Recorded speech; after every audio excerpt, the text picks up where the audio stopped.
What's good, geekdom? It's me, the artisanmc, at 18 on a Sunday. So this must be Shop Talk Live. How are you guys doing today? It's I'm here at work. I have not got a call yet, so knock on wood. I can get what I want to say out quickly and not get interrupted. Like, share, subscribe, support the stream if you feel so inclined. If you feel like you didn't like the 90s and nostalgia, it's not been an F-bomb. But you don't know good music, apparently. You don't know rap, and if you cringe when you heard Hammer come on and you didn't feel like you was getting up, yeah, you messed up. You had a boring childhood because everything wasn't about twerking beforehand. So, stream if you feel so inclined. I'm Artisan MC, and this is Shop Talk Live. Right now, first one is going to be brother Minister Malika. Sit on your left, big homie. Appreciate you, Malika. I will give you what you affectionately call the bedrock booty here, the 3B salute. Appreciate you.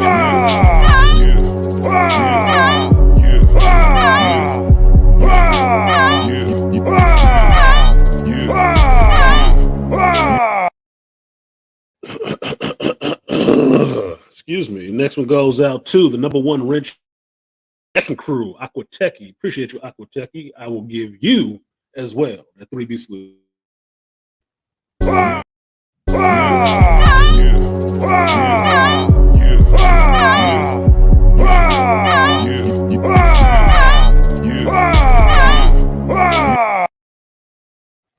Next one goes out to Trail Bentley. Appreciate you. He said for the assembly on a Sunday, the geeks got to meet, man. Top rope. Come down out the clouds and chill in the chat room. I'll give you the Macho Man guts and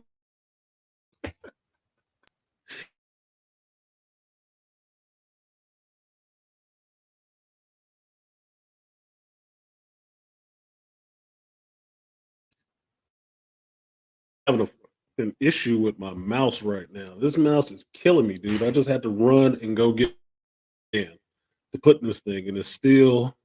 You can't have a delayed trigger, man. You cannot have a delay. It's just supposed to go off. Bam!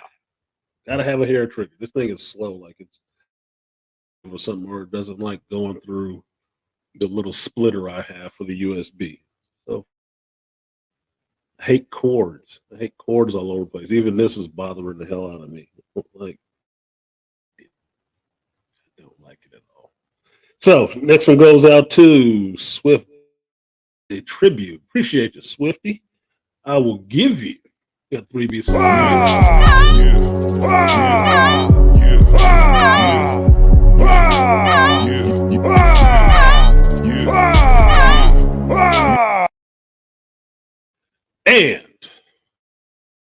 And picking up the slack for no one, the package man is Trail Bentley. He said, for the trail, and I will actually give you the double up. Appreciate you. Money for the crowd, double lag. Fat, double lag. 100 on the sack, double lag. Block like a ghost town, still double bag. All right, numbers are going up now. See, I do Angry Man Blueprint, if y'all don't know. I play music in the beginning to kind of get you into the mood, kind of of where I'm going to go with this if you're smart. And just to get you into the mood, probably have some fun. Anybody who can't hang around for that, I really don't understand how you deal with. I mean, you must be running as fast as Ezra Miller through a wall, dude.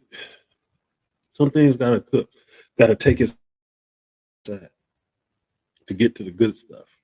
Do you slow cook meat or do you just flash fry everything? Gotta slow cook. Gotta warm it up. Sound that's coming in and out.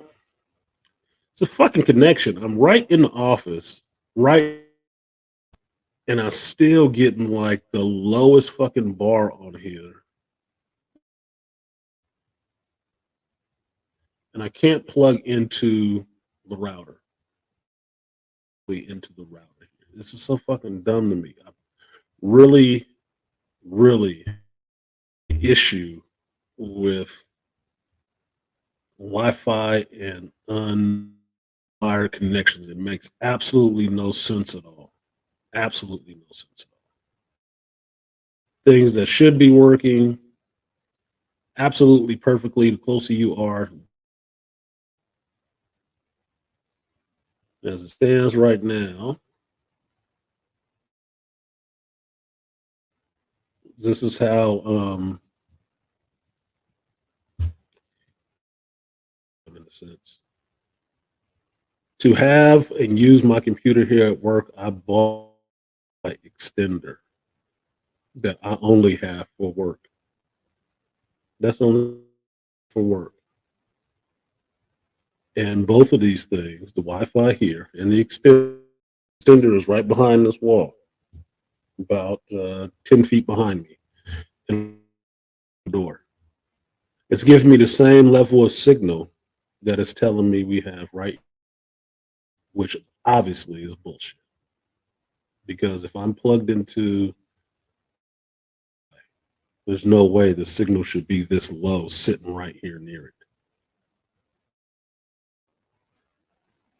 Doesn't make any goddamn sense. Cat 5, Ethernet, or a bus. Yeah, I got it. Apparently, my era, I need to run cable every goddamn where. Everywhere. Signal is not good for shit. So my thinking is, since I don't want to believe that signal is bad absolutely everywhere that I'm stationed, it must be StreamYard, which means I need to stop paying StreamYard and pay somebody else. Because either they can't keep up or I don't know. I don't know what to tell you. Something is not keeping up. And it's not like I'm doing hella graphics or anything like that. Fucking me. Anyway, thank you guys, people who donated in the chat already. I am looking for 15 control show and open up the panel and whatnot. Otherwise, I will not. I will do my little and call it a day. I'm looking for 15. I got 5 already, so we need on Cash App or PayPal or Super Chat. Super Chat is fun because it helps grow. We all like that, don't we? Otherwise, let's see stuff going on all together. A lot of stuff I want to speak on. Saw the short I did on YouTube about the whole Jonathan Majors thing. Goes out to Layman's Journal for putting his video up really early. His video is like, oh, there's in the development. I forgot about this court date, and I went and bruh, how's this even still going to trial? To talk about this, and I am. I'm going to talk about this because this is going to bother me for a while. This is going to bother me. And I had a completely different theme set up for this show when I came into it. When I woke up this morning and coming in here setting up the computer and stuff, I thought about it. I thought about how quickly people wait to throw folks away, especially black males, to try to throw you away off anything, proof or nothing. Now, since Jonathan Majors thing broke, since the story broke, was how body was automatically he did this, he should just be canceled, and all the rest of that stuff. It was a mob lynching, cyber lynching right off the bat. Everybody who got off of him, his not his management company, but They just pieced out. Everybody pieced out. And all the pressure started being focused on Disney. Why they didn't let him go yet? Why didn't they? I mean, it was every day. They was like, oh, they well, maybe not them, but some other people let them go. But what's up with this? Like nobody watched the Amber Turd. Like nobody see what's going on with Ezra Miller, good goofy butt. Not free. But one accusation. Oh, he choked that white. It took this long to get her freaking name. Same day. I looked it up and looked for the picture to see who this chick was because I saw her before. Wait a minute, I think he with a white chick. Let me look for that. I showed you the picture. Nobody else's name was. I thought it was funny that her name was Jabari. She got a big black dude. They weren't in Wakanda forever. But no, talked about this stuff. What happened? And as time has gone on, up to defend himself against this crap. And shout out to his legal team. Priya, oh God, she is on it, boy. Not BSing. She taking her job seriously. Apparently, she believes in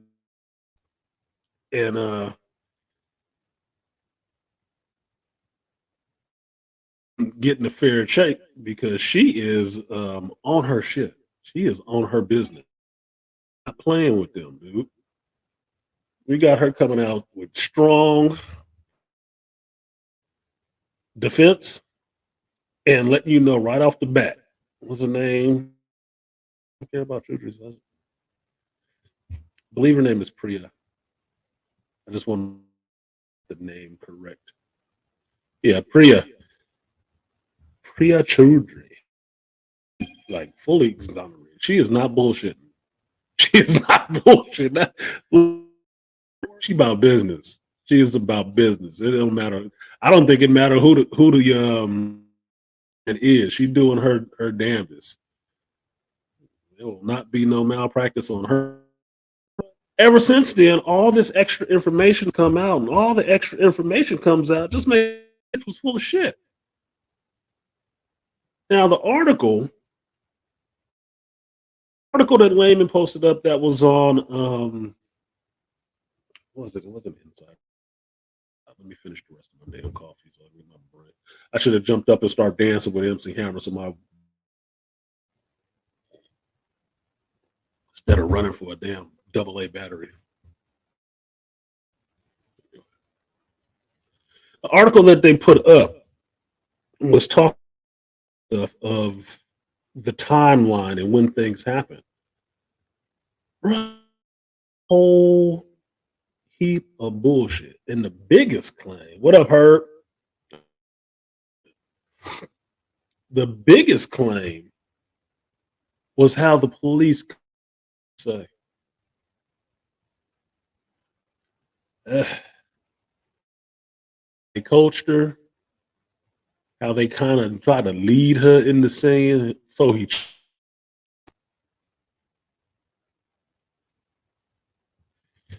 this is or the place like this. This is like some 1980s dope boy shit. Like, oh, how could he? What does he do? Not what you do, apparently. Look, in this day and age of computers and internet, it is absolutely asinine of you to think foul about somebody in a nice place. Absolutely foul. That's a problem with problems, sir. You need to get out of that bigotry that you got. Now, I would call it. I could go as far as to say is racist. And the thing that you enacted was trying to coach this woman to get her to say that when she said 15 goddamn times, I don't know. You tell me, you got a girlfriend or you got like two women in this motherfucker. Probably one listener from the clouds. What up? You got a girlfriend. Y'all gonna break up. She texts you all night and she threatens to commit suicide. She goes to your house, drinks a bunch of sleeping pills, and then when you find the message, you rush back and have to get a maintenance crew to get in your own damn bedroom. And the maintenance of your house that you just got back to because you didn't stay there that night. Here she naked, sprawled all out in the damn closet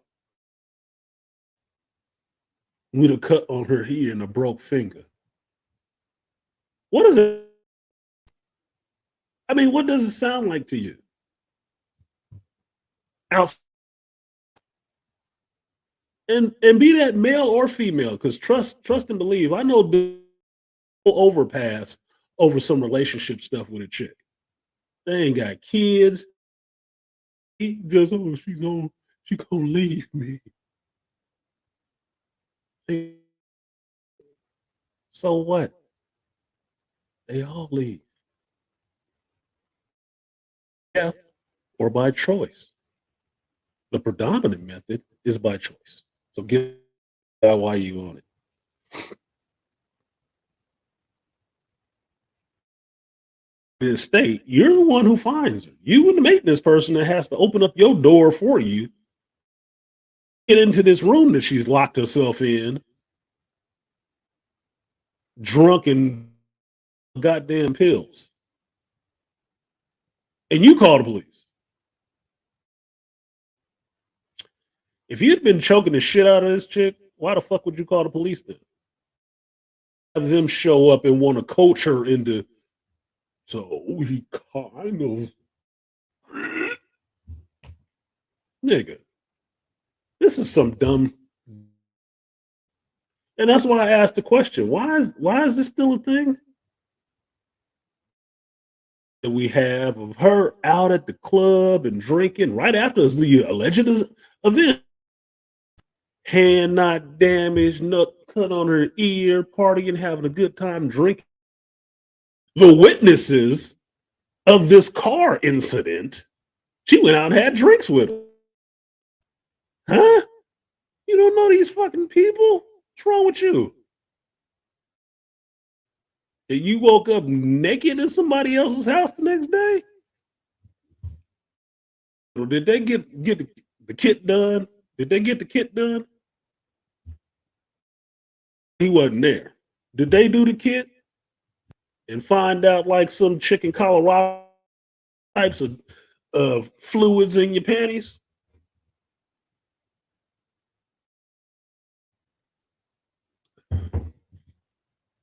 Don't tell me you was out on the town break up. I don't need any rock. I don't need him. I am strong and independent by myself. The fuck out of here. That sounds. Believe this man's whole career is resting on this. I can't believe that shit. And I should be able to believe it because he's black. Nobody needs really a reason. Just need half a fucking excuse. As flimsy as it may be, that's to enact and display all that fucking hatred they usually have for you. Doing good. Especially if you're doing good. Oh. They live for it. I had a friend that I for decades, went to high school and everything else. It didn't take but for me to stumble off everything that he hated about me, that he was always envious and jealous of. That's all it took. All it took. I never liked you. Okay, so fucking what? Up Swift, like Gigi said. What did Gigi say? Shout out to the Green Gorilla. The G. Like Green Gorilla said, they have the ring keys. They do. They look, man. They can't resist, dude. It's like throwing holy water on. They go, what did you say now? They cannot resist doing it, and that's why it is. Senses people think I'm messed up because I don't believe people outright. I keep a about what anybody says, right? Especially females, even if it's positive. Believe what I say? No, what you say is probably bullshit. I had too much life experience out of people's mouth. Uh-uh. I'm skeptical. I'm a skeptic from a young age, and I grew into a bigger cynic, skeptical. Yeah, I heard you. I heard you. You said words. You said them in English because that's not a prerequisite. And that's your story. Okay. Can I ask you some questions? I should say that's the BGS. Let me ask you a question. About to get the business because on that story. What up, King? He said in every instance, black men are a TV show or movie. That's just the psychological priming that always gets you. You should never listen to this person. They always have to be the villain because you watch enough of that stuff and process, like a lot of Americans do. You always go automatic. You always go automatically there. It's called furrowing. The thoughts that you get to the quickest are the ones where the lines have been made the most. So the line that black men are bad, black men are always guilty, black men are bad, black men are always guilty. Once you start connecting those two things together in your mind, that is a furrow. That means any thought where you're presented with a black man and it could possibly be he guilty, your first thought goes there. It doesn't go the other way to say, maybe he's innocent. It doesn't go to, they usually lie about these motherfuckers. Never goes there. Very few people, very few women I find that actually have that thought process. And all you got to do is press them a little bit to find out which way it goes. Even if they laying next to you. Don't matter. It's always something. I got pushed back this week because somebody was telling me something about a male, their father. And I was like, there's a lot of shit that goes on. Oh, you always devil's advocate. Yeah. So I just know life for men is different than life for women. So if a man didn't do something you wanted, there's probably a reason for it.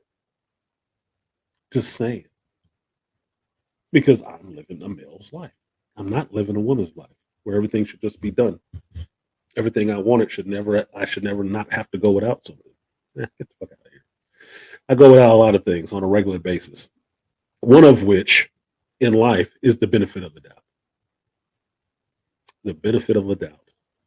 And that has been proved to me. And I'm 10 years going on having to rebuild a life based on people not giving me the benefit of the doubt, even though they'd known me for decades.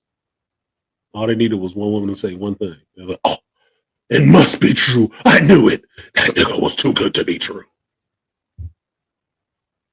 No proof. Nothing. Nothing. No questions asked. No nothing. Just, yep, that had to be it. I could totally believe it. Totally. Never mind, that makes absolutely no sense for who he's actually shown himself to be. But he's big and he's black. It had to be true. Had to be. Anyway, this ain't a racist stream. But that's what's playing into thinking about this Jonathan Majors thing.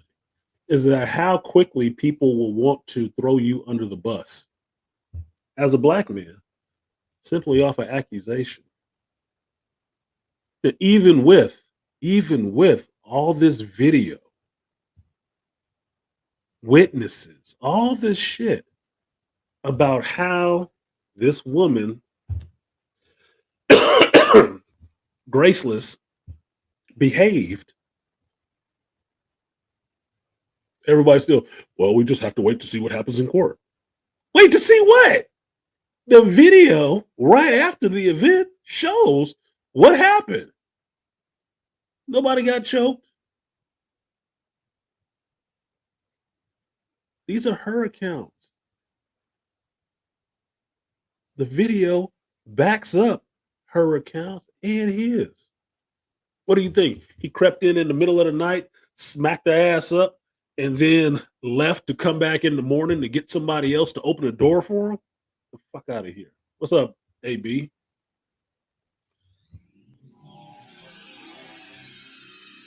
AB has beamed in.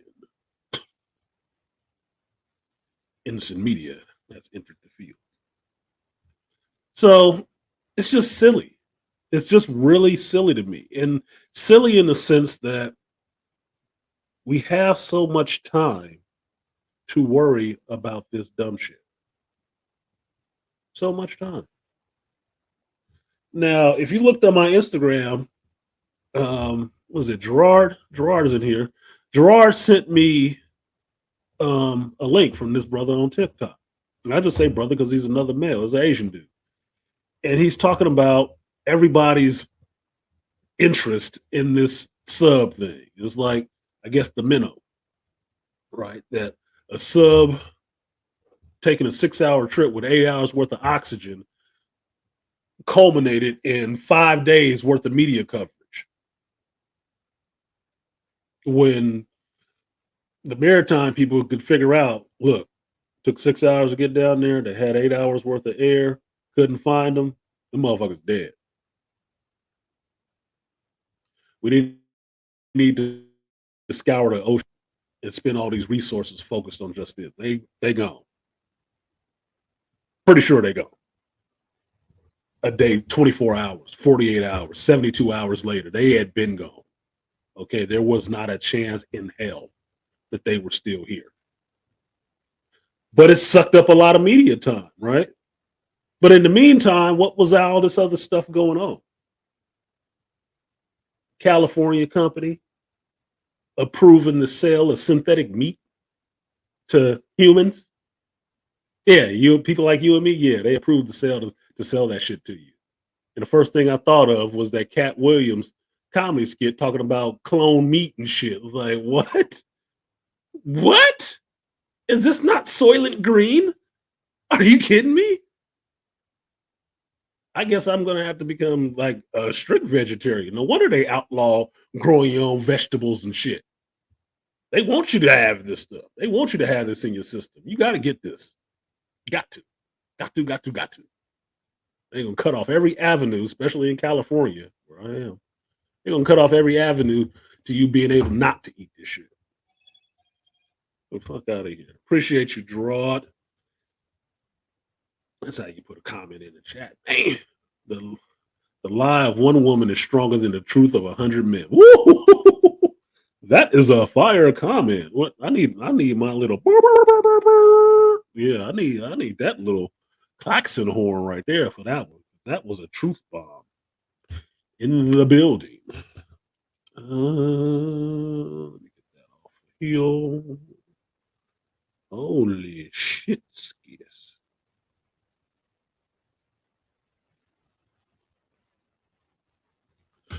Appreciate you for that, Gerard. I will give you the 3B salute.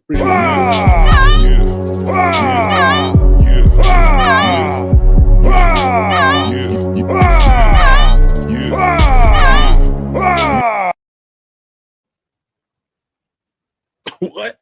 Oh, what, King? The hell did you say? In Ohio, they approve half the meals are mixed with bugs in school. God, what age? Because if they had the age, they would eat paste. They could eat bugs and they wouldn't tell the difference. But they trying to give them the little ground up mealworm bars that was in the Snowpiercer. Huh? They're trying to give them that shit.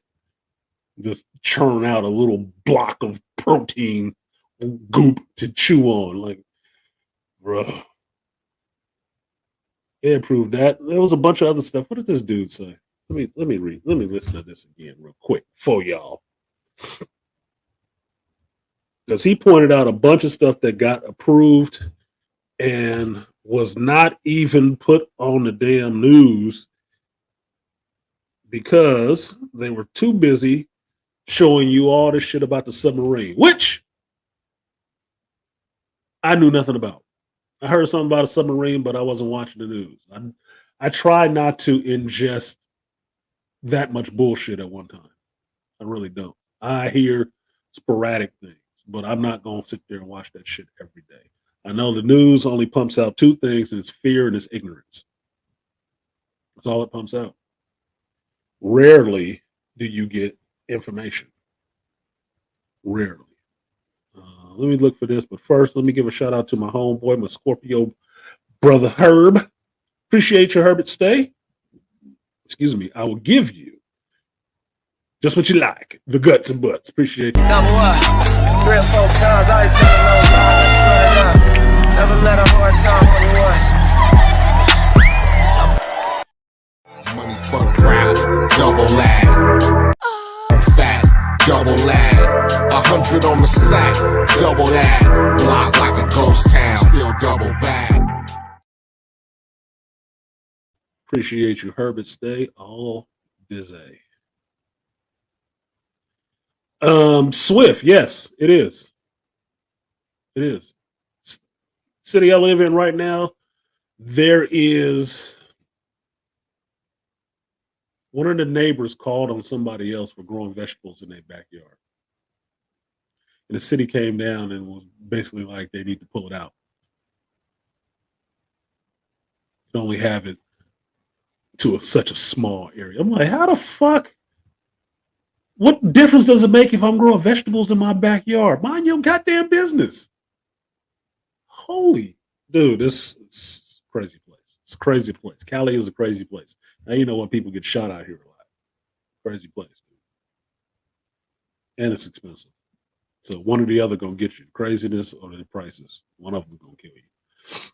Just because everything tastes like chicken doesn't mean we don't want real chicken. Better learn to read the labels. If they even put it on the label, what do you think passing something like this does? They probably don't even have to label it on it. Like, you need to know if your tomatoes or something like that come from Chile or Guatemala or something like that. They probably don't even have to tell you right on the front of it, synthetic. We made this shit up. That just sounds like eating plastic. That's what it sounds like to me. Like, I saw a video not too long ago, a couple years ago now, of, there's a story behind it. About 10 years ago, or more years ago, I was married, right? And I'm married to a Thai woman. So rice, jasmine rice is what we use all the time. It's just in the house. Rice cooker, rice, it's always there, right? Not that big of a deal. But for a problem, I started having an issue with the rice. I couldn't have the rice. Fucked up my stomach and everything else. Stop having it, right? Just stop having rice like that altogether. A bunch of years later, I watched this video. It was on Facebook or something like that.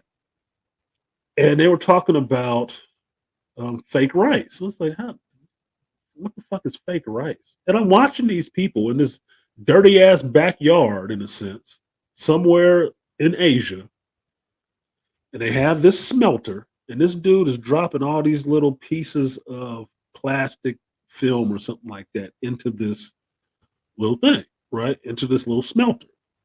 It's smelting it out and it's liquefied it and it's running through this machine. And I like the way machines work, right?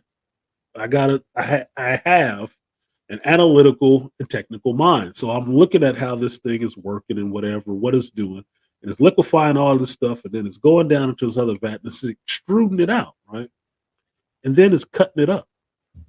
What were they doing? They were making fake fucking rice. It was plastic. It was melted fucking plastic.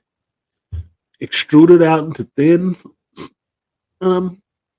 tendrils, if you want to call it that, and then cut up into rice and putting it in bags. I'm like, I am done. I am so fucking done.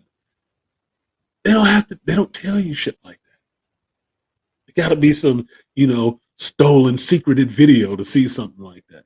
Like, bro, you just really want everybody to be on this vegan shit.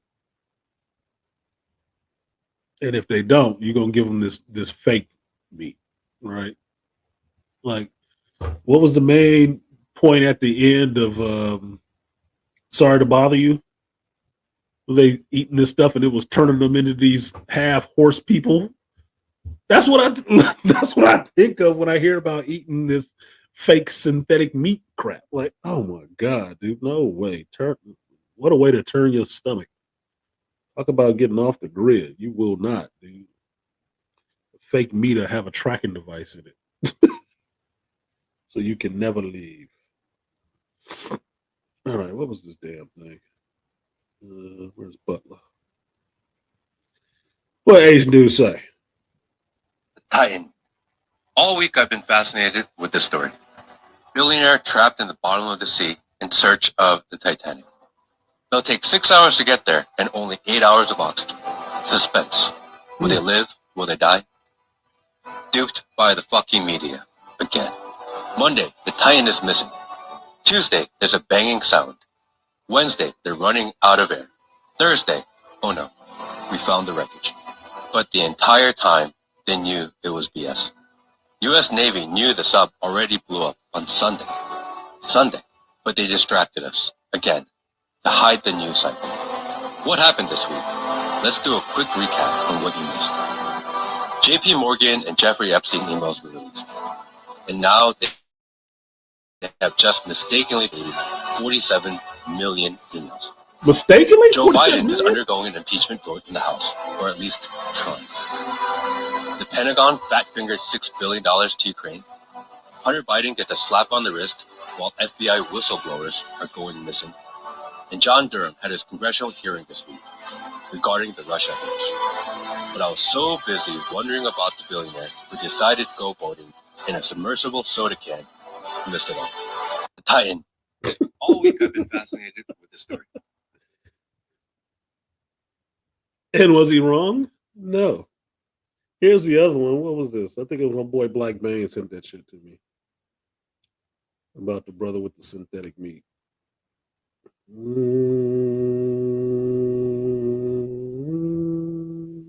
think this is it. No, it's not. This is that weird ass fucking anime he sent me that I am not watching because that is weird. What the fuck?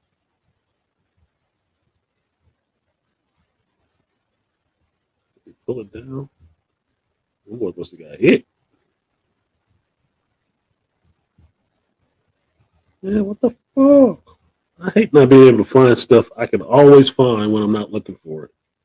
And then Titan. A rich guy who got lost in a submarine. Quietly in the shadows, U.S. regulators approved the sale of synthetic lab-grown meat to the American public. This is not a parody. This is not a joke. yep, that was it. Sorry, that was the one off my page. So it wasn't the whole goddamn video, apparently. Idiot. I like it when technology just moves slow all of a sudden. All right. One more again. And yes, with bread and circus. Submarine. Quietly in the shadows, U.S. regulators approved the sale of synthetic lab-grown meat to the American public. This is not a parody. This is not a joke. Let's get into it. In this article from the Associated Press titled, U.S. approves nation's first lab-grown meat, chicken made from animal cells, it talks about how 2 California companies got the approval to sell this shit to us. So I'm thinking to myself, who could be that powerful to convince U.S. regulators to sell us synthetic lab-grown meat? And it's none other than our good buddy, Billy Boy Blue, who's been the primary investor in companies that are trying out different synthetic meats for us to enjoy. He's also one of the majority shareholders in Impossible Meats. So I'm thinking, this guy's just a computer wizard. He's not a nutritionist. He's not a scientist. Could he be after consolidating the food supply? I don't know. But what I do know is that Bill Gates is the largest private farmland owner in the United States. Not Jimbo, who comes from a Yeah, so I don't know if you guys could hear all of that, if you could or not, but that's look, I don't get into conspiracy theories a lot, but what I get into is looking behind the scenes, pulling back the curtain, and not falling for the puppet show that's what is television. Don't fall for the puppet show. Read these articles and find out what is this stuff going on behind the scenes. Because every time there is a big story out there that seems like it should have been wrapped up in 10 minutes, is usually distracting you American ignorant people with something else. Like Swift was saying in here, bread and circuses, yes, it is ADD theater. Look at the shiny light. Look at the shiny light. Pay no attention to that man behind the curtain. That's all it is. It's a distraction tactic. Stop listening to that shit. That's why they do it. This is why they have such a hard time with Gen Xers. Because Gen X is like, fuck you doing back there? No, look at this. Nah, what you doing back there? You want some bullshit. Nah, I ain't gonna be watch my hand and smack me in the face. Oh, fuck you. Uh-uh. That's why we get hated for that shit. That's why. We ask too many questions and never believe what is presented to us up front. No, people ain't about shit. No, but they're so nice. Motherfucker up to something.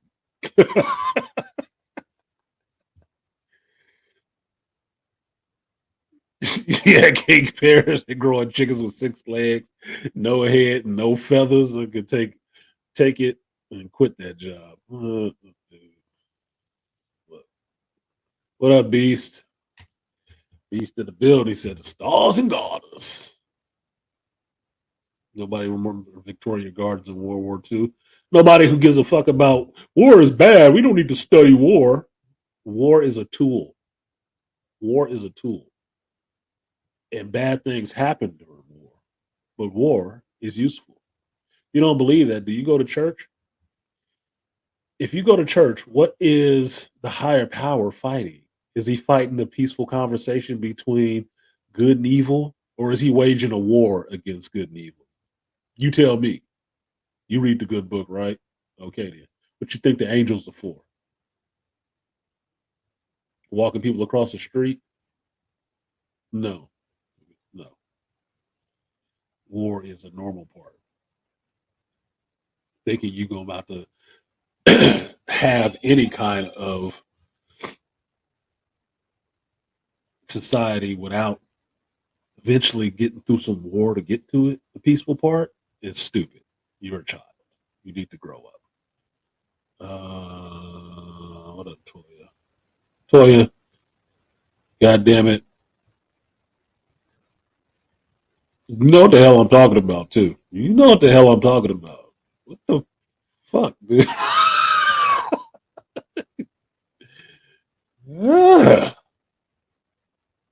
Bang! Made me hungry. Nobody remember. Okay, yeah, got that. Shout out to Beastly. Croatian era underground farms. I wonder what black market price. I wonder what the black market price is. Probably cheap as shit. Well, the black market price is going to be on normal meat, like you had a cow and you grew it. Because make no mistake, if this is coming out of California, let's just throw this out there. The liberal belief is that all conservatives have their money in livestock and shit like that. All you fucking Texans. So if they made clone meat in a lab, some synthetic meat, that would cut into your business so they can put you out of business and let you have less money. So they can take all that farmland you got and save those animals. Look, all these animals ain't supposed to be saved. You know that, right? I mean, even if we weren't here, these animals would pick off each other. They would. And like most animals that have ever lived on this planet, they would eventually go extinct. Just saying. Another thing that you can go read your good book about and what these animals are here for. Are they here to be our friends a lot of the time? Or are they here to be tasty sometimes? Just saying. You don't like that? Switch places. See how it works. See how the animals treat your ass. I think you'd be on the menu. Your peaceful, no worn ass. Artisan, everything today is bad or synthetic from news, movies, television, music, food, women, and relationships. But we are definitely in the twilight zone. But like I'm so glad you said that, and you put women in relationships in there too. Yes, because that's what I was thinking. Everything is synthetic.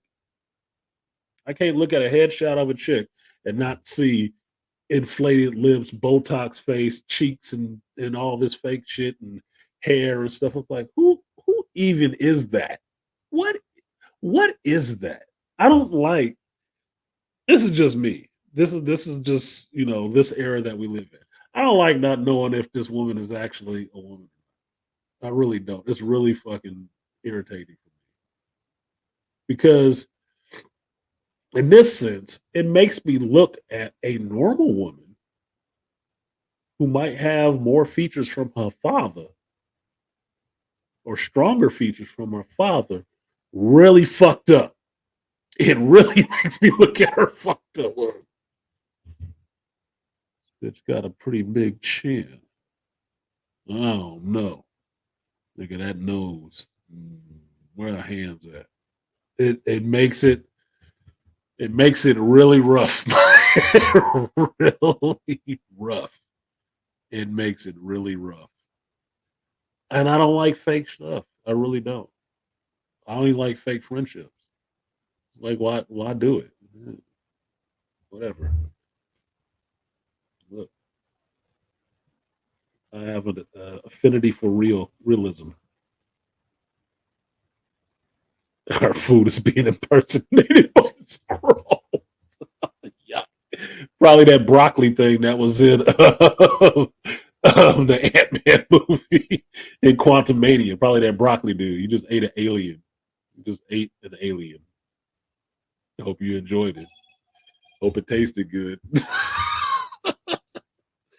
You ate Captain Carrot. Holy shit. This is so terrible, dude. I don't know. These are things I worry about for my children and the grandbaby. Because I'm thinking, well, they'll probably never get me, but it might get y'all because they got a longer time to work on y'all. Got a longer time to work on y'all. They'll probably get you. They feed you bad food that messes with your health, that keeps you going to the doctor, to prescribe you treatments, to prop up the pharmaceutical industry. Diabolical. Yeah, and they're not even propping it up, dude. It's all geared towards you having to use that shit. Unless it's a pre-existing condition. They don't want to deal with that shit. We call it preventative maintenance. That's why they keep changing stuff. Like I told you guys a while back that I'd have my health checkup and everything, and my levels, sugar levels, and everything else like that were good, right? Well, the next year it wasn't. Why? Because they lowered the threshold. So now, oh no, you're pre-diabetic. So now you start going to go to these classes and stuff. Like for what? You dropped it, which was I was on the very low end, and now you dropped it. So now I'm like, oh well, you need to start going. You start paying some of these other people because we got a lot of people in this not even pharmaceutical industry, but the medication or the healthcare industry is an industry now. We ain't doing that shit not for profit. So we need you showing up here so we can pay more of these nurses to sit at counters and then go on date naps and try to catch people. They need their 50K a year. Just saying. Ratchet in the jaw. Yeah, that shit bothers me. What up, no one? There you go. The package man has delivered himself. Yeah, it's not a theory, it's factual information. It is. I prefer factual information. I can stand better on solid ground than bullshit. Just kidding. What up? All-Star G, ASG in the building. Toya weekend. Well, I'm single as fuck. You'll fuck around and find out. My citizen encouraged to grow their own food, so the food grown by farms could go to feed the troops. Oh, but you can't do that. Nobody could produce the sheer number and amount of food we need for everybody. Of course, we need to grow this synthetic meat in a vat. Just saying. Fuck out of here. Everybody in one city had a backyard garden. Let's say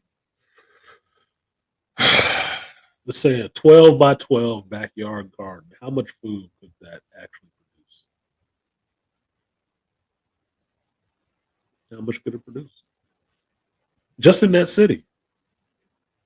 And we ain't talking about nothing but watering your fucking shit sometimes.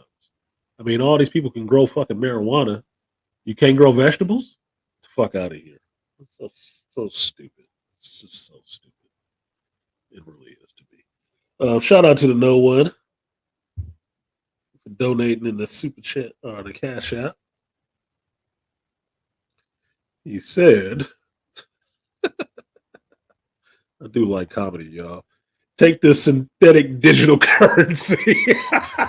Yes, I will take your ones and zeros, these gathered electrons, and I will transfer it into another digital Unreal account.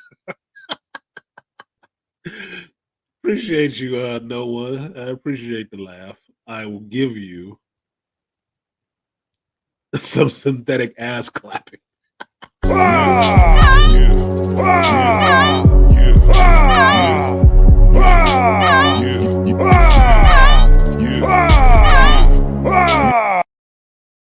And as always, for the No One, the package band, I will give you, appreciate you on the double up, I will give you the guts and butts. Double up, 3 or 4 times, I ain't telling no lies, run it up.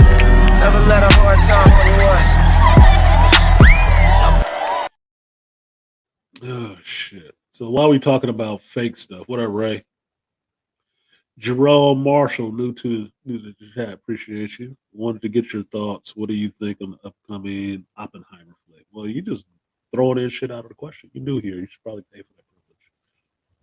I'm just saying. Most of these other people in here come here often. You super chat it because that's not on topic at the moment. I was talking about Jonathan Majors and some of the stuff that was happening in the news while everybody was focused on the little submarine and not focused on what your government was doing to actually fuck you over. I'm not talking about Oppenheimer at the moment. That's what it is. But I will get to it because it is on my list. So on the quick thing, I am looking forward to watching Oppenheimer. I am. Because colored me weird in a way, but I like seeing things blow up. Just saying. I do. I actually enjoy that. It's interesting. It's interesting in the sense that there's another one. Oh, I took the other one off. Yeah, I removed my other bomb. I was looking for a better one. That's why.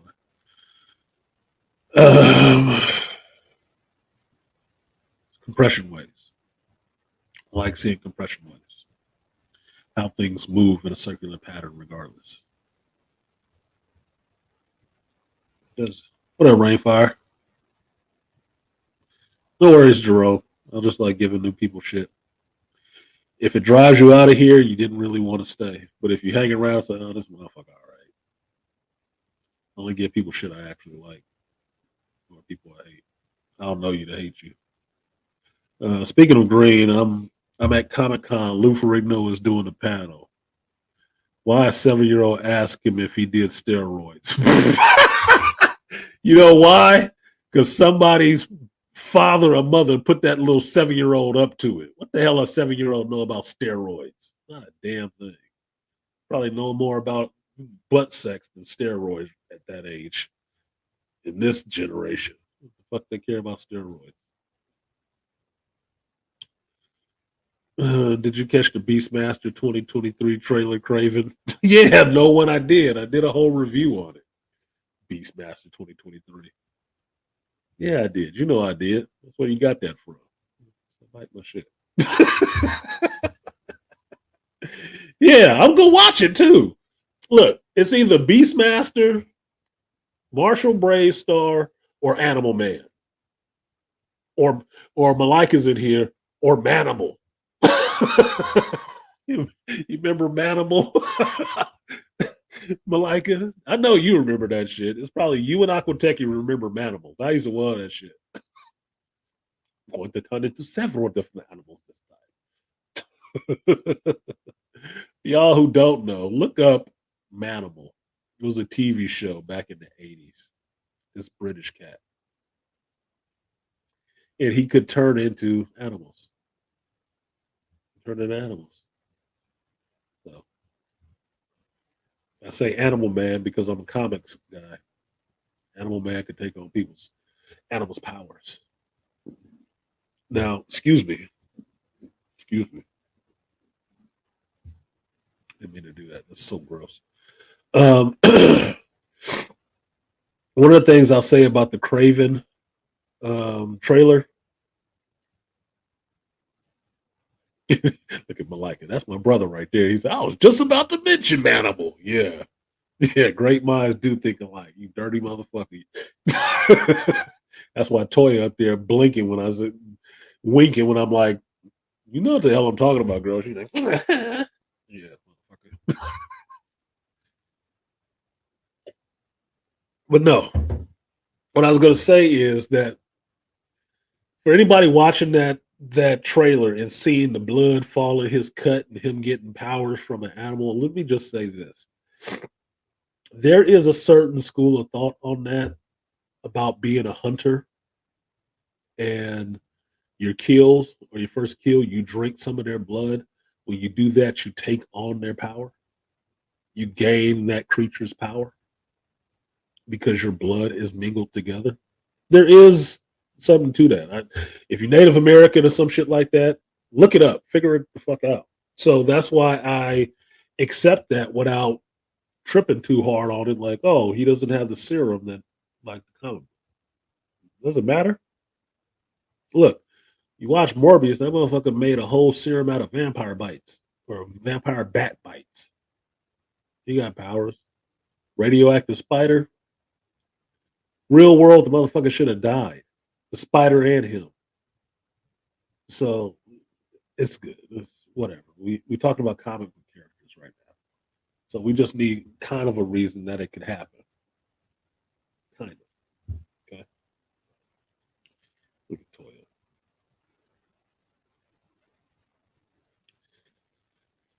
Fucking around, sister. I'm gonna have to take a vacation sooner or later. I'm really liking the Superman and Lois season 1 episode 8. Thank you for the recommendation. Yeah, Superman and Lois is actually good. It's actually a good show. It actually plays really well as a sequel to Smallville. It does. It plays really well as a sequel to Smallville.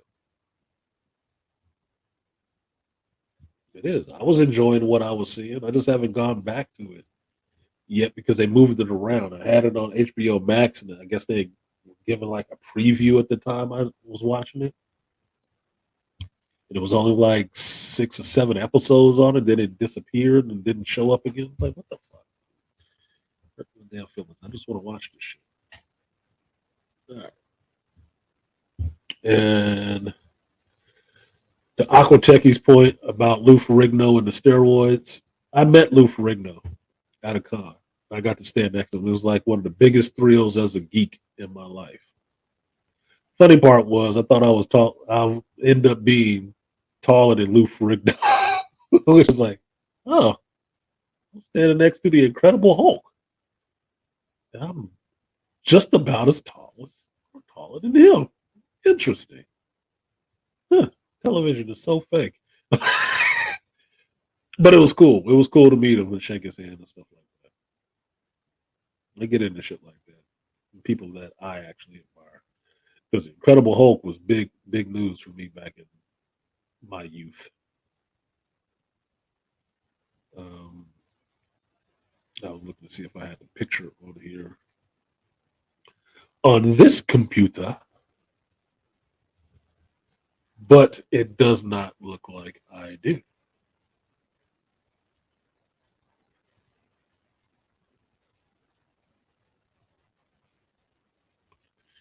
Nope, I do not have the picture on this computer.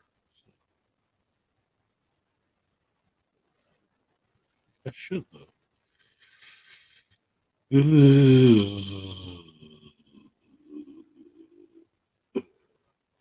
There's some other tasty pics.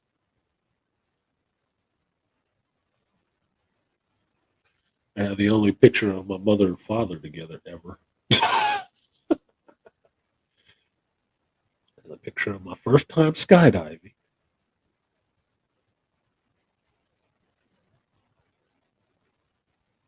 Picture of me teaching my daughter how to kill things with a bow and arrow.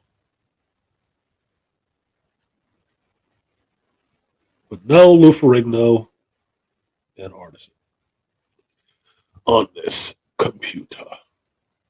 Oh well, can't have everything you want. Anyway, like, share, subscribe, support. Camera angles work wonders. Yeah, don't it though? I wonder what that. Yeah, camera angles work wonders. Yeah, Toya.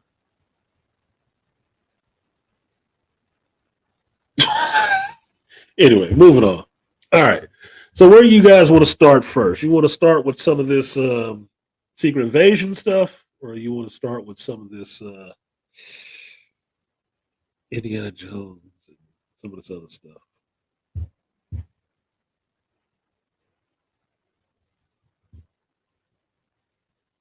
Please do. Because the Jonathan Majors thing, I still think it's interesting, but I'm going to wait for this trial.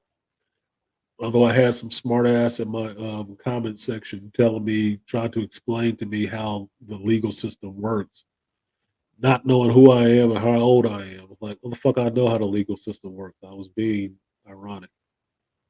It's a joke, dumbass. Yes, they get to present their evidence too. Evidence of what? The chick didn't even want this case. This is not a case being brought by the woman. It's not. It's a case being brought by prosecutors for New York. They brought the case. The woman didn't. She recanted her fucking testimony. They want to push this. So somebody trying to get elected somewhere and trying to use this brother in his name to build something up for themselves. She's not the one pushing this shit. She's not. So that's why it's so pointless. But let them do their due diligence. Please do. Please show me some of the other shit that disputes the fact that you got video all over the place of this chick being out and about, having a good time and nothing being wrong with her. Dispute the video evidence, please. I'd love to hear that. Love to hear that redirect. Sorry, the phone is still going off and there's a bunch of shit on here I do not need. Here we go. Now I can only see the stuff that I want to.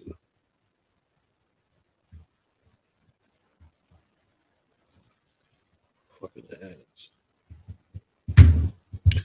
All right.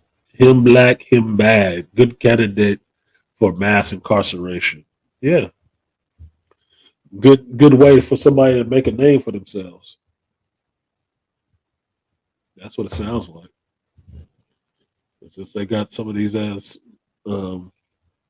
these good old boy officers showing up to this, like 5 of them. I don't know why 5 of them showed up. The fuck did they think they were doing? It was an active shooter or what? What, 4 to 5 cops for one white chick? Why? Fuck out of here. Yeah, Lou and I are the same height.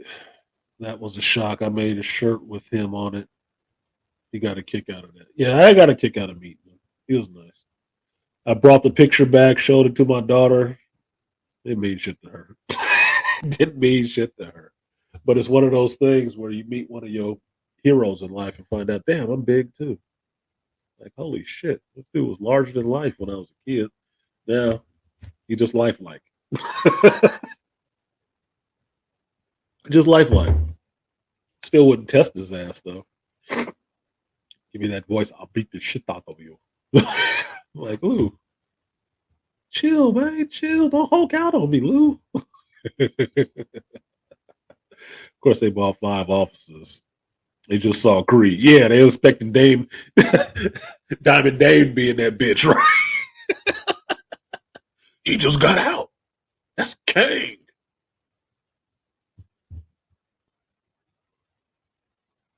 Dumb shit. That's where your profession hurts you. Now, mind you, no one, to speak to that point, yeah, they just saw Creed, but they didn't see Devotion where he was actually a hero. Did they? They didn't see that though, did they? Yeah.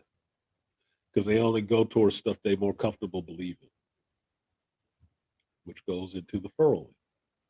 They're more comfortable believing all this negative shit about black men. Because black men ain't the one out there telling you all this shit on a constant basis that this is not who we are. We just rather ignore that. It's like listening to bitches. Bitch. Do what bitches do. Bitches bitching. Anyway. So I finally got to watch Secret Invasion all the way through. I did do a video. It is on here. I did do a review. It is also on this computer. I did not, however, get time to edit it and put it up because right when I was watching it yesterday here at work and recording the watch, excuse me for it, I got a call. I'm on call and I got an emergency call. It wasn't a fucking emergency. So I had to stop watching and just download the recording to my laptop so I could edit out the review and put the review up. And by the time I got back, it was late. I was fucking tired. Like 11. It was already, 8, 9 o'clock when I started watching it. By the time I finished, it was like 9 or 10 or something like that. And then I had to go deal with that crap. So I will post my episode 1 Secret Invasion review after this stream. I will get it edited and posted up today, hopefully. But the first episode was interesting. It only took me 3 times to actually watch it and get through it. It only took me 3 times. Just time frames wasn't working out when I actually sat down and had a moment to watch this stuff. Shit. King Parrish, you got some fire quotes today too, huh? The worst place for a black man to live is in white folks' mind. We can't get out of there. We always live there. We live in we taking up free rent in a lot of people's minds all the time. You know who I don't think about all the time? Other folks. Spend no time. But anyway, keep it on topic. So Malika, it was interesting. Yep. So if you have not seen Secret Invasion episode 1, let me go ahead and give you the spoiler alert so you can find your way the fuck out of here or decide to be an adult and accept the consequences of your choices. Accept accountability for your choices. And this choice is I'm going to talk about this episode, and it could be spoiled. Now, because it's the first episode, it's not really anything to spoil, except maybe the last 3 fucking minutes, 5 minutes at that. But that's not that big of a deal. It's not. It really isn't. But just for my own personal edification, how many of you actually watched Secret Invasion episode 1? Let me know. Let me know. Let me know. Let me know. I'm curious. Put a 1 in the chat if you've actually seen Secret Invasion. It goes for you people on the cloud too.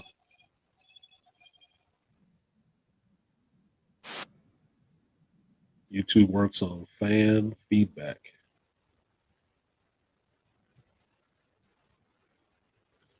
Do-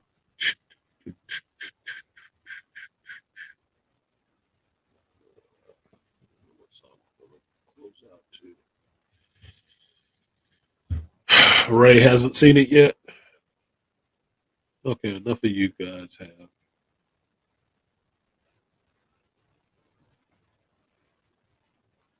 What's going on with this bum?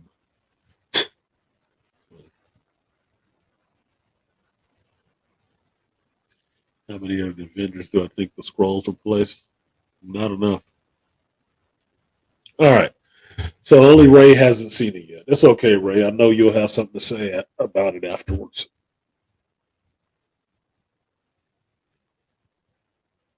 So here we go on this Secret Invasion. Just so you know.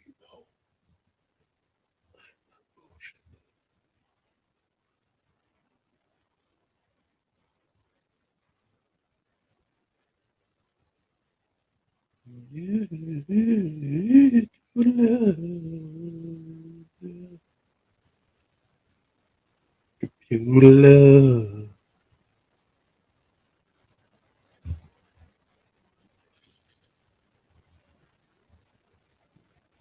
There you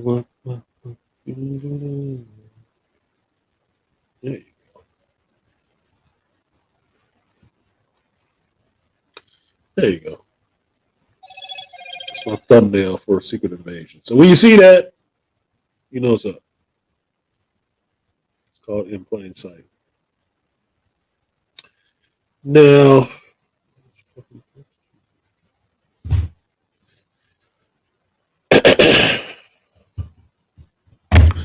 I am a fan of the Secret Invasion concept that the Skrulls need a planet. They decided to take this one, and just replacing people works, right? Replacing heroes, embedding themselves. That's cool. It gets into that whole invasion of the body snatchers kind of thing, right? Oh, good old movie, Donald Sutherland. Check it out. It happens in the Bay Area, so I get into that.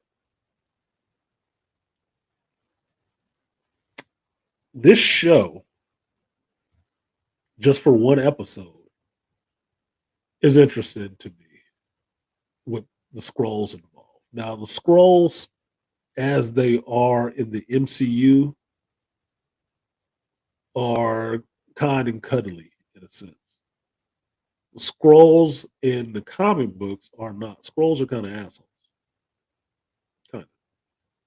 There are some that are nice, not all of them. So, being that we have now jumped from the comic book into television, streaming television at that, Skrulls took on a different role. Now, this whole thing with the Skrulls being terrorists or whatnot hits with that kind of, I want to say this right. I hope this is right because I want to be politically correct. Maybe AB can help me out. It hits with this whole kind of terrorist cell Antifa bullshit, and all I'm looking at this as is these Skrulls, these disaffected young youth that are Skrulls that are becoming radicalized, is just them saying they're becoming like red pill conservative, whatever the fuck you want to call it, right? We're just gonna take this shit for ourselves. We can take it, so fuck it. Right? Whatever. It's serving as a metaphor for something else. What that else is what remains to be seen in the show. I probably didn't say that exactly right, but you kind of get where I'm going with this shit. Now, I like seeing Nick Fury come back because I was waiting to see Nick Fury come back. What I am not liking, though, is Nick Fury being told by every woman who shows up on the screen that he is too old for the fight and all the rest of this shit. And I'm like, who the fuck is these bitches? Maria Hill? Sonya? I got an old lady telling an old man he too old for the fight. Like, man, what the fuck is you about to be doing on the front line? Besides hiding behind your thugs. Shut the hell up. That shit bothered me. I'm getting a lot older and a lot more irritated with that kind of shit. Now, you had to turn the black man into the president's snitch. It's not a black man. That's Rhodey. It's Rhodey. You know, Colonel James Rhodes, the war machine. He advising the president like I assume it's his job to do. Advise him. He left. And, yeah, we can't reach neither one of them. So, yeah, I think they're AWOL. Dry snitching, nigga. Why don't you try to contact him first? He was an Avenger. This president, which one is this? We don't know this motherfucker. Maybe he a Skrull. Maybe a Zartan. We don't know who the hell this dude is yet. Snitching.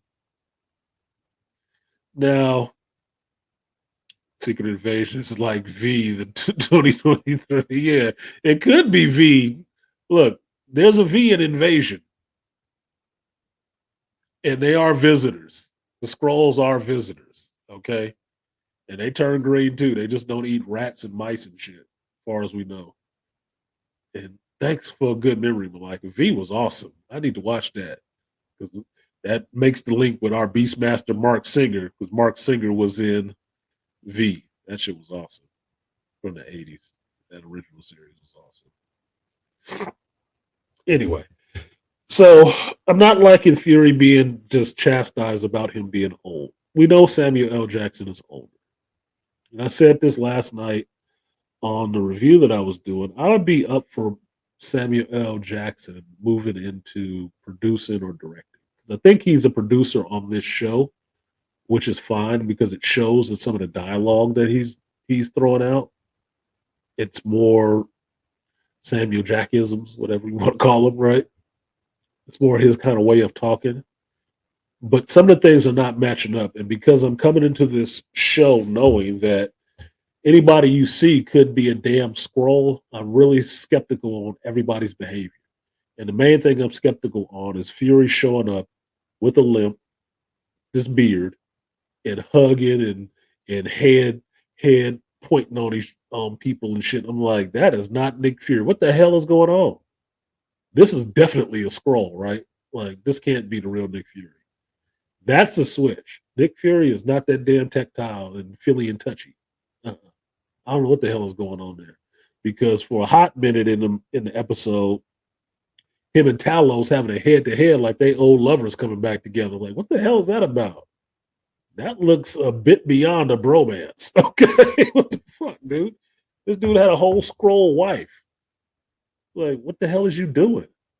That don't even make sense. Doesn't make sense whatsoever to me. Now, one of the things I'm saying you all this, you probably don't even need to watch the fucking review now. I'm saying all this to say there were some things in this episode that were striking me a bit foul. Right? And one of the things is a timeline. One of you smart, fresh fools in here, you tell me how much time is supposed to have passed since the blip to this point in this show. You tell me.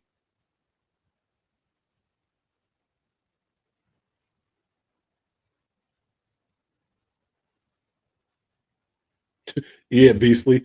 I was hoping for an LMD. That's what I was thinking it might have been. You up on a space station. with scrolls and advanced technology. You ain't made no LMDs. Fury always has some LMDs. I'm just saying. I know, Agents of Shield kind of took that through the ringer, but okay. Like, so Beastly has a number for me. 7 years ago. Okay, so you have a number for me. 7 years. So since the blip and everybody came back, it's been 7 years. If we take Beastly's number as what it is, as accurate, this is just as dumb as the time frame between Nick Fury and the Captain Marvel movie and the first Avengers movie. Why do I say that? Because it was a short time span where Fury was completely incapable to becoming capable as Nick Fury, the super spook, by the time he got to Avengers. Right? This show goes in reverse. Over the course of 6 years, or 6 to 7 years, he went from being completely capable to an old fuck who don't need to be involved in this shit. From completely capable, from completely incapable. Now, where have we seen some dumb shit like that before? I don't know, Obi-Wan Kenobi? The guy who had been training since he was a kid to be a Jedi and all this stuff. And then over the course of maybe 5 years, he cut himself off from the Force and I just forgot how to use a lightsaber. Get the fuck out of here. That shit is irritating me. This whole idea of men's skills are picked up and dropped, skills that you learn over a long time or just completely lost all of a sudden, is bullshit to me. It speaks of feminine thinking writers who believe everything that a man is something that can be picked up by anybody and put down.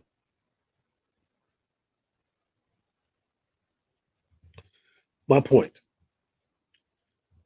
The blip was instantaneous for the people it happened to. Far as I know, far as I remember, Maria Hill got blipped too. So 1 second, they feel themselves being pulled apart. The next second, they feel themselves being put back together, but 5 years has passed. Same person, same skill set. The only thing that has changed is time. You cannot tell me somebody who spent the better part of their life being this super spy, all of a sudden, 6 years later, they lost their skills. They're too old. They're too old for this game, Fury. Shut your old ass up, lady. What are you talking about? How many agents got killed for you to have all them clocks on your wall? Get the fuck out of here. That sounds stupid. It sounds really dumb.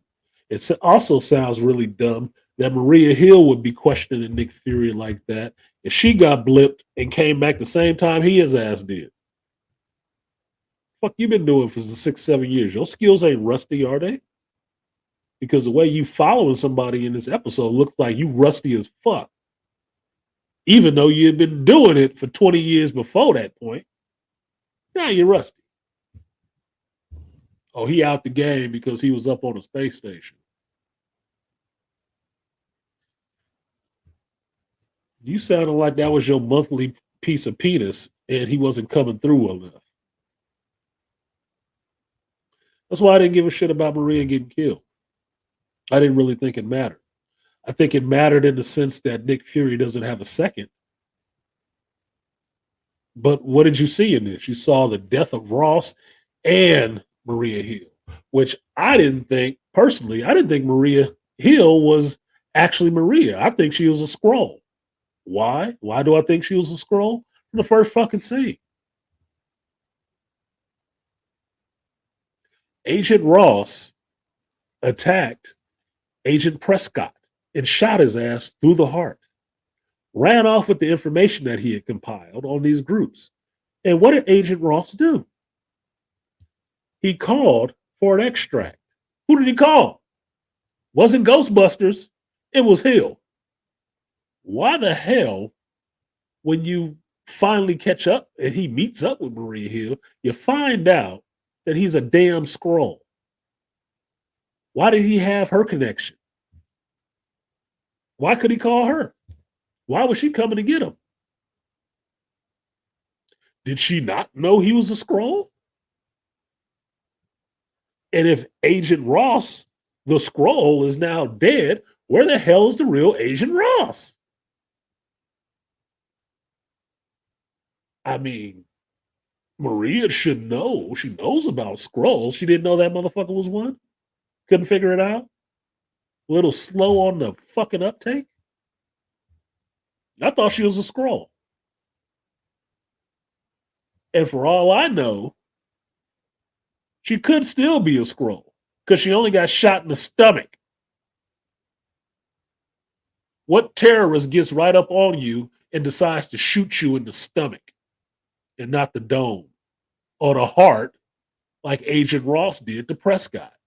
Seems like she getting off pretty damn light. So, I don't know. Like I said, I'm skeptical of everybody in this shit. Nobody is the real person and everybody is the right person at the same time. Because you're dealing with people who can shapeshift. So it doesn't mean that really who you're seeing. You come back the next episode and the bitch, turn to a whole Skrull laying on the ground. Because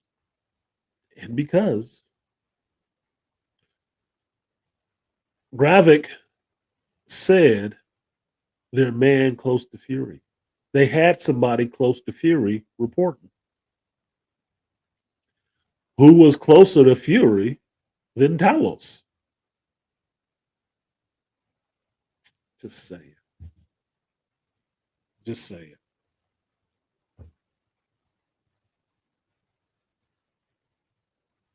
Yeah. Old skills are like riding bicycles. Give it time and they come back. Do you think he was just up on the space station sitting on his ass doing nothing? The problem with the first episode to me is too much goddamn exposition. Like they have to get idiots up to speed on who Nick Fury is and what does he do. And they forgot the main part, which is Nick Fury knows information.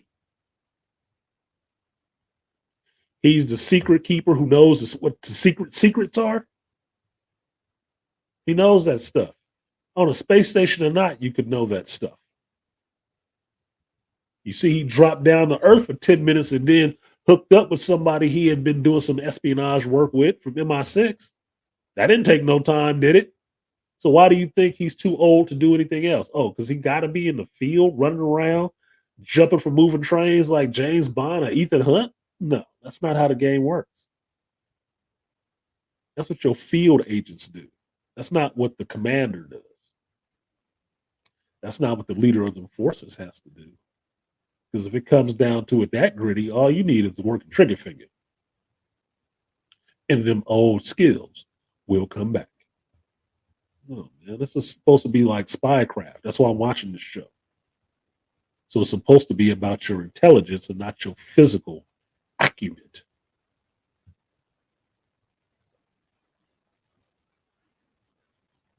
So it should only be 2 years for Fury. Exactly. Exactly, Nolan. What skill do you lose after 2 years? Outside of walking. Lay on your ass for 2 years, you'll have a hard time walking, but you'll still be able to walk. Fury was up on a space station. They got him touching down on Earth, having to limp and shit like that. Like, what did he do? Break his leg? He wasn't up there floating around. There's gravity on the space station. Maybe it's not Earth normal, but there's gravity. You were walking. We saw it. So what the fuck is the limp for? What's that about? You gonna give him a cane too, Shaft? Fuck it. Hell, dude. Was a soldier, then a government agent slash spy. He's not going to forget those skills easy. No, he ain't gonna forget shit. He spent more time developing those skills, honing those skills, than he spent not using. If he just didn't use any of his intelligence gathering skills at all, none of his contacts. Wasn't liking that. Was not liking that at all. Certain skill sets have been honed over years, and training experience don't fade away like a Thanos snap. No, they don't. A Thanos snap couldn't even get rid of it. As that was the case, anybody who fought Thanos after the snap would have been garbage at their skills. And that's why I'm pointing out the fact. The snap was instantaneous for people who were snapped away. It was instantaneous. There was no time loss.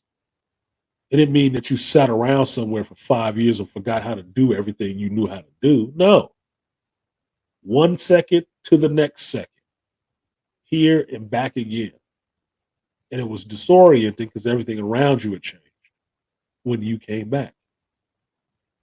But you're still the same person with the same level of skills and comprehension as you were the second before. Nothing's changed for you. That's what's so unnerving about the damn thing. Nothing changed.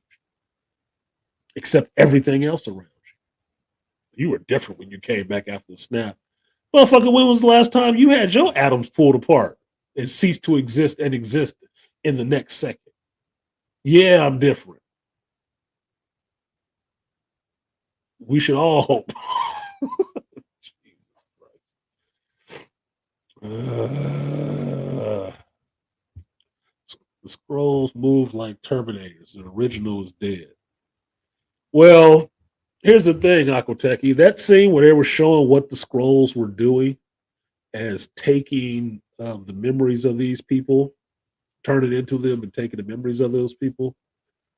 At least in the comic book, they didn't kill the people they copied. They didn't. They didn't kill them. They were all stored away somewhere.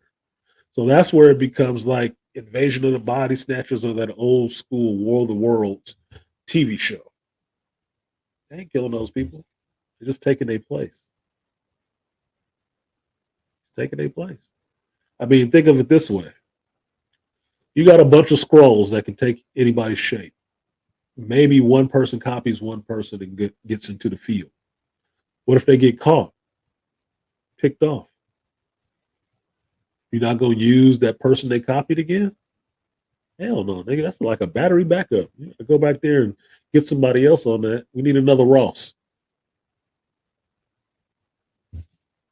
No, they're alive somewhere. Because I don't think they'd kill off Martin Freeman's character that easy. I mean, they could. They could, but he ain't making, RDJ money. So he can hang around for a while. I mean, we had Coulson for a good long time. I wish they'd bring his ass back. Especially since they had killed Hill. I mean, I don't mind Kobe Smulders. I don't really believe she can kick anybody's ass.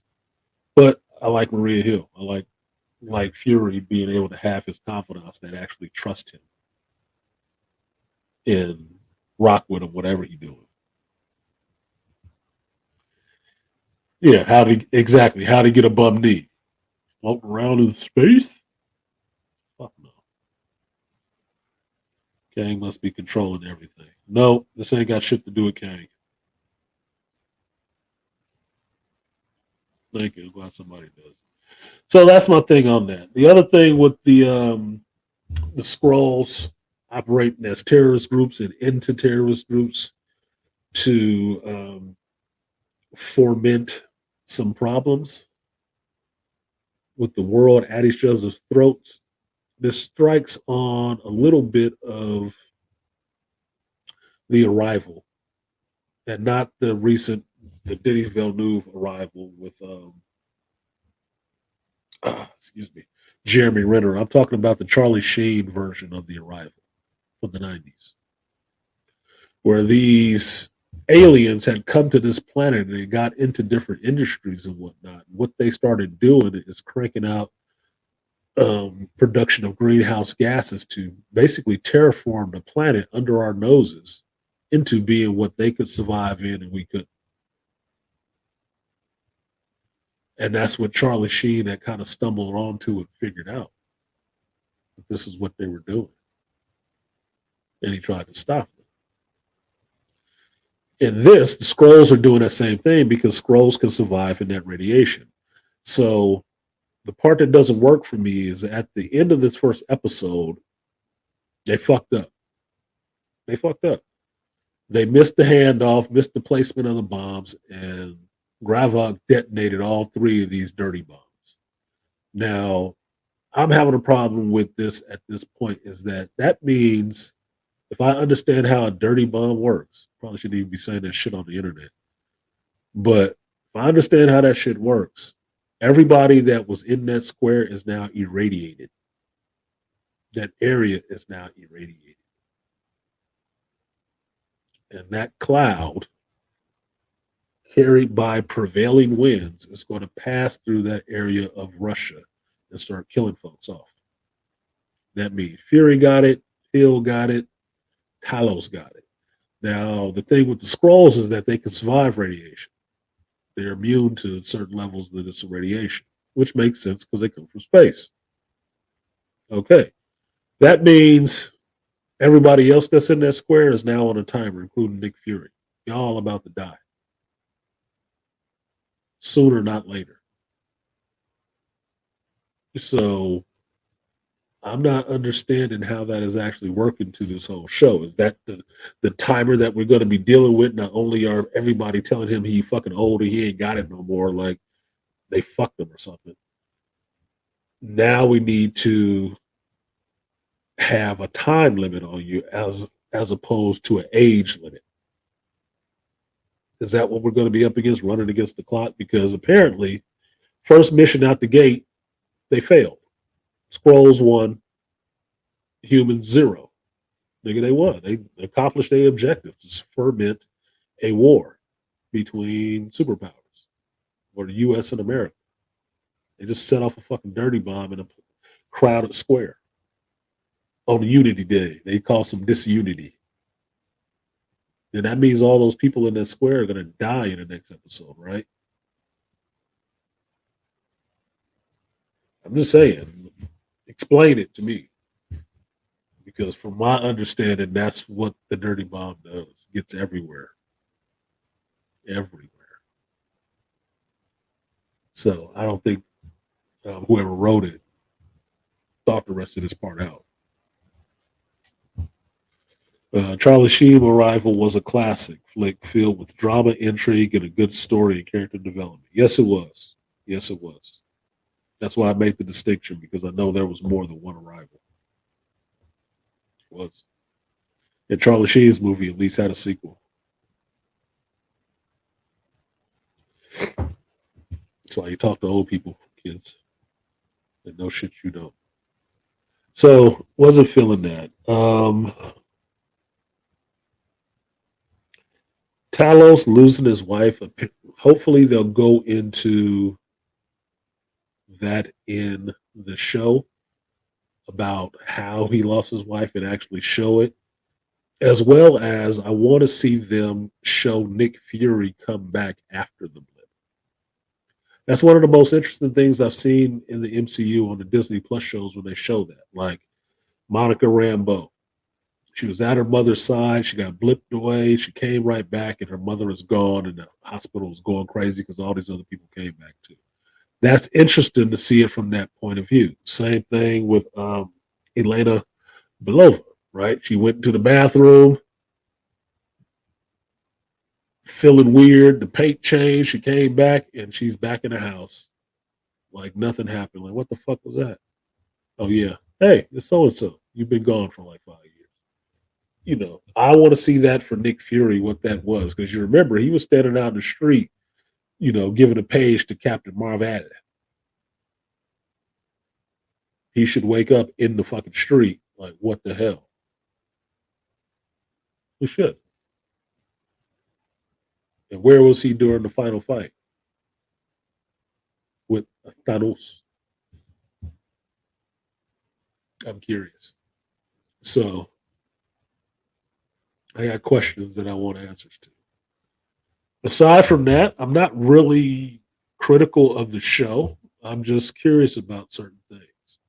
I'm excited to watch the show. I'm happy to see Sam Jackson back on the screen, something going on with the MCU that might be good, and for them to kind of return to form on giving me some kind of espionage genre stuff. That's what I want to see. If that's what I'll get, will be something completely different because you know the MCU, bro.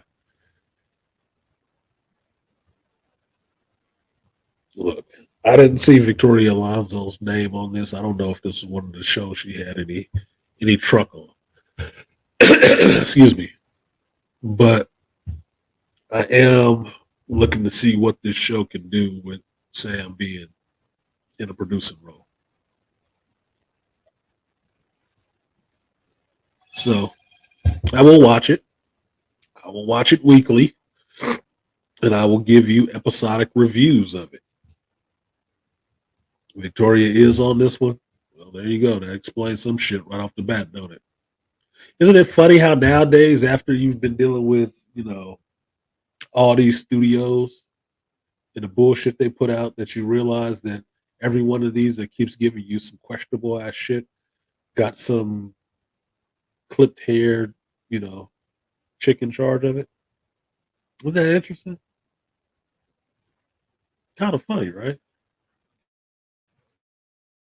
Like beforehand, this used to be for everybody, and now all of a sudden you see it that you just getting excluded out of that shit. And they seem to have a penchant for wanting to give you broken men. That's the only way they want to see them. Interesting. I think I did see her name as a producer. Yeah, whatever. I bet I won't next year. Alonzo is a producer. Speaking of that, I wonder where she's gonna land next. I'm really curious of where she's gonna land next. I really am. I really want to know where she goes next because that is somebody you need to keep an eye on. She still need a flag on her back like a samurai, so you know what clan she represents, where she going. I'm just saying. Also, shout out to the brother playing the antagonist. Yeah, that brother got a nice look to me. Clean hair, because when he kept the way they do the scroll transformation, how quick it happens, I'm liking. The only part I'm not liking is that they just mix it into clothes too, like this. So this coat is actually flesh. What? No, you got to change clothes. Skin transition, not the look.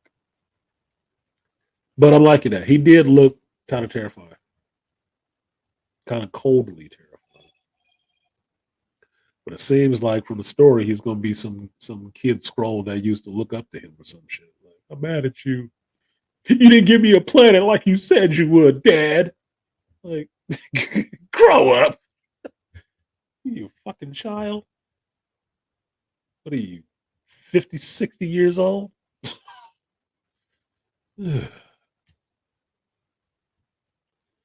Alonso's name was the first thing I noticed, seeing that she is no longer works for Disney. Well, she worked on that project. That's why I said nothing next year should have her name on it. But stuff that comes out this year should. Best believe her name is going to be on Marvels. Bet money is going to be on Marvels. It ain't going to help it. But whatever. She's the producer. She can put her name on shit. She ain't no more though. So it'll get erased. Well, you know what they say, artisan. You can do anything you want on your last day on the job. Yeah. Spray paint the building, say, eat cooch. And it seems like the antagonist also has increased shape-shifting power because he was able to change the objects he held too. Yeah, they're playing fast and loose with what shape-shifted is. Shape shifting is shifting your body. You don't shift clothes. That's what they do in the cartoons because you don't have cartoon characters undressing and dressing to take shape. That was the weird thing they always did with Mystique, that they made Mystique changing the clothes and all the rest of that stuff too. That's not what she changes. She changes her body. Clothes do not change. That's something completely different. But it makes things happen a lot quicker. So it just looks like he's a lot better at shapeshifting because not all scrolls can shapeshift. Not all of them can. There's a certain type of them that can, but not all scrolls shapeshift. So we're just gonna play fast and loose on that one too, and give you the impression that all of them can do this shit. So don't worry about it. But what else about the movie or the show? Excuse me.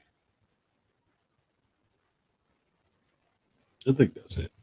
I'll look forward to the next episode. I will. Now that I know it's on now on Wednesday, so you'll get the episodic reviews. And if you care to, you can join the watch parties because I will put it in the community tab. It is a closed stream because I'm showing the actual footage while I'm watching it. So if you feel so inclined, you can jump in, watch the show with me, and be there when I do my actual review that I put up on YouTube. But you can't be on the review because it makes it take longer to do. So it's on Wednesdays. You know me, I'm usually up late, so I'll be catching it at midnight sometimes. So if you up, you see the link, hit my community tab, then you can join.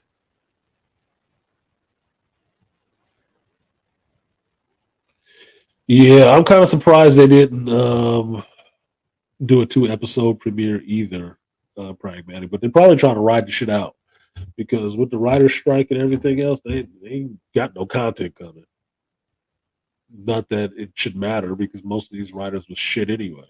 So fine, give me time to go back and watch some other stuff that was actually good because I've been watching the English. Shout out to Steven and Annalise for suggesting the English. I really like the English. The English is really good. It's a really good show. So I'm gonna finish that. I'm kind of disappointed. It's only 6 to 8 episodes. Kind of disappointed, but it's really well written, very well acted, beautiful landscapes and scenery. It's just it should be tense. Tense.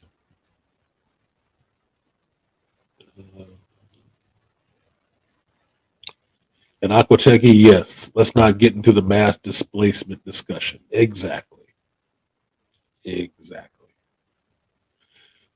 The way I view it, if you have a shapeshifter that can shift mass, change his clothes at the same time, if you grab that motherfucker by the collar, he would yell, ouch. Because you're just grabbing his flesh. Not how the shit works.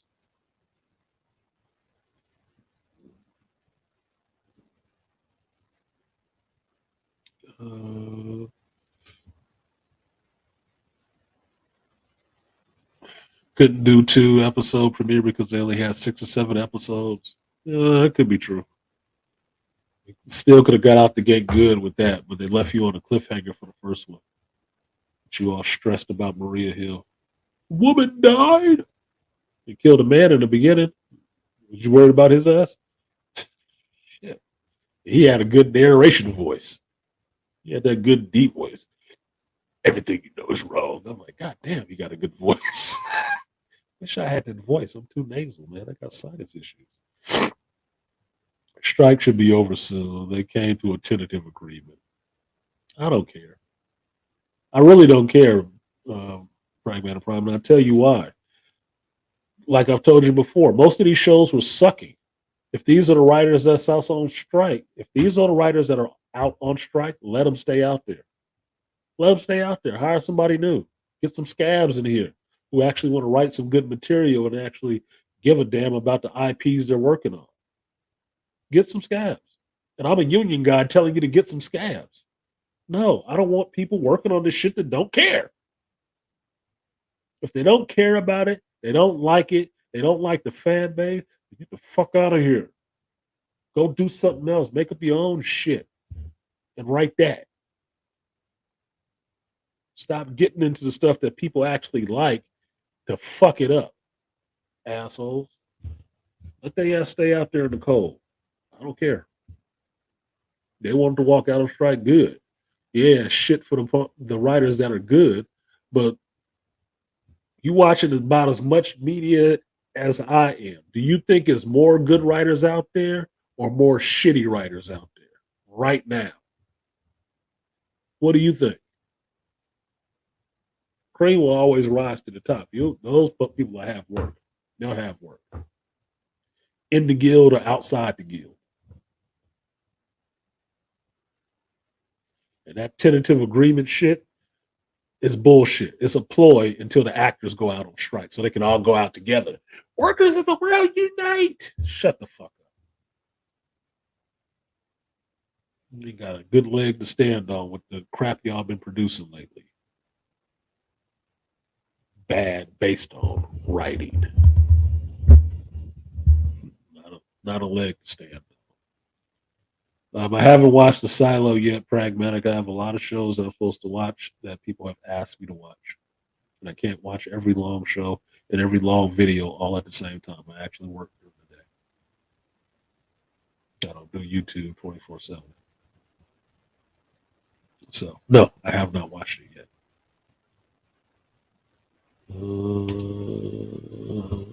Let me go ahead and write that on there.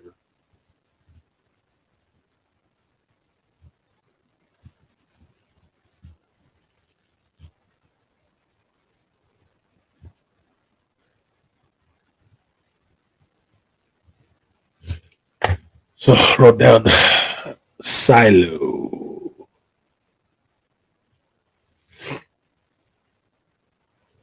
Yeah, the actors want to go on strike too because they want to shut down the whole industry to try to force these studios to give them more money. All you doing is trying to force these studios to actually use AI. So you don't have to have your money held up by people who don't want to do, and then when they do, produce dreck. Right there, like pizza by Alfredo's versus Alfredo Pizza Cafe in the office. I'd rather have a medium amount of really good pizza versus endless supply of shitty pizza. No kidding, Pragmatic. No kidding. Yeah, I'd rather have a limited amount of good shit than an unlimited amount of garbage. I mean, y'all go down the list of the shows that have just been absolutely terrible. Think about it this way. Joby Harold, dude who wrote Obi-Wan Kenobi, he's part of the Actors Guild or the Writers Guild. Do you give a shit about his ass being out on the picket line? Wanting higher wages? No, I don't. People that wrote Masters of the Universe, people who wrote Cowboy Bebop. You care about them people being out on the picket line? No. No, I don't. My favorite, She-Hulk. That fucking goofy ass. Do you care about her big ass being out there on the picket line somewhere? Wanting more money? Absolutely not. Absolutely not. I do not care. Now, actually, good writers, like, say, John Favreau right now can't do work. Why? Because he's part of the Writers Guild, too. Outside of being a director. Yeah, he double dipping. He's an actor, a writer, and a director. Actually produces, too. So there you go. Think about Christopher Nolan. He writes and directs. Some people that actually do some really good shit that can't write anything right now. I'm not supposed to be writing anything right now, at least for a company. I don't know how all the ins and outs of that shit work, but I'd find work, homie. I'd find work as a good writer. Fuck you. I'd come in. I'd come in and scab it. Just put somebody else's name on it, but make sure the checks get put in the right account. Let's keep this shit rolling.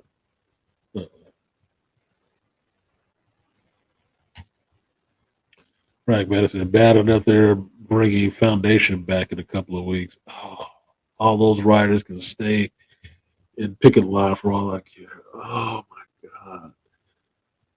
I wonder if BGS knows. I wonder if BGS knows. I wonder if BGS knows the Foundation is coming back. Season 2. Oh, my beloved Trantor just destroyed. Let me see. Wonder if he's sitting on a cloud somewhere.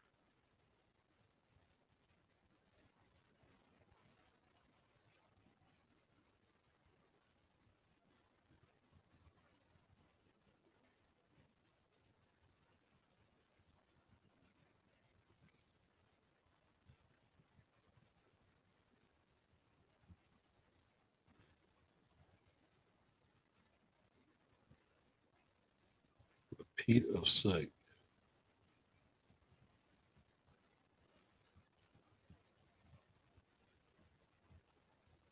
I don't want to see a season 2 of the Foundation. Season 1 hurt my feelings enough.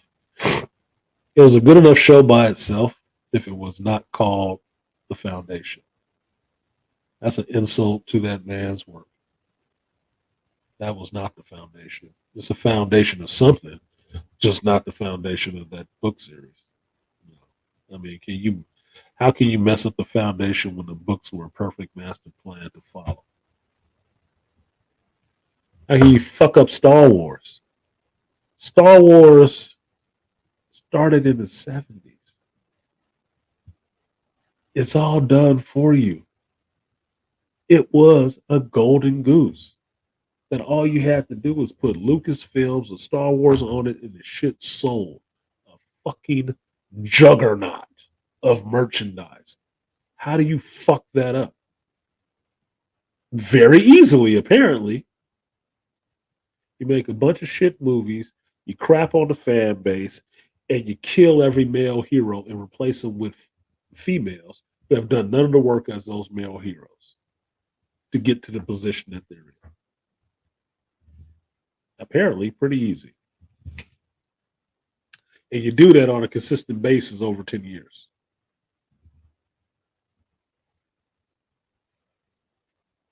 Or if you want to be sexist about it, just put a woman in charge of it. It'll go down the tubes quickly. Ask the MCU. Ask Lucasfilm. Ask Amazon Prime. Ask Warner Brothers before it became Warner Discovery. Ask them. Because this is what you see. Only one that seemed like they got some fucking brains is Amy Pascal over at Sony. And even though they do that goofy shit, they ain't about to shoot themselves in the face to do it. No fucking way. I guess the Japanese men got her on lock. Like, no, bitch, you're not gonna fuck up our business deal. Oh no. You plan to make money off this for a long goddamn time. We plan generationally. And we're not gonna let you fuck this up. Shit. Motherfuckers over here, they don't care. No, push the message. Push the message in your shit. How about that? They actually made a television show based on the Foundation, and it had first season. Wow, yeah, wow, Malika. No, they didn't actually. They made something that they called the Foundation. It had parts and pieces, but it wasn't the Foundation. It wasn't at all. Was not at all. And I was a emotionally distraught. That's the best word for it. I was emotionally distraught by what they did do. So, like, share, subscribe, support the stream if you feel so inclined. I'm 2 hours in, and I probably should just go ahead and let y'all up if you want to talk about this, so we can get some round robin in this bitch. Just in case I gotta go really quickly. We could talk about some of this other stuff. I could throw it in there. I could throw it in the blender while you guys are talking. I could throw it in there. So if you're free, you got your background noise turned off, and you want to geek it up, there is the link. You can come up, and we can actually bat some of this around. So the range is open. Free fire is in effect. So you can get up and clear the hedges. Clear the hedges with me. So, Secret Invasion. That's it on Secret Invasion. I look forward to episode 2. There will be a link for the watch party because I will not be on call that day, which means I will be at home and I can actually do a watch party. So if you want to come on and watch it with me, we can sit there and chop it up on the live. But it will not be available on YouTube. The review will, the watch will actually go up on Patreon because I do have a Patreon with my watch parties on there. And I figured, trying to figure out something else to do on Patreon other than just the watch parties because it's dead if there's not something worth watching. Trying to do a lot of stuff at the same time. I don't always succeed. So, next little bit of trivia. And make sure you drop a like on the video. And where are we at? 7.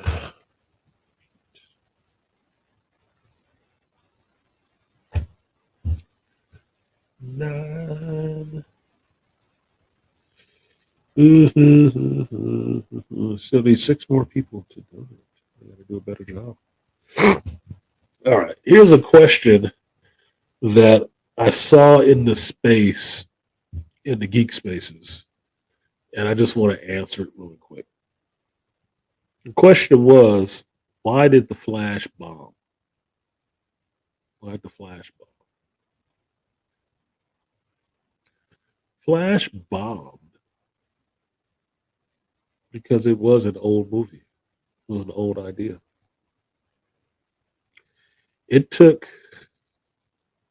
7 years to get that movie actually made and out into the theaters.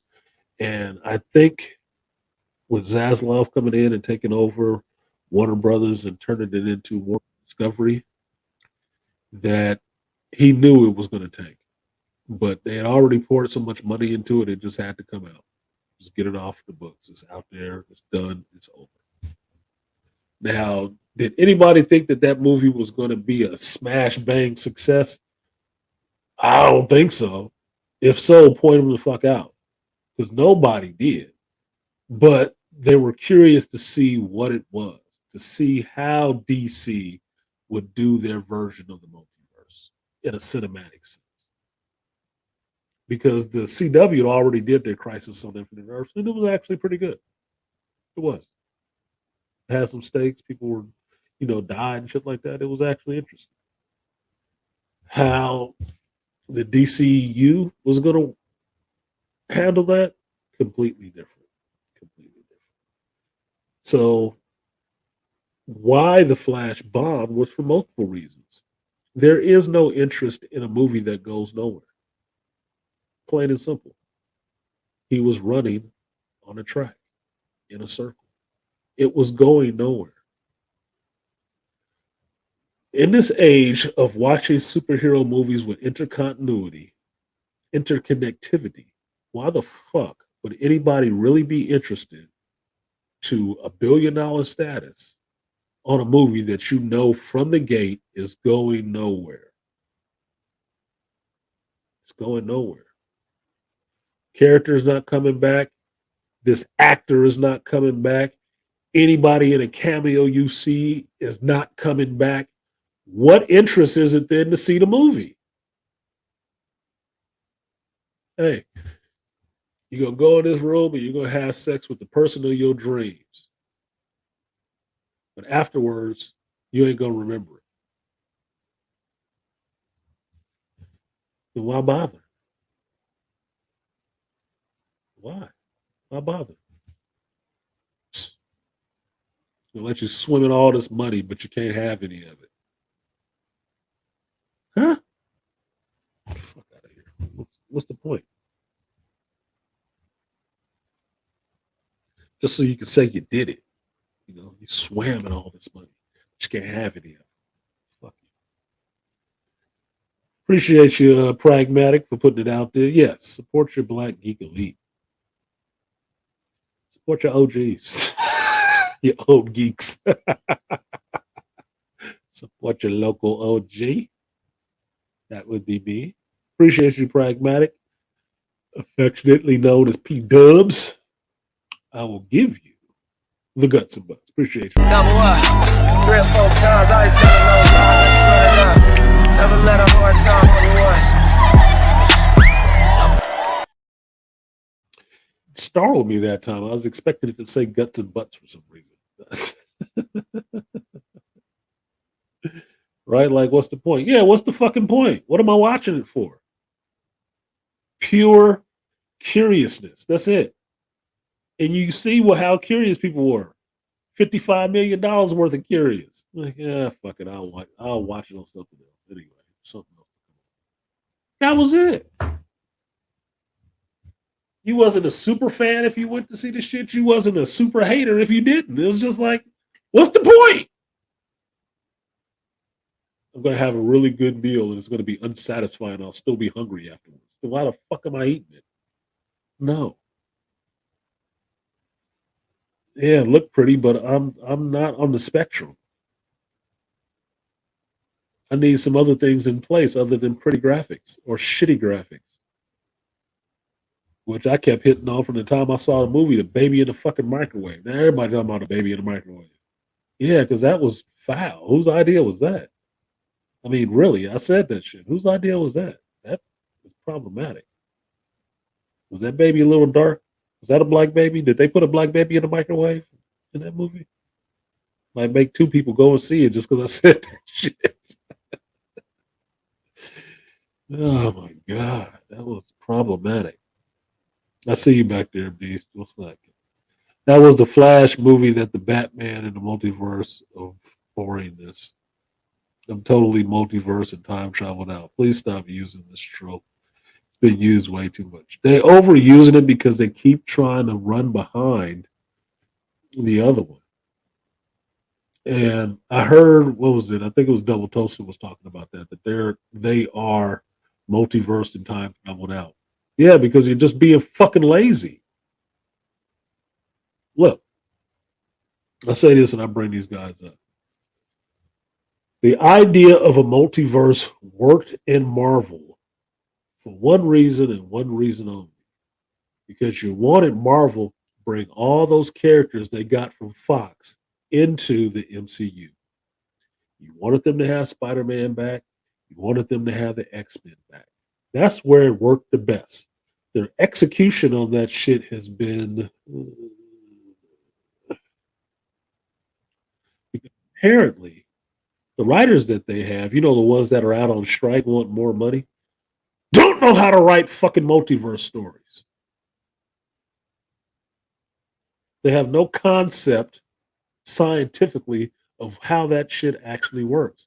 It's like some bitch writing a show about a lawyer who don't know shit about the law. Can't even fake it. So he just fills it in with all this airhead vapidness of a white girl out of an Asian man.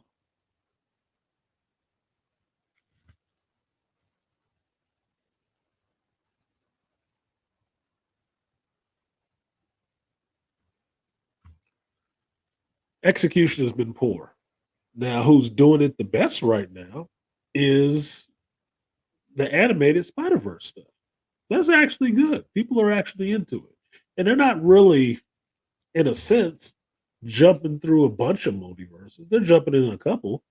You're just seeing more people from different universes. That's it.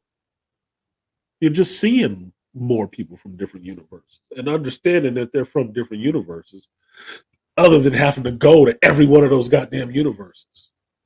Because even Multiverse of Madness only showed you a few of them. They showed you a lot of them. They went to a few. That's it. Some people ain't science minded like that to even grasp the concept. And even in comics, there's not a lot of people who write that shit. Because like me and Joe Herb would tell you, fucking people can't write. Yeah, they put words on paper that's English, but they can't write. They're not creative. That's why they have to couch everything about feelings and shit like that. Because that's all they've been taught for the last 30 goddamn years. I know who I am. I know my truth. I know my feelings. I matter. To somebody. Not me. Only thing that matters right now is if you can write a good story in between these pages. You got 24 of them to get it done. Go.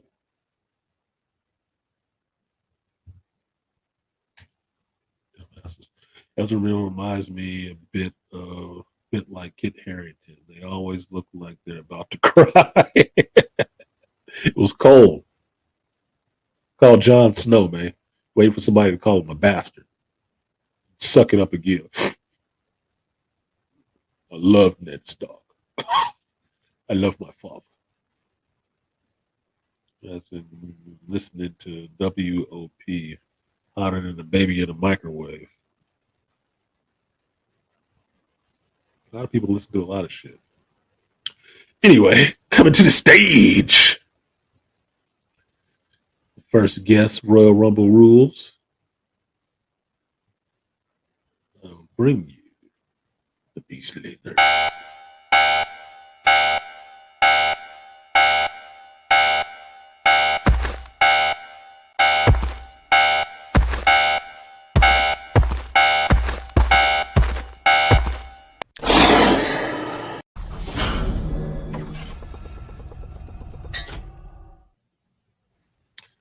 What up, Beast? What up, Pragmatic? Not much stars and garters. Hey, what's going on? Let me try to get y'all some equality in here. There you go. Now we all the same size. It's all about the agenda. Yeah, I'm not an egomaniac like that. Like, no, y'all gonna be small. I'm gonna be big because they need to see all of this. What's good with y'all? What y'all got on some of this stuff? Because I ain't even gotten to this Indiana and this acolyte shit because there's so much happening on that front. I'm just like, yeah, dude, you bury me in bullshit with this. I know this movie coming out this week. I fucking know. I know. Yeah, I'm gonna go see the movie. I'm gonna go see Indiana Jones. I thought about seeing Flash, but then I had the same thought. Like, what's the point? They're doing everything. So why would I even? So you gonna miss the Flash, but go and see Indiana. Man, it's like, I mean, it's pick your poison, man. Yeah, you picking his poison. That's all he doing is picking like poison. Like, I'm not the knife. Yeah, I'm not a fan. I'm not a big fan of Ezra Miller. You know what it is with Ezra Miller and him writing the movie. It's like when they give people like Steve Nash a head coaching job in the NBA, and they haven't cut their teeth on any bench, outside of playing. It's like, I can see Ezra Miller if he was in the writing room and like being like, hey, if he wrote an episode of a show and he was doing that and working his way up to a movie. But it's like, why would you give this guy a huge? He didn't write this movie, did he?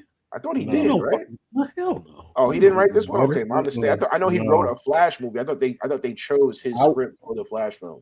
I will say this: when I was watching him in the Flash, I hope the fuck not. Somebody look that up. Verify that shit. I didn't see no Ezra Miller credits on this shit. I thought outside of being Barry out. before he is the came out. Rainbow Committee, so they probably slide him a credit or two. Yeah, that was Miss Ann. This is a Miss Ann. Oh, okay, because I know when they were before the film came out, I know there was rumors that he actually wrote a Flash script. Hope the And fuck not. I thought they selected his script, and I was like, but either way, I'm not gonna. They're redoing the entire DC universe, so it's like, what's the point of me watching this? I didn't see Shazam. Shazam is on HBO Max. That came out, And you don't need to. Shazam sucked. I'm telling you not to watch Shazam. Yeah, I'm not gonna. I've been. I think I had a choice. I think Friday night I ended up watching Monuments Man again because I'm like, I haven't seen that in a while.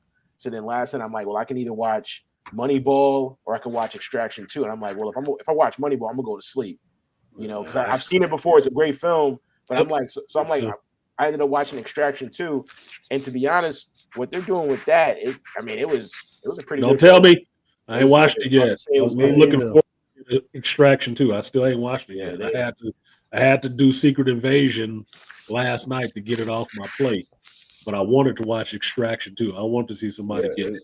When you watch it, I look forward to your review of it because I think you like it. Yeah, but I like the first one. I love the first one. That's why I was looking for this one. And please make a sequel.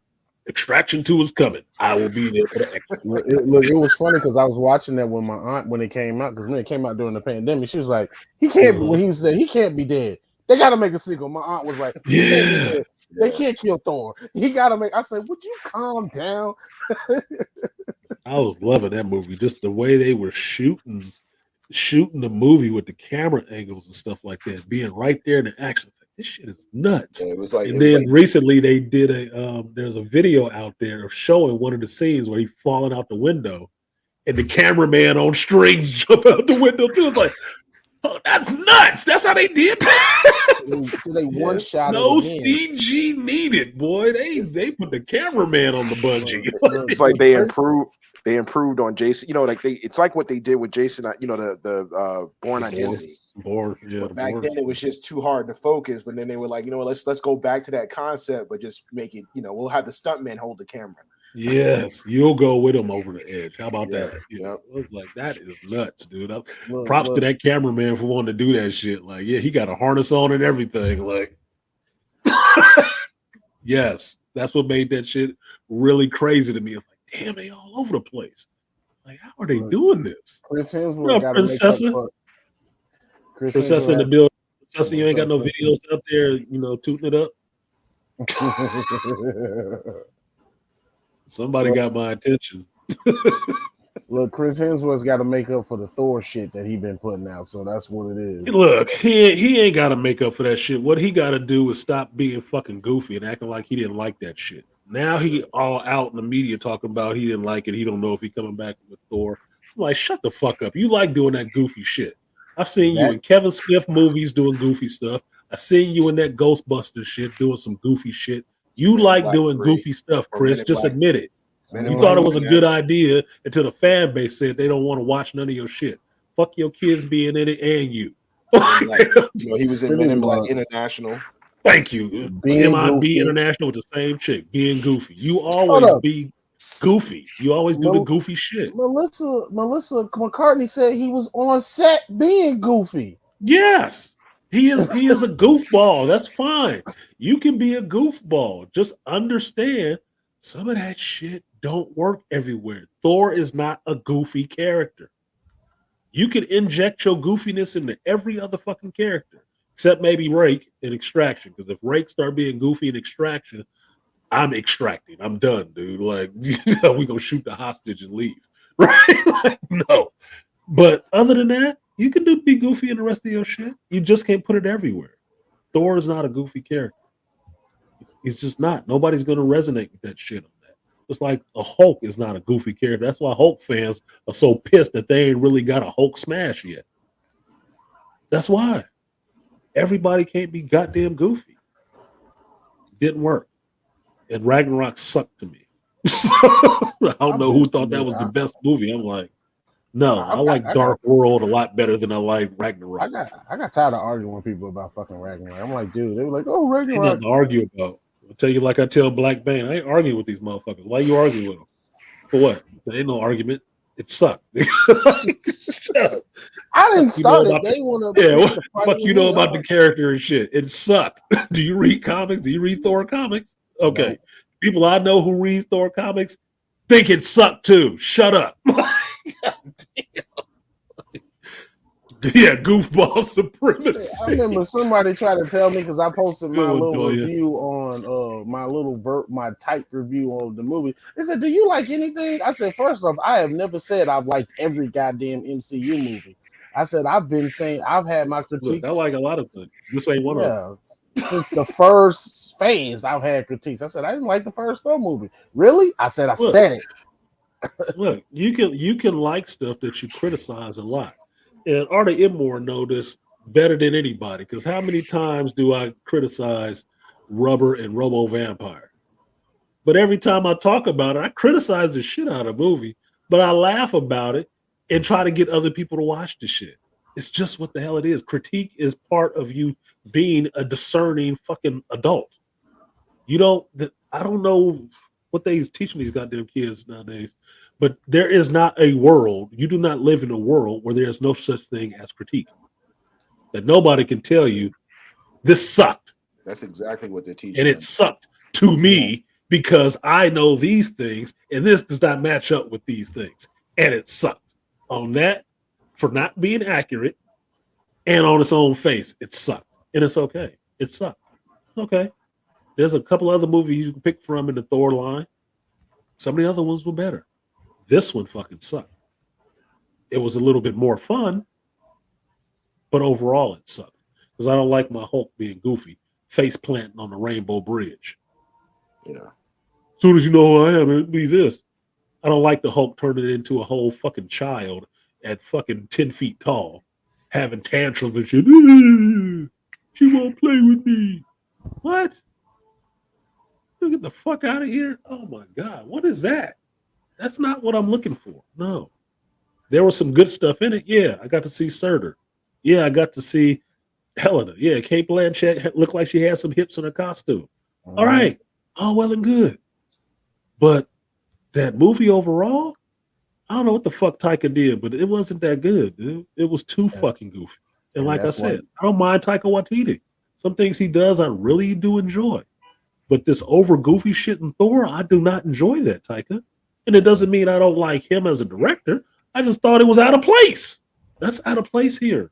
Don't bring that shit over here. No. And which is why you got Love and Thunder, because all the people that love Thor Ragnarok hated Love and Thunder. I was like, well, that's why you got more of that, because you got more of that amped up. Yeah.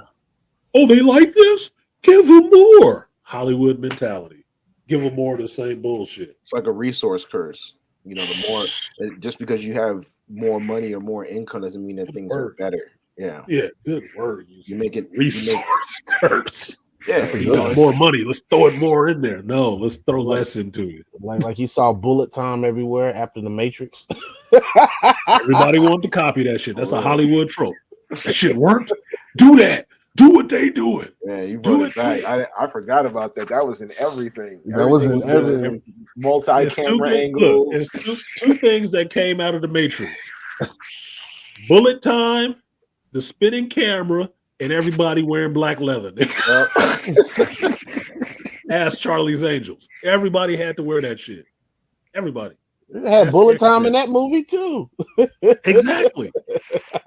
Because Hollywood studios are traditionally some of the most unimaginative fucking places to work.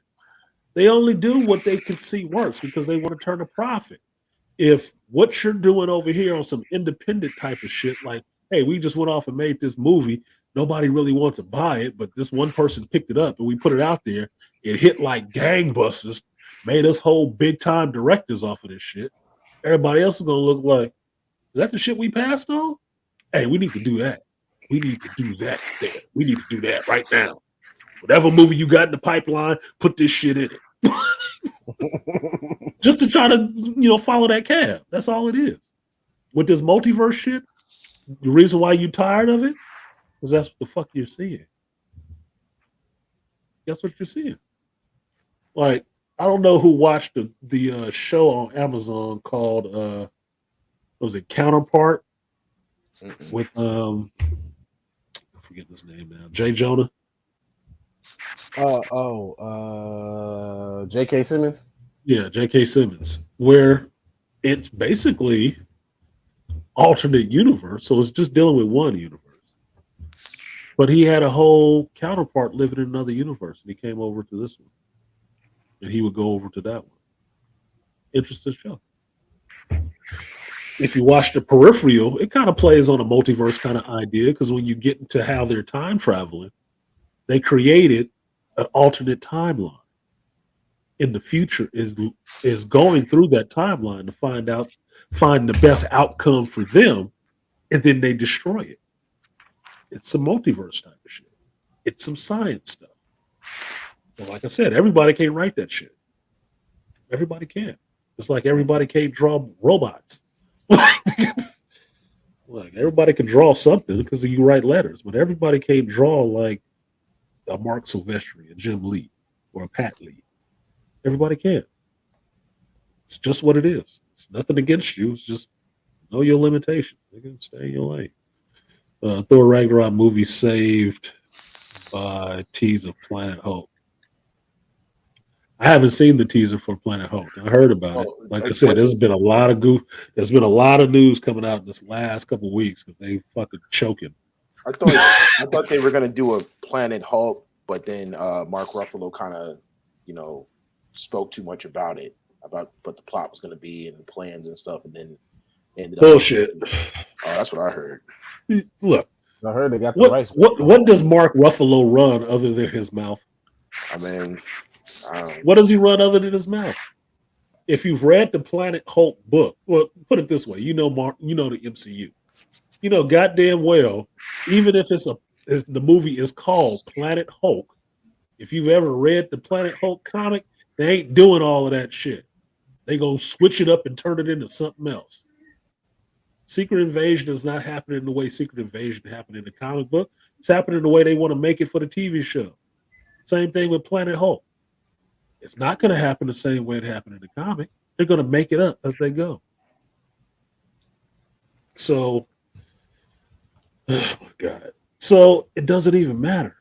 I mean, the Infinity Saga, Infinity War wasn't the way the Infinity War was in the comic. They made up a bunch of other shit. So it don't matter what the hell Mark Ruffalo said. He ain't in the writing room. He not writing this shit.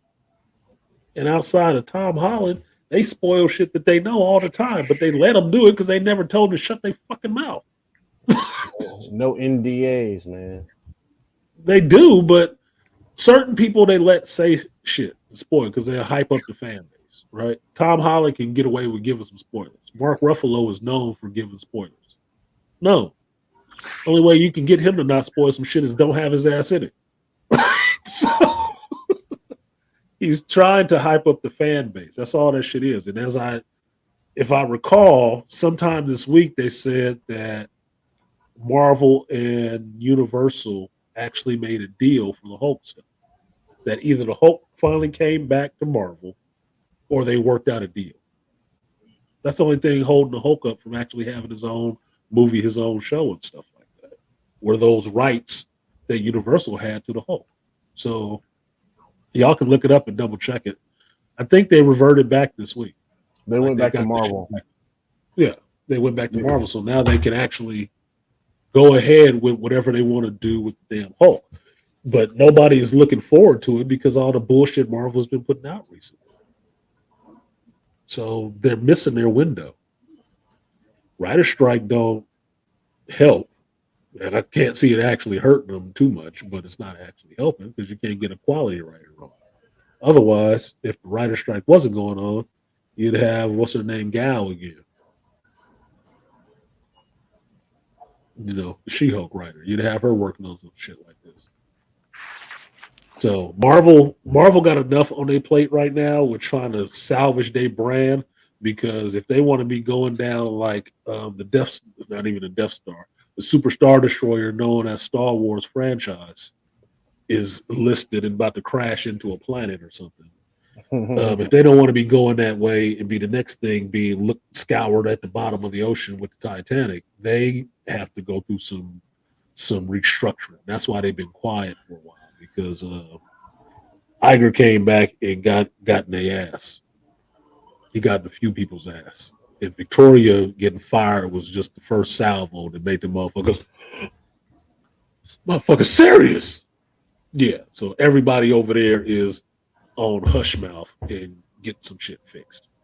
And best believe the main thing that's getting fixed over at Marvel is the writing of these projects.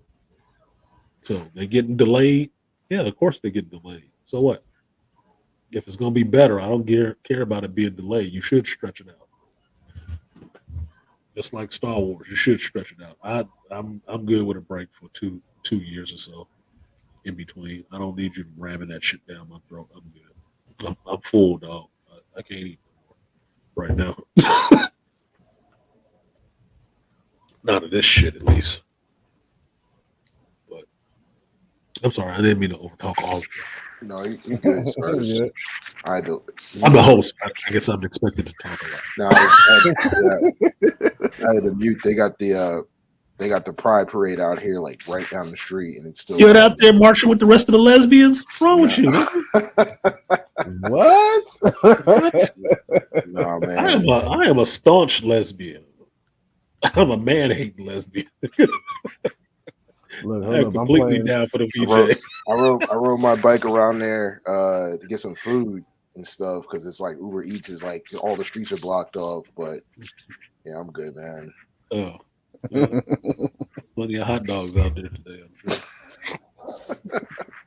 I never worried about the Pride Parade. I'm from the Bay Area. That's like I'm not worried about it either. It's just a lot. It's like literally like across the street. So it's really busy. And I'm concerned because I ordered some groceries. I'm being a yuppie today, so it's like I ordered some groceries, and I'm concerned if they've still got the streets blocked off. I'm not gonna get my stuff in time. Yeah. You know, first world problems. Don't let me get my produce. Have your party, yeah. Have your party, but I need my groceries. Exactly. And shout out to my boy Ron. That was always his joke. He said he would march in the parade. He would march in the parade holding the banner with the lesbians because he worked as a customs officer, and one of the customs officers was a big chick, and she was gay or lesbian, right? And she was asking about wearing her uniform to the parade. I said, you can't wear your uniform, but if you go, I'll go with you. And she was shocked, like, you would go with me? I said, yeah, what I got to do with lesbians? They all like the same thing I do. I'll march in the parade and hold the banner. And it look better because I'm in a wheelchair too. This motherfucker was stupid. So that's why I use that joke, because I always think of him when I use that joke. Because it is funny. Like, yeah, I'm a fucking lesbian as a motherfucker. Strictly cooch. Strictly staunch cooch advocate. It's good for you. Oh, let them. So I told you, good goofy ass be sending out the wrong signals. I'm like, oh no, BGM.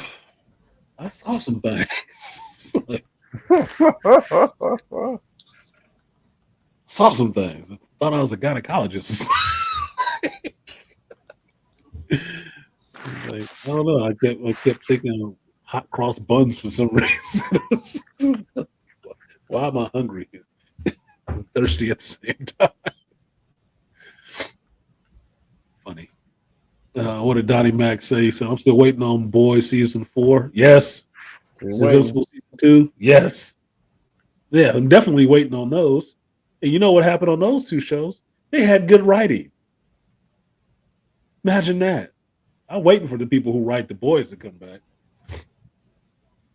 Because even though they did Hero-gasm, they still left that season off where the fuck is going to happen now? Like, dude, what the hell? It's going to be a whole problem. Mm-hmm. You're going to have an evil Superboy running around? Holy shit, Homelander don't need company. Does not need company. Where are they going to go next? I don't like that joke. I don't like the equivalent. What joke? I like you, Princessa, but understand there ain't shit that I say I do because some woman likes it. If you are not in the bedroom with me, there are very few things I'm going to change to make you like it. That's not manhood. It is not. I don't like the equivalent. Oh my. Look, it's okay. You might not be a lesbian. I, however, am a lesbian, and I'm proud. I have Mhm. pride. I have pride in my lesbianness. Unless lesbian means something other than liking women. Oh, shit, today's standards, it probably does. With these weirdo. If men march with lesbians, what do women march with? Men. Men. Yeah, men. Because they like dick too. March with the gay men. Yes. He take the back, I take the front. I don't know. Y'all figured it out. Y'all the ones promote that shit the most. That's a women's thing. Women love these pointless parties. I just finished reading God Emperor of Dune. Did you? Yeah, so I'm starting Heretics of Dune. And I haven't read Heretic yet. okay. God Emperor was cool though.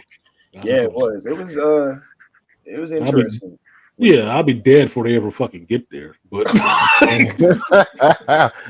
but if they did get there, I would have Denny do it because I'm really looking forward to this part two. I am actually pumped for number two to come. Yeah. I think it comes out in the fall, like September or something like Oh, that. it's coming out in November. November? Okay, we gotta wait a November, little bit. my birth month. It's like, oh, this is a special gift for me, right? Mhm. For me personally. Yes, Lord, I am listening. Your servant is here. Yeah, God Emperor was crazy because it was just I don't know. It's reading like just starting Heretics. I guess from reading the first four books, you can see that he went from all male protagonists to now it being female protagonists. It shifts. Because it was the transition happened in God Emperor of Doom, where he had Siona kind of take over the Golden Path and stuff. Right. But it was like We had- it was reading all of his reading Leto Atreides the second, reading his prologue, not his monologues and stuff. It's almost like trying to interpret what's the guy, the Roman emperor. Marcus Aurelius. Yes, exactly. Yep. Well, you understand that he's seeing things from a different perspective. Yeah. And when he figured out what the golden path was and how he set up that 1,000-year rule, 100-year rule, whatever it was. I think it was 1,000-year rule. Yeah, it was 1,000. Yeah, over 1,000. He- It was like yeah. 1,500 years. Yeah. Yeah, 1,500 years. He knew what needed to be done because he had that prescience. So he was doing what needed to be done. But his whole transition and stuff like this, like, damn, Leto had to carry it. Nigga, I thought Paul had it rough. No, Leto the second had it rough. Yeah. He had to carry all that shit. He went through the whole transformation and everything. I'm like, God damn. I'd love to see this. I'd love for them. Although I really, really do love Paul Atreides and his story, I would really love to see Leto the second on film. I really would. You got to see a little bit of it in the sci-fi stuff. But even as accurate as the sci-fi series was, it's still missing a lot when you read the book. I'd love to see that brought to the screen. Because at this point, I got Paul's story a couple different times. At least at this point, 1, 2, 3, 4 times. I've got Paul's story 4 times already. I'm ready to see the rest of the story. Yeah. I really am. I mean, even Children of Dune, that was because Paul was in that. People thought he was dead, but he was the preacher.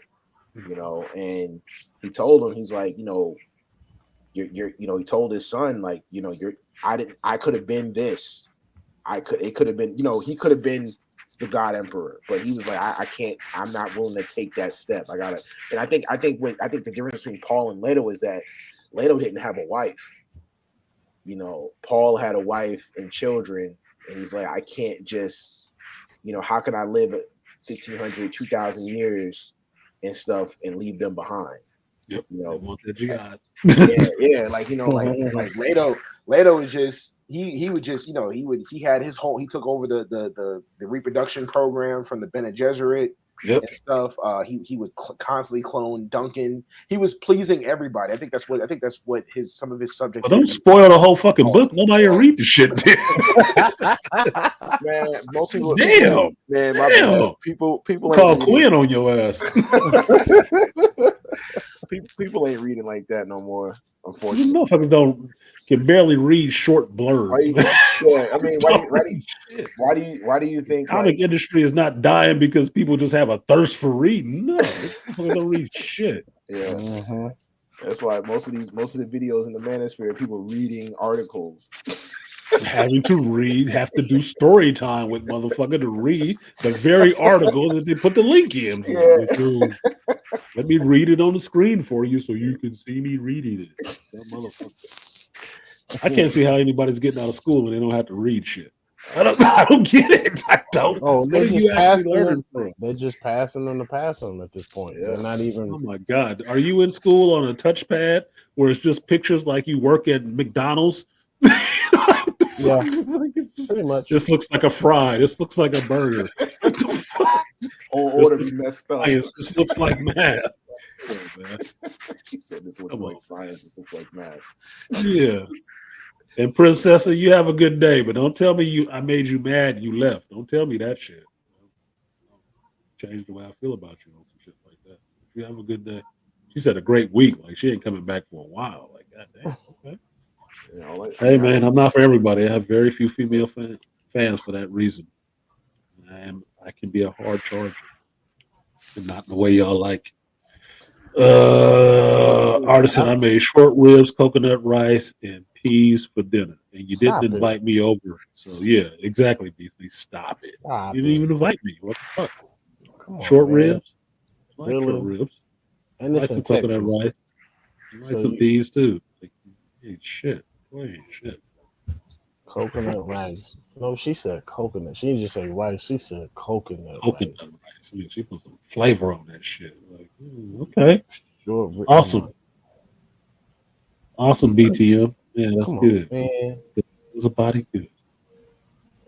And you know she made like four servings, so you know it's seconds all up in there. Yeah, you know she made a week's worth of that shit. At least 3 days. Look, I had been watching. I went back to anime, man. I started watching the series Black Clover. Black Clover is good. I haven't started that. I've been watching Vinland Saga. My boy Black Bane sent me some shit. He sent me a clip on Instagram of some anime where these two dudes is actually jerking off against each other. So I'm like, what the fuck? Japan is a weird place, man. Japan is a weird place. They jerking off and throwing jizz at each other like they doing like, what in the fuck? He sent me the message and was like, what the fuck? And I'm looking at it like, what the fuck did I just watch? Why did you send that shit to me? Yeah, damn, it's so jizz fight, my nigga. Jizz fight. It is blurred out, so I probably can show it on here, but this shit looks stupid because I want to see what the title of this shit is. Not that I want to watch it because I know Artie Immore probably have watched it twice. That's just me fucking with Artie Immore because I can. It's my homeboy. Well, wait a minute. Where is this shit? What is this shit?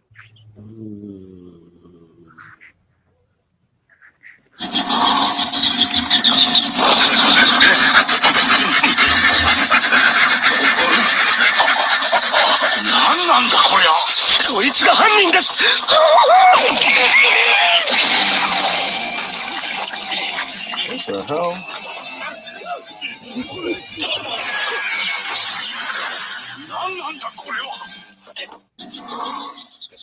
That's never gonna end up on Crunchyroll. Fuck no. It might already be there. It's on different type of Crunchyroll. He said they'll never end up on Crunchyroll. That is a surefire way not to get on Crunchyroll, sir. He threw jizz at his ass and they all look like little semen. I'm like, what the fuck? He backflipping like they having a ninja fight. Like, with the what music the- and shit playing. yeah, like what the hell? You never saw my IG power. Shonen Spot. I don't know what the hell anime this is, and I'm not watching it Shonen. either. What? Shonen Spot. That's what the name of the place is. I don't know why I'm advertising for them, but I'm like, what the fuck is that? Dude? What the hell? Like for real? What in the hell?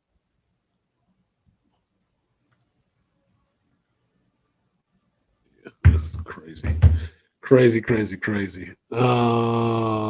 did Akuteki say? Speaking of black things, Black Mirror. Pause. Black Mirror has a new season on Netflix. Salma Hayek is in the first episode. Is she though? Is Selma in that shit? I refuse to watch Black Mirror after that episode with Anthony Mackie and old boy from that played the Black Manta in the I don't know Aquaman. who you talk. I know who you're talking about. I want that video Fake game. Morpheus. Yeah, that video game episode. I was like, oh hell no. That pissed me off. I was like, I don't want. I never saw that. I never saw that one. I stopped watching Black Mirror when it got to Bramble Bush or whatever the fuck it was called. Oh, I so you didn't? fell back. Yeah, I so heard that- about the Anthony Mackie and God damn it! I know this dude's name. I keep wanting to say Abdullah or some shit like that. Yeah, it's something like that. It's something like that. It's this cat. You know, the Candyman. The Candyman. The Black Man. Oh, the guy that played Morpheus in that terrible Yeah. Matrix reboot Yeah. or whatever Yeah. that was. That movie don't count. Or Count. There's another reason I'm not worried about writers being on strike. Yeah, he also played Dr. Was it Dr. Manhattan? He's also Manhattan. I'm forgetting his other name because he has a African name. It's like it starts with a Y, right? Yeah, something. Yeah. There you go. Yeah. Yahya Mateen Abdul or something like that. Yeah. I knew it was a sound. I was forgetting the first part of his name. Yeah. He's cool. I didn't watch that shit though. I didn't see that. I heard about it. I didn't see that one on Black Mirror, and I actually like Black Mirror. Oh man, look. But Selma's in it this season. That's cool.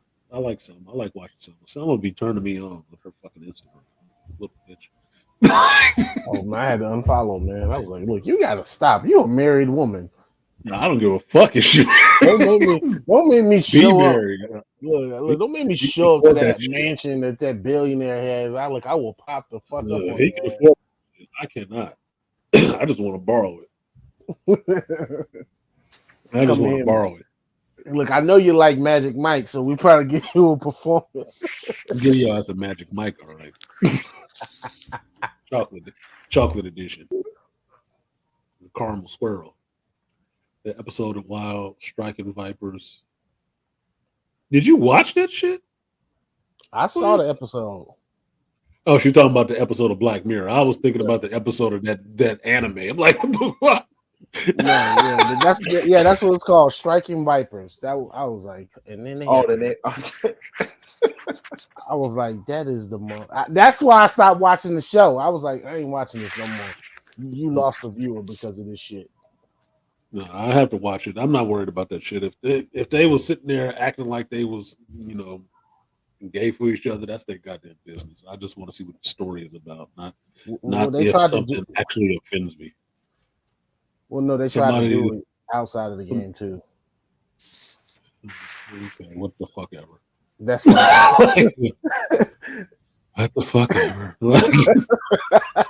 Again with this trope. What was I talking about? Stuff they put out there about black men. Like, okay, you're just doing it again. At this point, it doesn't make it hard. You're not doing anything revolutionary. You're just doing the same shit. Somebody planning exactly what you're going to do or where you will be has got to give you an inferiority complex. Yeah, I got to dedicate. Turn yourself into a sandstorm. I must have missed that. I think he might be talking about Dune. Oh yeah. Got you. I'm reading that shit late. That episode. Artisan. That waste art of jizz food, the 5-finger shuffle style against an iron palm of skeet skeet skeet skeet canoe. Yeah, the iron palm of skeet skeet canoe. Yeah, he was throwing jizz at the motherfuckers. And sitting there jerking and throwing jizz at each other. I'm like, dude, no fucking way in hell. No, I guarantee that better never see a live action. Look, that was magical palm. It was magical palm oil to give him the power up. I use my magic palm oil and cast my penis in defense mode. I was like, y'all ain't got nothing better to do over there. Y'all These just on that rock. Y'all just That's- that bored. That's the funny part about. I want to say maybe that wasn't from Japan. I don't know. That's the funny part to me about Japanese culture. You think they so tucked in and uptight and shit like that, and you see shit like this, like, what the fuck is going on over there? Wait a minute, they into some different shit. They into some different stuff over there. Oh my god. Oh man, they are like the most sinister, pranky type people. Just being around Japanese karate masters and how this is master such and such. You need to be serious. I said I'm not being serious with him. Do you not see the practical? They pull practical pranks that will get you into serious trouble. I'm like, what are we doing here? I'm not taking nothing serious. Like, do this now, or we do. I'm like, oh snap! So we gonna pull this shit. So you tell me if this is a practical prank. So I replaced the refrigerator in our break room the last time I was here on call on the weekend, right? But one of the other things I did outside of cleaning up is I went around in the break room and reset the clock on the stove because it was off. But what I also did is because we got people who keep collecting microwaves that are thrown away. We got like 3 microwaves in here. So starting from the stove all the way around the room for stove, microwave, clock. I set all the time on the motherfuckers, right? But I set all the time from the stove 1 minute off all the way around. So if it says 11:22 on the stove, the next thing says 11:23. The thing after that says 11:24. The one after that says 11:25. The other one says 11:26. Now, is that wrong and fucked up of me? Or is that a practical prank? It's a funny prank because if you're really observant, you can see kind of see who's the most late person now. Because now the person that's the most late is the one that's always looking at the 11:24 clock or the 11:25 or the 11:26 clock. Yeah. It's like, did they notice or did they reset it? Did they even fucking notice? You always 4 minutes late to everything, and it's like, oh, you can tell who uses that microwave the most. No shit, because I thought it was stupid that all the microwaves was in there like that anyway. But if you're gonna have them all in there and have them all on different time, like they weren't even set, I just set them all a minute off. So you get back to home, you know which one is on the right time. But I just thought it was funny because to see 2 microwaves sitting up there on top of each other, and then it's like 123, 124. What the fuck? But the clock says fix it. I thought it was funny. I don't know. Maybe I'm perverse. But it's a far cry away from doing just food. So we got Indiana 5. Oh don't say that, Beasley. We got to get into this shit. Like, we got to deal with this head on, man. We got to just take this shit, take the bull by the horns and the bull whip, get off the door tight, and just plow through this bullshit. Look, I'm just thinking about my mom, man. That Indiana Jones shit, and she is not here, and I'm so glad she is no longer here to see this shit because this would just if she's not already dead, this would have killed her. Look, they have just bastardized her beloved Harrison Ford. Oh my god! I told you that Han Solo pissed her off, man. She almost jumped up out of that wheelchair. He was like, "What? They killed her." I said, like I said, I told you they killed her. I thought you was joking. Why would I joke about some stuff like that? Look, from what I keep hearing, haven't seen the movie yet. Haven't seen the movie yet.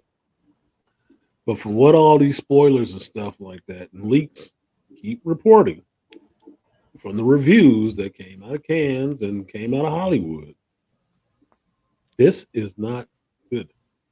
That they have, in effect, killed Indiana, even without you seeing a body on the screen. They dome that motherfucker, push him off a cliff somewhere. And I'm really thinking, with the dial of dead on arrival, dead on delivery, who the fuck is showing up for another pointless movie that's going nowhere? I'm not showing up for a Helena movie. This is not Helena Part 1. It's Indiana 5. It's supposed to be.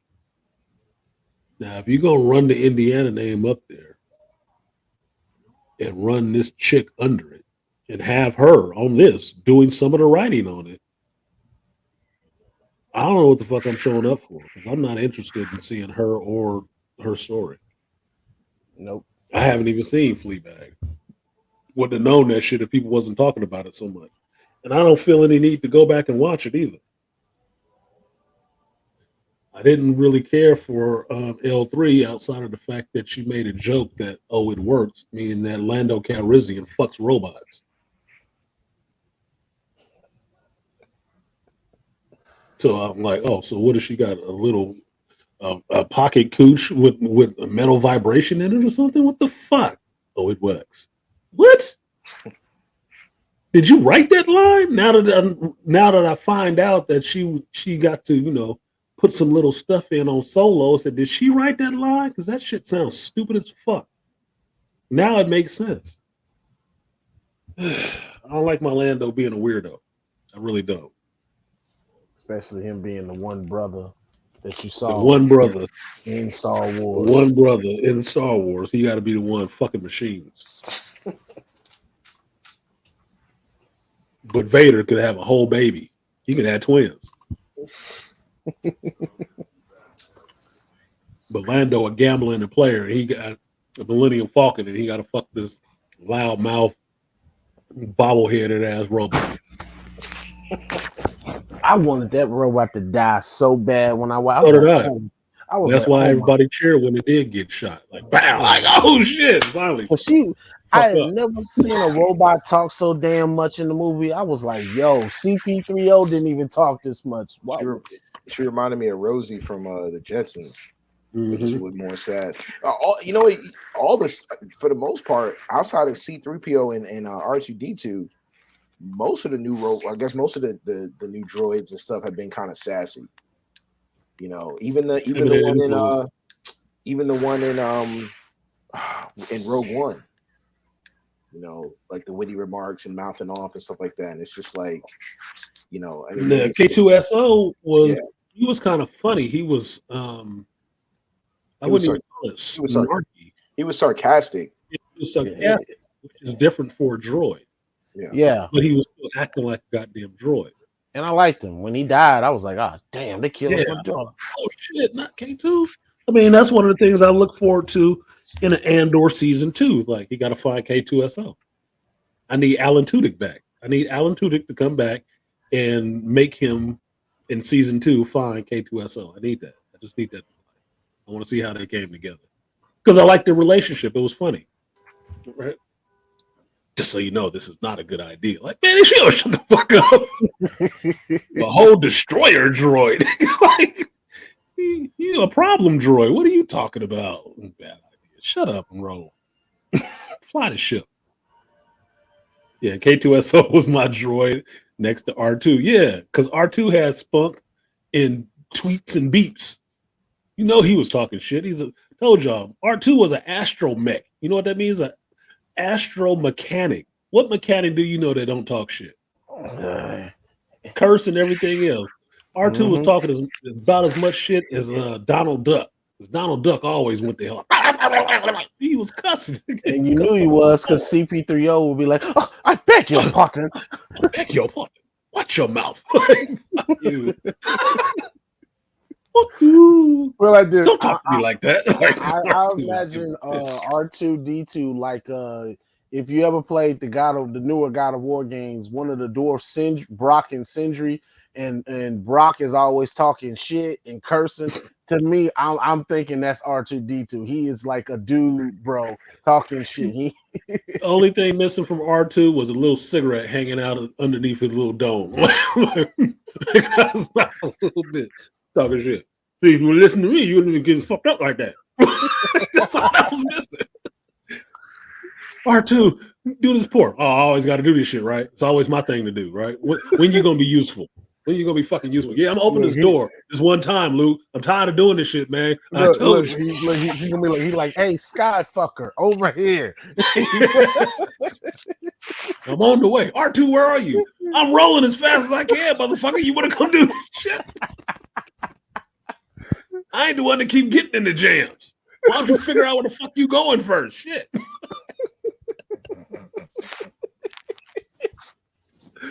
Oh man, where Ha Davis at? I need somebody to take one of them Star Wars clips with R2 and them yelling in the comms at R2, and they just need to voice over a black dude talking for R2.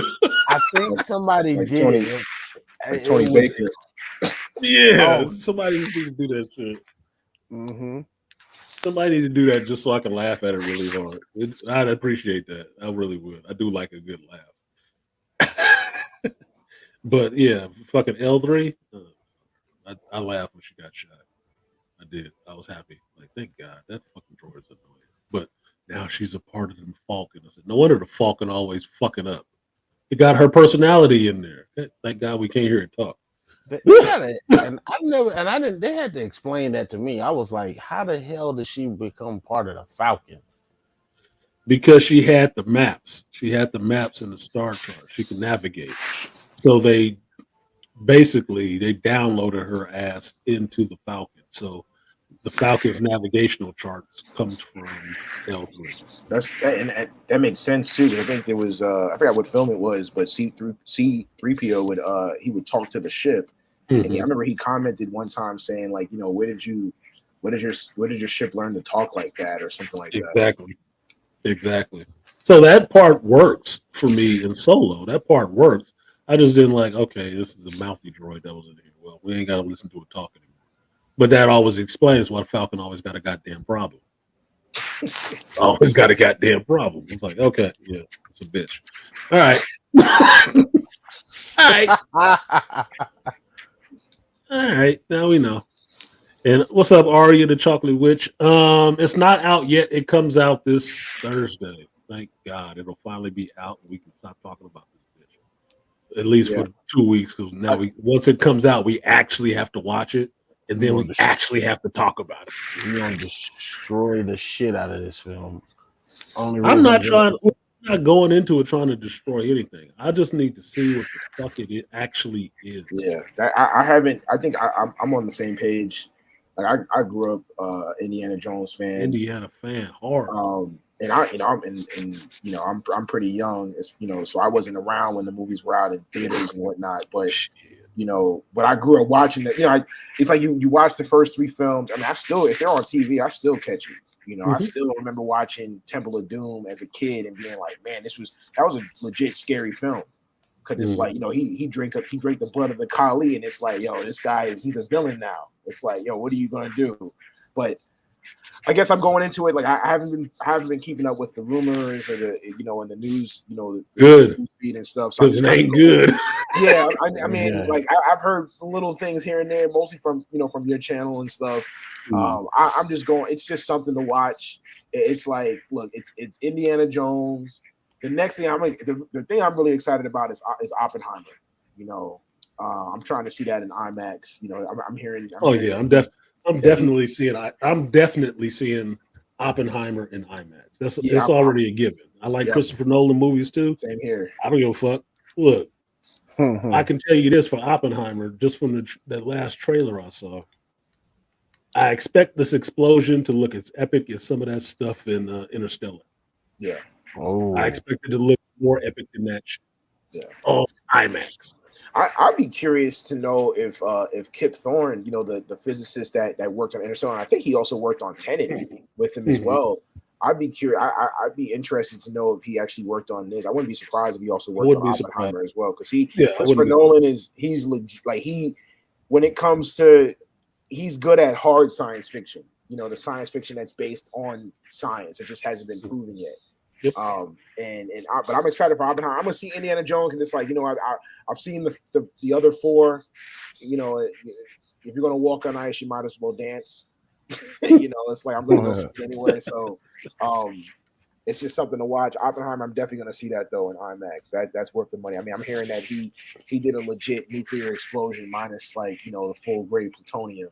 So minus the plutonium needed. Yeah, exactly. Like for the actual event.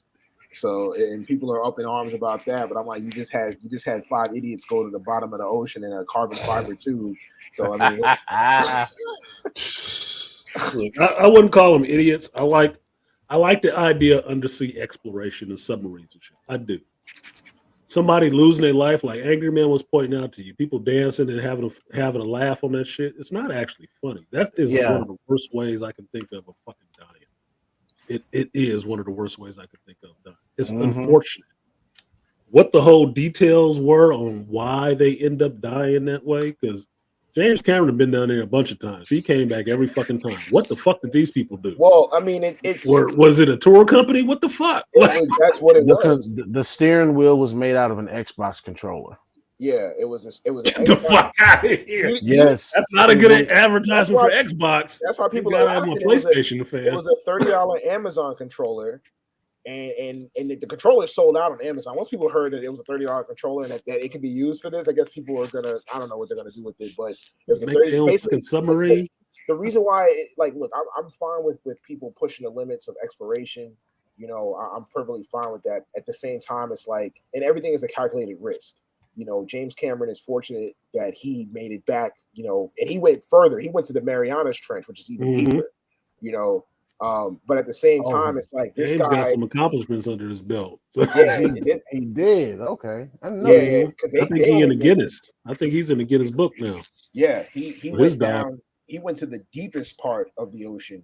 They only went. I mean, they went pretty deep too. But I think the Marianas Trench is in the Pacific, and then they're in the Atlantic. So they're about 12,500 feet down. But my only thing is like, the owner of the company just had a large amount of reckless abandon. Oh, really? Is that what it is? So it wasn't like a tourism thing. It wasn't. Yeah, it was a tourist company. The ship was made out of carbon fiber instead of it being made out of steel.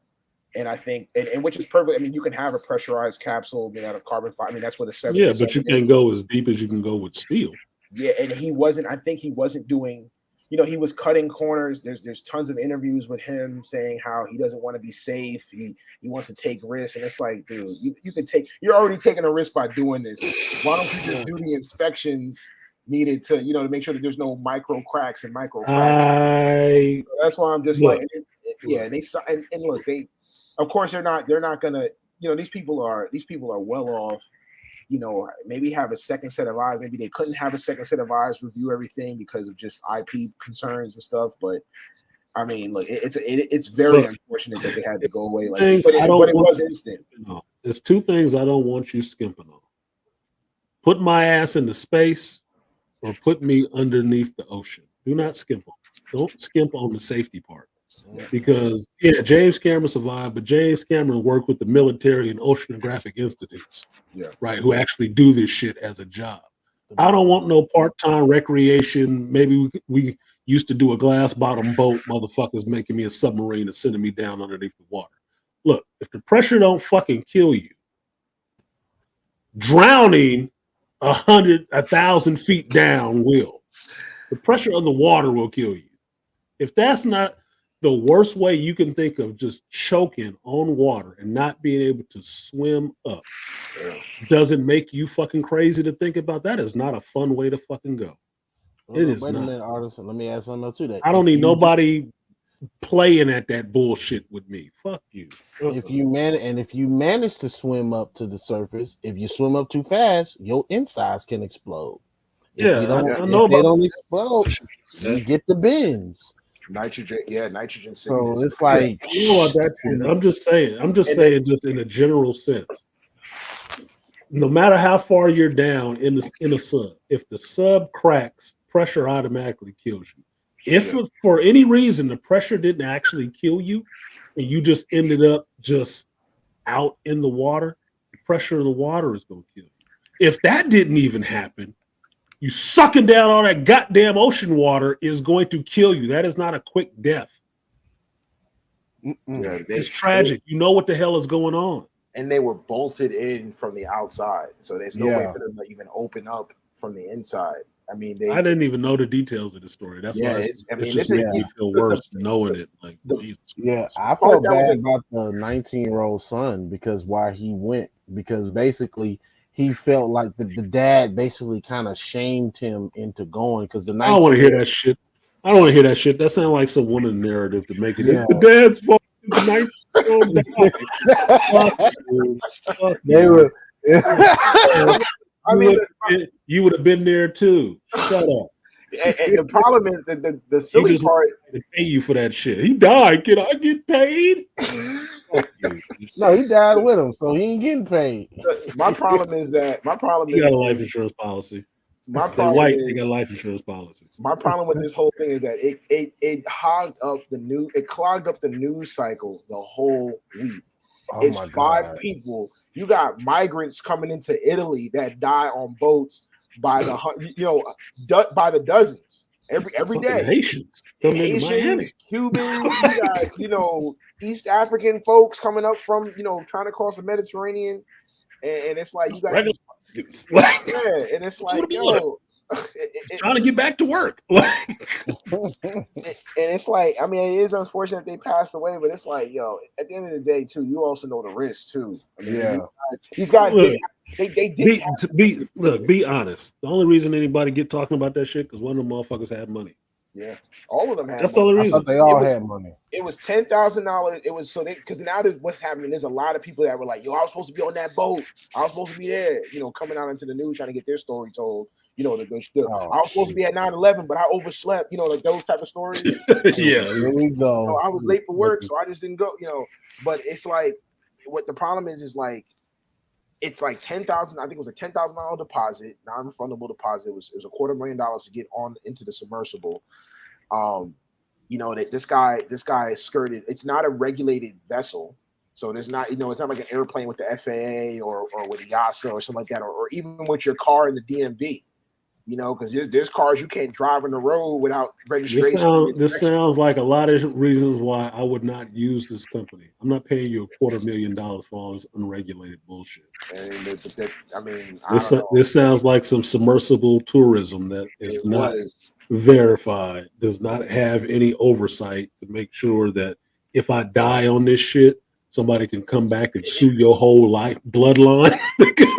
And that's the thing. I think they signed. I think the thing that they signed, the contract that they signed. I guess they might. The only reason why they're able to sue is if they can prove gross negligence. But I think they can't sue for like death or injury or anything like that. Yeah, Malika, fucking black box made by Fisher Price. Fuck you. Play school, any play school parts. Yeah. Fuck you.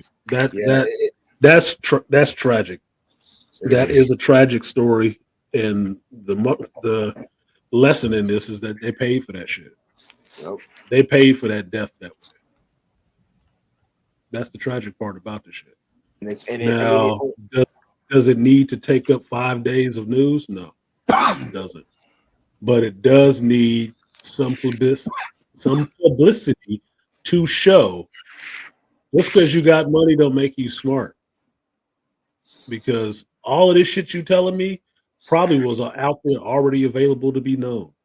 And I'm not paying $250,000 for this kind of shoestring, slipshod bullshit. No fucking way. If I'm going to pay $250,000, get me one of them subs from Russia that we know work and let me take it out for a while. One of the nuclear ones. Because far as I remember, you could have bought one of them motherfuckers a couple years ago for $1 million. Right.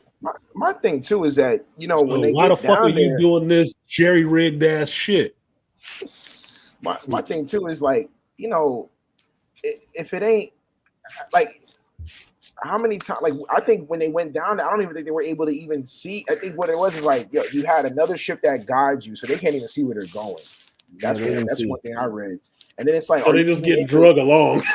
It's like GPS. It's like it's like Marco Polo, but you 12,000 leagues underneath the sea. Literally 12,000 leagues under the sea, like Jules Verne. It was the worst situation to be in terms. Say you're in a submarine, motherfuckers.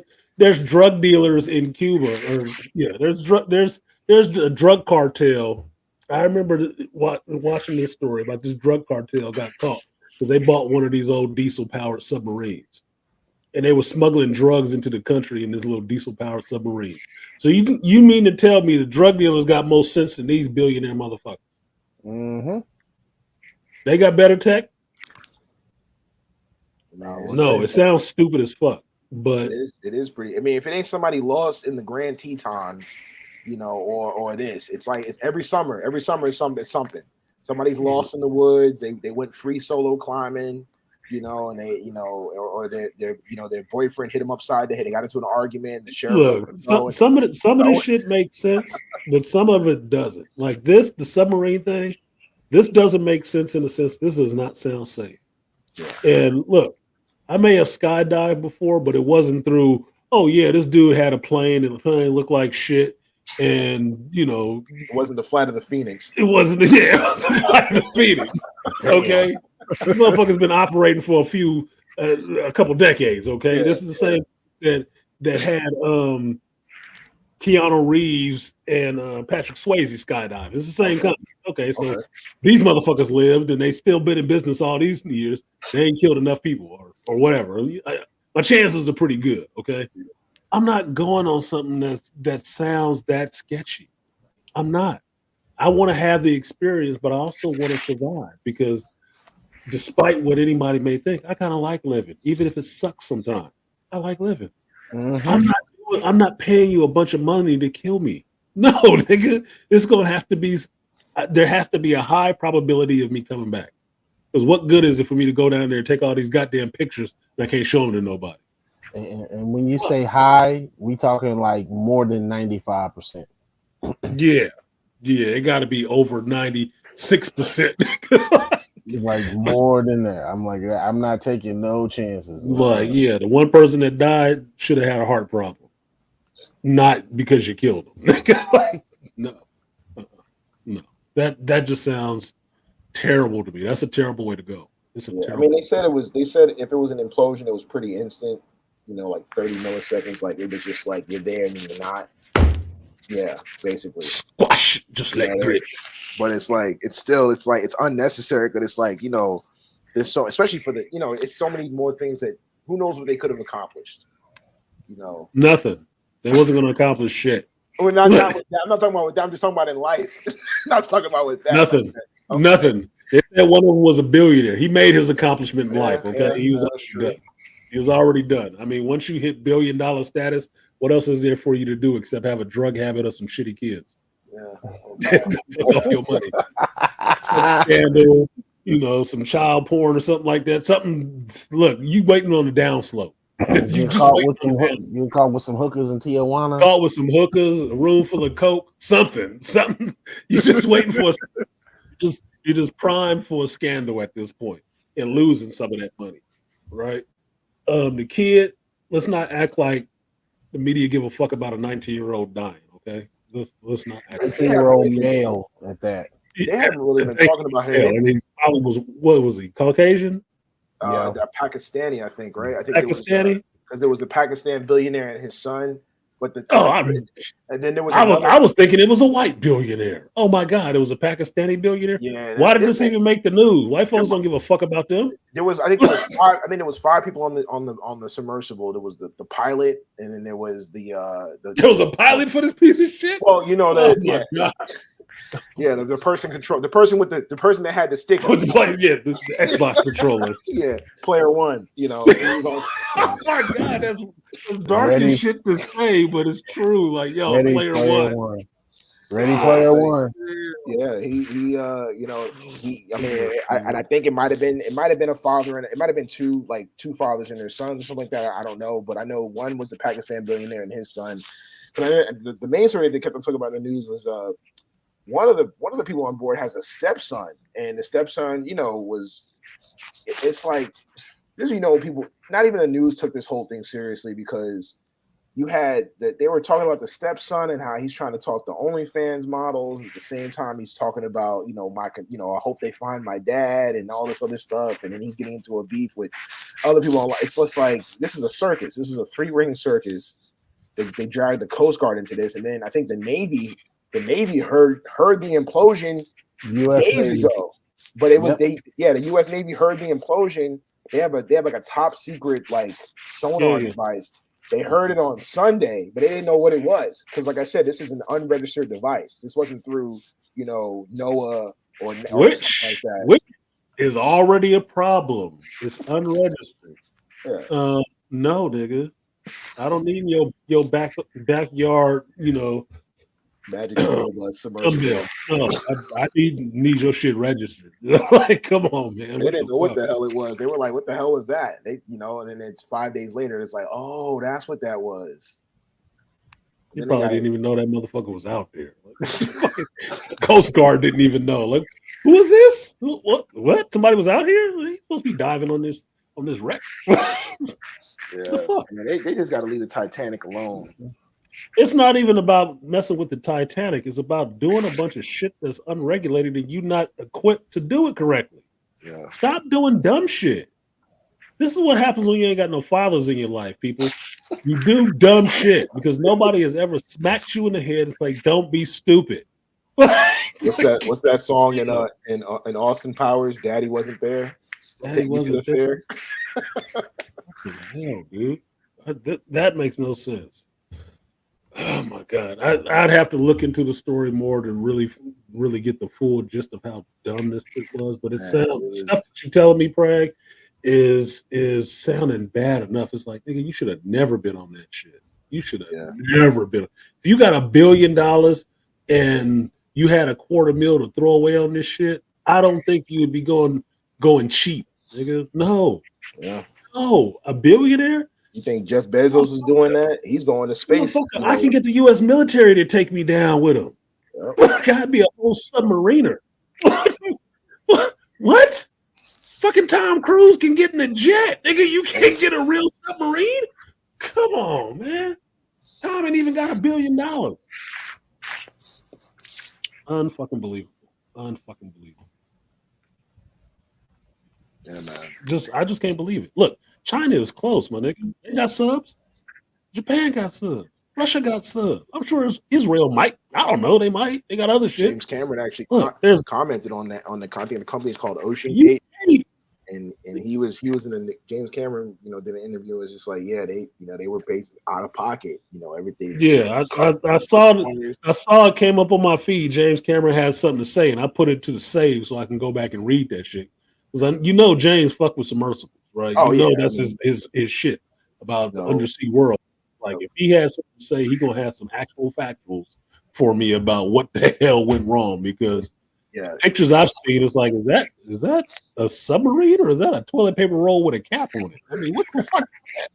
Is that a sub? How did it imploded? I didn't take any pictures of it like this. Is that a new opioid? What type of pill is that? Yeah, dude, look like a fucking dildo floating in the water or something. Like, Yeah, the hell is that? I think James Cameron has the record for largest life-size IUD or some shit. Like, dude, that's not a sub.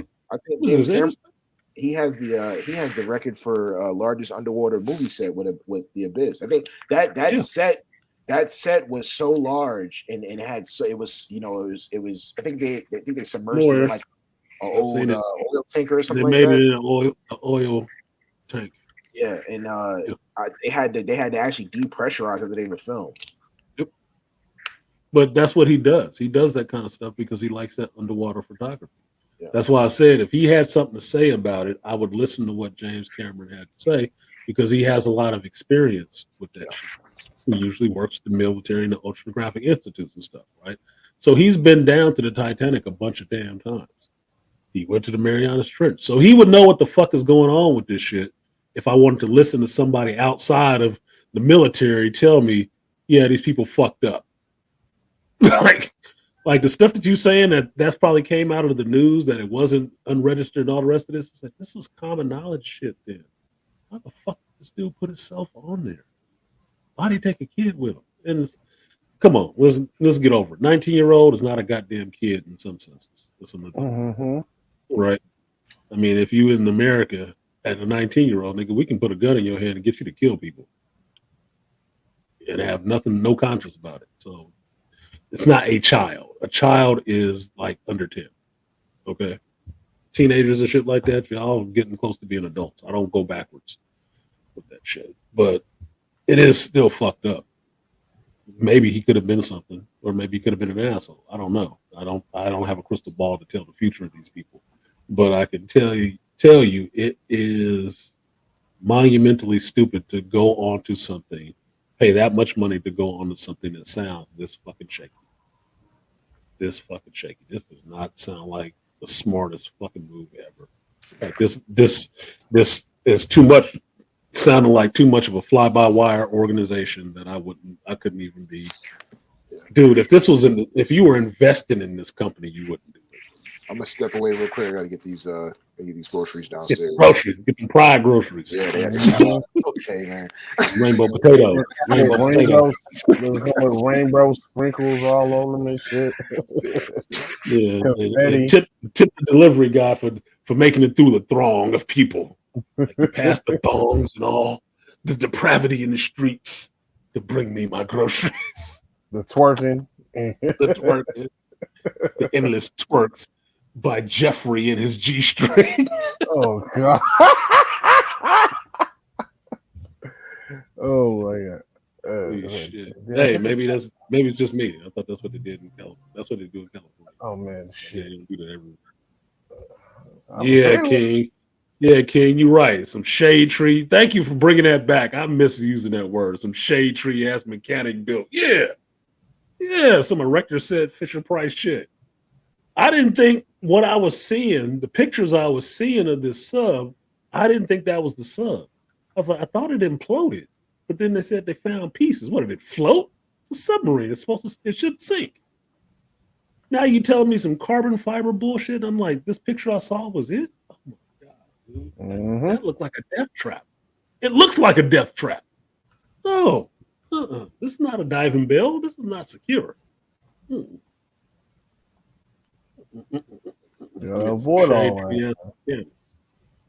Yeah, but to get back to this shit, the Indy 5 bullcrap.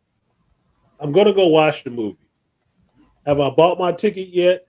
No. I'm pretty sure the theater will be empty for this one.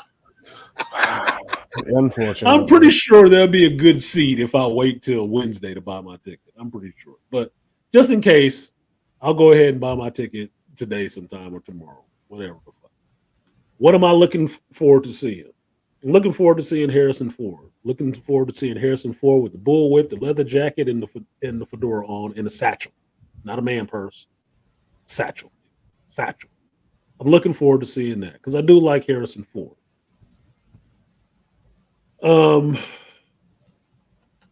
From the stuff I've heard, the leaks and the spoilers I've heard, which I don't like listening to, but there's so many of them out there, it's hard to avoid them. Mm-hmm. If any of this shit, I will still go into this movie trying to have an open mind, but if any of this shit comes true in this damn movie, and most of the stuff that I'm putting more credence into is people who get to early view it, that's part of the media viewing it. This is going to be bad.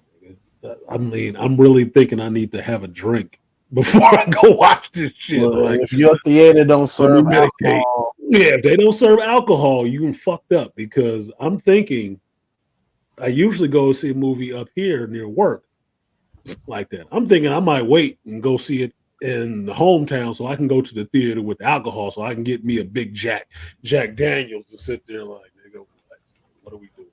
What is this? I need a drink, because if what I'm hearing is right, I'm about to see the death of Indiana Jones for what I know of the Indiana Jones that I actually love. I love that character. I was there for opening to see Raiders of the Lost Ark in theaters. I was there with my homeboy cousin Bruce to go to the theater, beg for money to go to the theater and see Temple of Doom, nigga, even with the shitty special effects. But and I absolutely loved Last Crusade. That is my all-time favorite Indiana Jones movie. Crystal Skull, suck a dick. Suck a dick. I watched that once, and I'm thankful that my memory is spotty of it because what I do remember is not pleasing. And I like Catherine Zeta-Jones too, but that shit was garbage. I didn't know who was behind that motherfucker at the time, though. Now I know who was behind it. The same bitch that's putting out this number 5.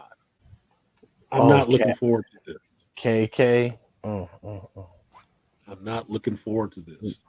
I would want to because I like the Indiana Jones character. And mind you, I've been here since its inception, just like with Star Wars. I was watching the Young Indiana Jones Chronicles and all that shit. Indy is a fun character for me. I love this character. It's a good character for little boys, little girls, sense of adventure, seeing the world and shit. He's like James Bond without fucking everybody. He's just going out and getting artifacts and stuff. Going into dirty places and looking through shit where spiders and bugs and shit and finding treasure. That's cool. That's fun. That's what little boys like to do. Little girls too. That's why you got a Tomb Raider. Mm-hmm. But if you're taking that character and totally driving it into the ground and then trying to give somebody else the Indiana name, like you did with the Rise of Skywalker, I don't really need to see that. I'm really not ready for this emotional hurt.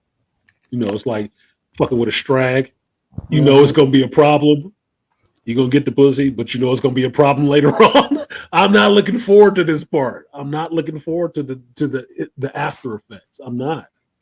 I'm really thinking about what am I going to be doing to myself and how much of my soul am I going to have to give up to walk in and walk out of this movie. Because look, I didn't even see the Willow shit, thank God. I didn't even see the Willow shit.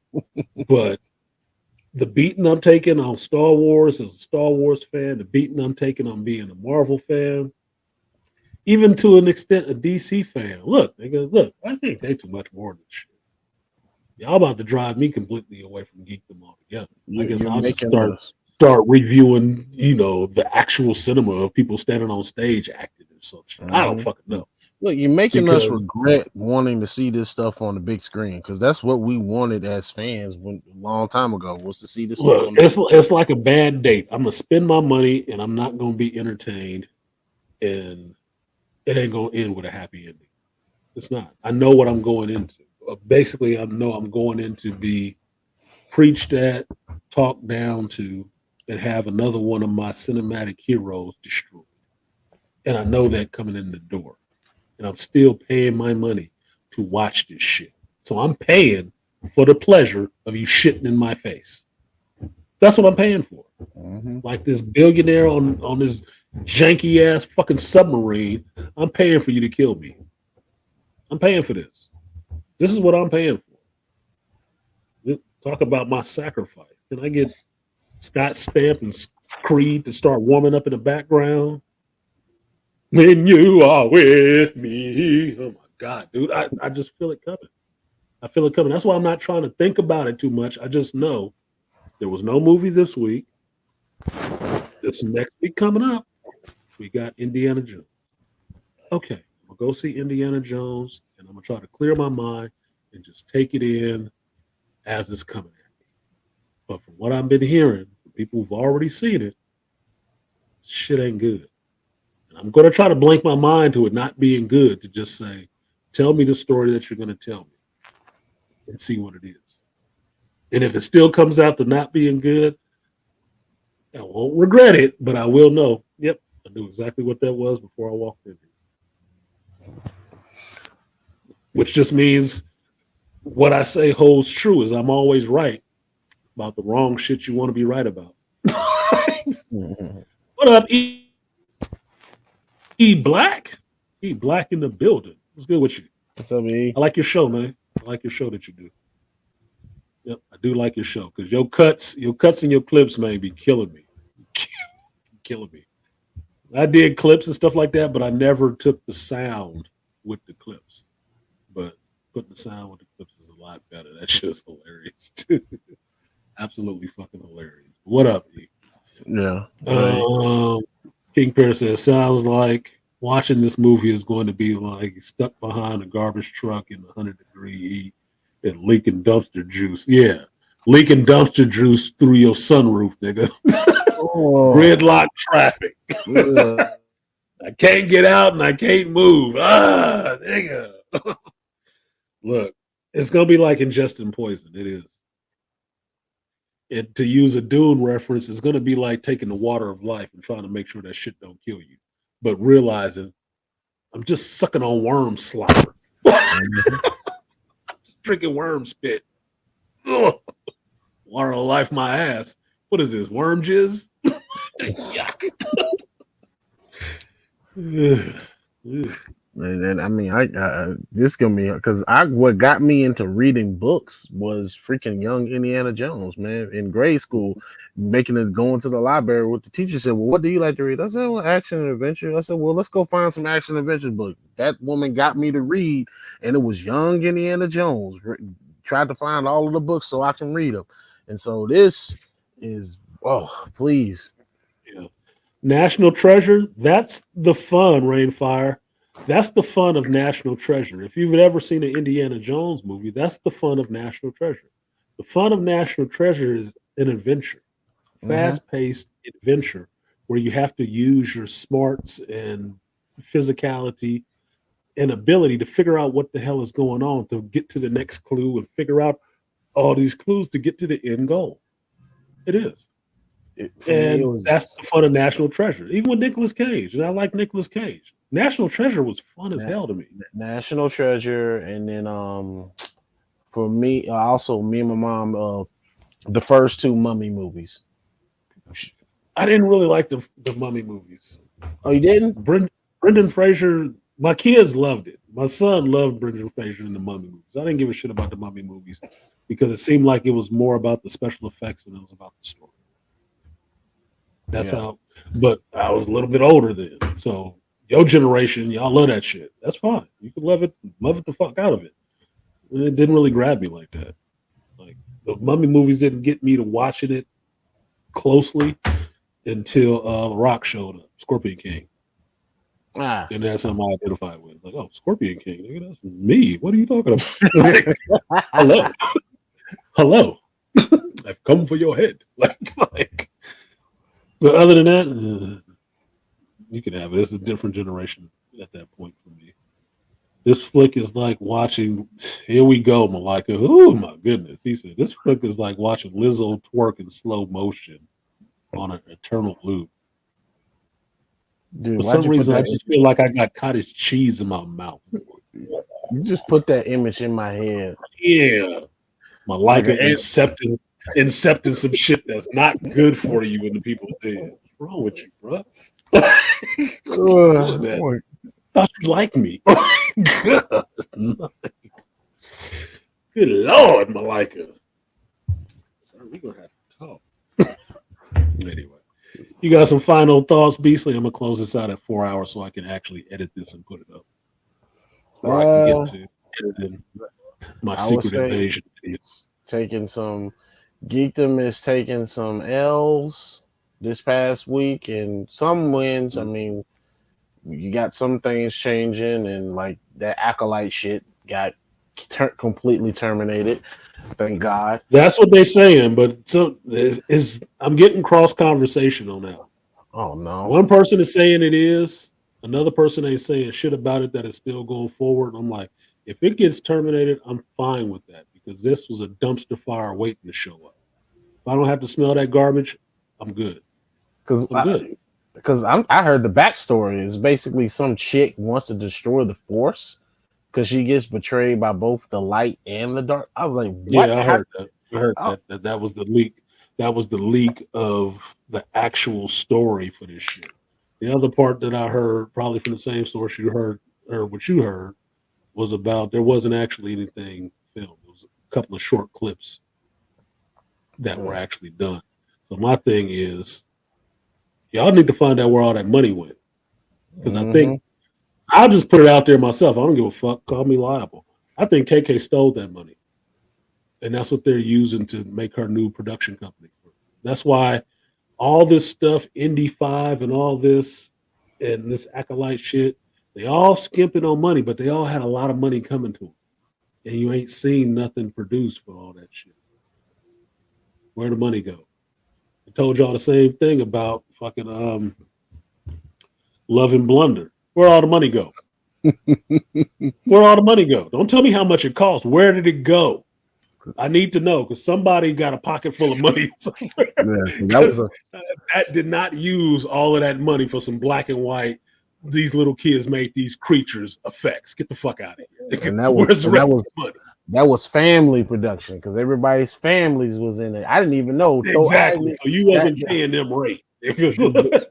Chris's wife was the wolf chick. I was like, oh, I would not put it past KK either. She's trying to kill that whole deal over there.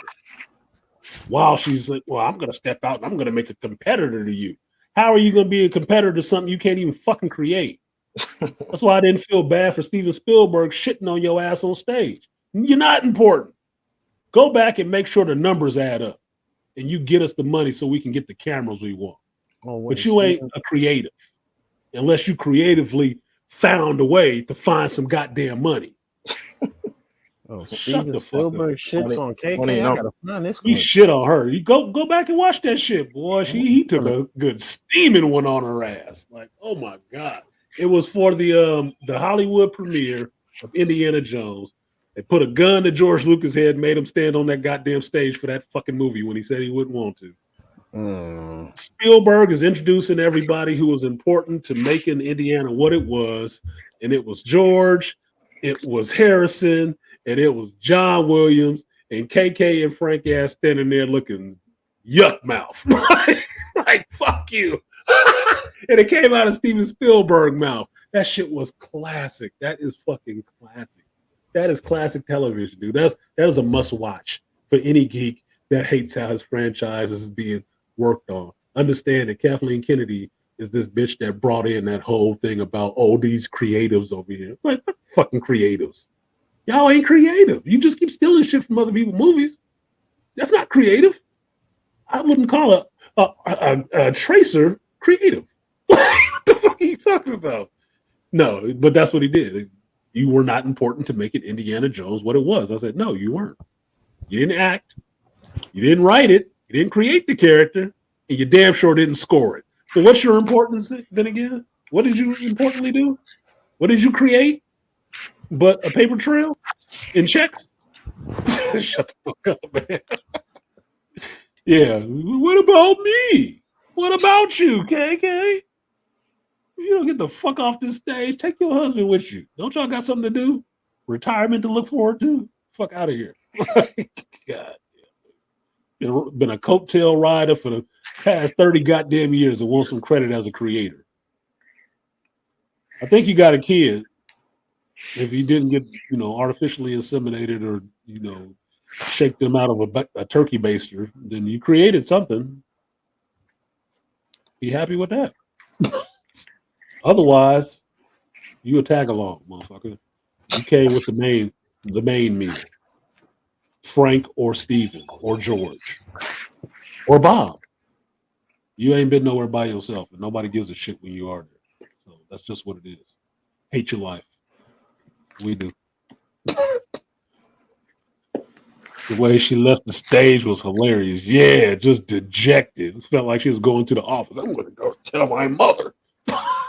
I'm telling mom you didn't include me. Well, Spielberg don't be pulling punches on people, so he didn't pull no punches. Boy, he gave her the whole gusto on that one. What, fist to elbow? She was the one that got Megan Fox kicked off of Transformers. He said, was he? Michael Bay told Michael Bay when she made them comments about his directing. They said it was Spielberg who told Michael Bay to fire, because you remember Spielberg was the producer of the movies, and he told her to fire. He told her to fire him, and that's why she got axed. Yeah, told her to get rid of your side piece, man. Your side piece can't be here no more. and I like fucking her. So what? You can say whatever you want on your last day. Yes, if you want on your last And he came That out and bitch said gotta it. go. He said, Spielberg said, I told him to fire her after she said what she said in the media. Yes. Steven always got some shit to say. It don't mean that they take his advice all the damn time because look, that bitch been in his camp for a long time. And then thanks to Steven Spielberg, she got so many credits on her fucking resume. Color Purple and all ET, all the rest of this shit. That gives her this inflated sense of ego about, yes, she did this. She made these movies. That's why she keep wanting to go back and make remakes. Now, Steven got some bullshit with him too, but I do appreciate him in some ways for being like George, an independent filmmaker, trying to get his own vision out there, outside of Hollywood. But what has happened, that happens so much with these young rabble rousers, when they actually make a success out of themselves, they become the establishment. And that means you become the damn problem. You have become these old people you were trying to overthrow. The Nietzsche quote. You are what you hate. So while George still can write stories about this shit, he's watching one of his friends and your friends for a long time come in and just brutally molest his children, and destroy it right in his fucking face. Lie to him whenever she feel like it, and do whatever she want to his franchise he spent his life building, and then consider herself creative. That's a harsh pill. Look, I applaud you for shitting on her, but you should have checked this bitch a long time ago. Now, I don't know what the fuck you did or George did, if y'all ran a train or what on this bitch, but somebody apologize to her and get her the fuck out of here. Pay her something. Look, give Disney some money to get her the fuck out of here. It's a back in the day, people would just be happy with a golden parachute. It's like, hey, I'm not getting her golden parachute, for as I understand it, will be eaten up as the more this movie sucks. The more this movie sucks, the less she gets on her golden parachute. And I don't know why that seems like anybody should be worried. She's married to fucking Frank Marshall. She ain't gonna be broke ever yet. Not ever. Just her career sucks. And she still got credit on movies that he's done. I'm like, bitch, you so laced in. Just go. Just get off the stage. Just go. Just go. I'm done. Yeah, Steven's redoing The Color Purple, and she's helping put that shit out there. And there's some other stuff that she wants to get a hold of to give it the KK treatment, to make it adjusted to modern times. Isn't it going to be a musical? It was a musical, and it's pretty much the same cast. Fantasia was in the musical, and that's how she ended up in the movie. Oh, okay. Fantasia Burrito? Oh my god. I might like Fantasia, but I'm looking forward to seeing The Color Purple. I don't need a second go, a 2.0 of that shit. Infected another 40 years of black generations. No. It goes back to what you said earlier in the conversation, Artisan, where you said, I think you said something like Hollywood historically has no imagination. I mean, they just redid White Men Can't Jump with Jack Harlow. What? Yeah, they redid that one? Yeah. On Hulu. Yeah. When? It came out maybe within the last 6 months. Yeah. I thought some things were safe. Nothing was safe. That's what I said when I saw the trailer in the movies. I was like, not even that old. You can't. It's not even that old. You can't redo a classic. That's a classic Woody and Wesley film. Like you can't. So I guess New Jack City is coming next, right? We're gonna have New Jack. All you got to do is turn on the news to this YSL case in Atlanta. That's that seems to be the New Jack City. What did Nino say on the stand? If I'm going down, I'm bringing a whole bunch of people with me. A whole bunch of people with me, because I got a list. There was the light-skinned brother from the bank. He's the real of the CMB. But that was a classic. That was a classic moment. That motherfucker flipped that shit. Yo, he was sweating. You should have died that day, Nino. You was on some bullshit. They had Christopher Williams. Christopher Williams just sitting there. He's like, "Wait, what? What? Yeah, it was the light skinned brother Kareem from the bank. Yeah, just a member. He's threatening to kill my mother. He was so dirty for that shit because you already know in his mind that pretty motherfucker that liked you anyway. Oh, he was so dirty for that shit. That was actually classic. I might want to watch. I might want to watch New Jack City. Oh man! Oh my god! But yeah, they remade White Man Can't Jump. I mean, that's what they do now. Is they go back 30 years. An original. Yeah, Picking off shit. yeah. What else we got in the catalog for 30 years back on this day? Oh, I mean, White Man Can't Jump. I wouldn't be surprised if they hit Above the Rim, if they hit Poetic Justice. Get Poetic Justice instead of Janet. Yeah, because Singleton is dead. They'll definitely bastardize this shit. And instead of Poetic Justice, Boys in the Hood. I mean, instead of them having Janet, they'll put Chloe Bailey into it. Whatever. Yo, you giving them ideas. Hold up. Stop. Yeah, stop saying this shit out loud. Stop putting that into the world. we already know that out there. We look. Told you, motherfuckers be listening to my shit. Somebody's like, that's a good idea too. Corey Bailey. Hey, put her some braids and a hat on. Let's see what she looks like. Yeah. We'll make it a period piece. Yeah, from the 90s. She can have the big box of braids. The only problem is you ain't gonna get nobody who can match the energy of Tupac to play that damn role. Oh no, they'll find somebody. They'll find somebody. Maybe they'll get you Tekashi 69 or some shit. They'll get the guy that played Tupac in the Tupac movie. Nick Cannon if he's not too old. I will never watch the new White Man Can't Jump. No, it doesn't. Look, you remember? Well, some of y'all don't, but Malika will get this. In the 80s, there were some really great movies that never had a sequel, never had a remake. And that's what makes them actually great because they didn't go back and fuck it up. The more you see Hollywood go backwards in time, lets you know that they have no ideas. Now, I knew Hollywood ran out of ideas when they start taking comic book movies seriously. That's when I know Hollywood was out of ideas. When they start going back and trolling through the 80s and 90s for content, when Scooby-Doo got a live action movie and shit like that, that's when you knew Hollywood didn't have any ideas. Because all they start doing is redoing old TV shows that were popular. Right? Old geek property. Well, let's give this a try. Nobody's watching any of this other shit. That's when you know. Now, the good thing out of it is that we got, as a geek, you got geek movies and geek properties taken serious for the first time in history. A lot of money put behind it, actually done right by people who actually love the material. Shout out to Kevin Feige in the beginning. First 10 years, right? It was actually taken seriously. It was actually accurate to what was in the comics to an extent. But since then, this shit has gotten just worse. I mean, you hit a peak and then right back down. And that's what Hollywood is, a bunch of fucking peaks and valleys and a bunch of lowland bullshit in between there. That's all it is. It didn't take them long to fuck up the paradox shift that was the Matrix to turn that into a cliche. It didn't take them long to do that shit.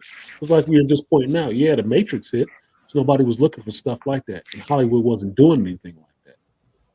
Right after that, the next year or two, everything was like that. Everything was like the Matrix. And they played it out. They had to move on to something else. I would even add locusts or opportunistic infections, nigga. I would even add to it that what are they teaching these writers in school? Are they taking film history? Because it's like, it doesn't take a genius to go back and be like, oh, what is this?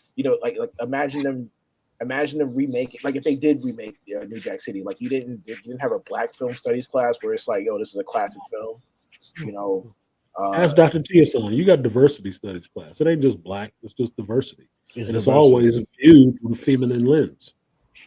Even that. So Malika was in film school. I asked him what they was trying to teach his ass. Because I bet money, not having gone through film school, I bet money to have you watching the same shit, but it's not about what you're watching. It's about how you're supposed to interpret it nowadays. Yeah. It's the through the looking glass shit. No, Luke was not the protagonist. He's actually the antagonist. He's Yeah. trying to stop the Empire. And the Empire was duly elected. Like, nigga, what the fuck? Oh well, shit. And it's As so a current, terrible because he overshadowed his sister Leia. She was a senator and she was something else. He should have been following her. She was the princess. oh, dude, currently in college, man. I just got an email about some little thing that they're doing, like little workshop they're doing, and like writing or fiction through an LGBT lens. That's what the email. I was like, you can, and so that's what they're focusing on. Is they're focusing on more of the perspective rather than the actual story. And it's like, dude, how about just write a damn decent story, and the character just happens to be that. Like, And why that's are we? why, Go oh, ahead. excuse me. And that's why I don't have a problem with them putting their perspective out there. Let's be clear about that. I don't have a problem with them putting their perspective out there. Because if that's your perspective and that's what you want to put out there, go ahead and do it. My problem is when you put this into IPs where it doesn't belong. Yeah, This is not what it was. This is not what it ever have been. You bring your dysfunction with you, like hell. You bring that shit with you. It wasn't here. You brought it here. Make your own shit and put it in that. Because then it'll work or it won't. But this is where I point out the fallacy of their position is you fucking know it won't work.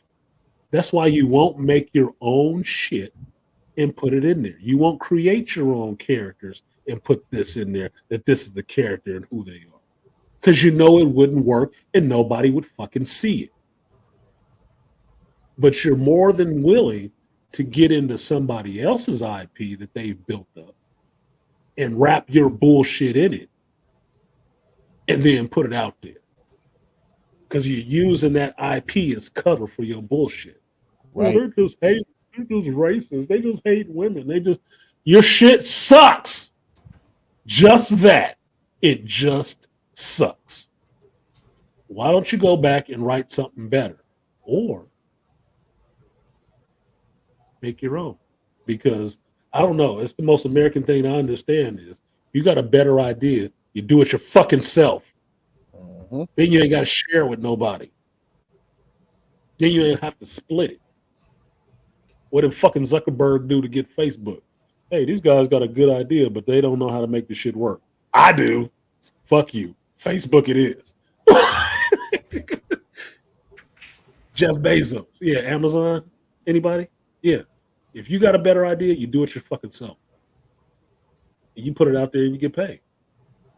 The fact that you guys don't want to ever take your material that you're writing that you think is just so awesome and there's so much of a fan base for it.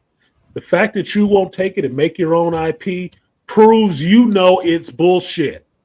It could not stand on its own. If it wasn't draped in the skeleton of Marvel Comics, Lord of the Rings, Star Wars, Indiana Jones, if you weren't throwing this shitty ass coat on that skeleton, it would not stand on its own. It can't stand on its own because it's made of shit. Mm-hmm. So let's stop acting like there's a fan base for it. No, there's not. If there was, you'd waste no time leaving Disney and starting your own company with your own fucking ideas.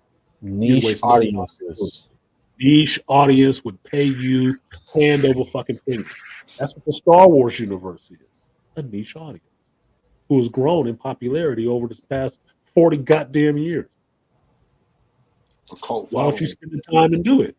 Oh, because you're fucking lazy ass Mary Sue's, right? You don't have time to wait for that. And it's You don't have trendy. time to invest in that. Oh, that would take too long. No. So you entitled to. Oh, yeah, fuck yeah.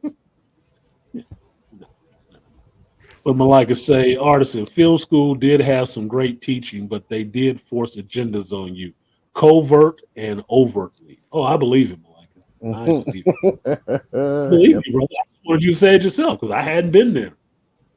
No, I hadn't been. But yeah, that was what I thought. They're pulling some of Time to Kill stuff. Imagine this story. Now imagine an LGBT gasp. Rainfire, that's a good story premise right there. Gasp. Oh, now imagine it was that LGBT. Plus Everybody crying in the pool. Oh. You want to turn that around? Imagine all that shit that happened in the Time to Kill. Now imagine it was a little black boy. Think you don't see them people crying the same fucking way? Mm-hmm. Was it? Cry the same way. The destruction of a child by adult deviants. Kind of like what's happening with Hollywood. Anyway, on that cheery thought, I'm gonna go ahead and close it out.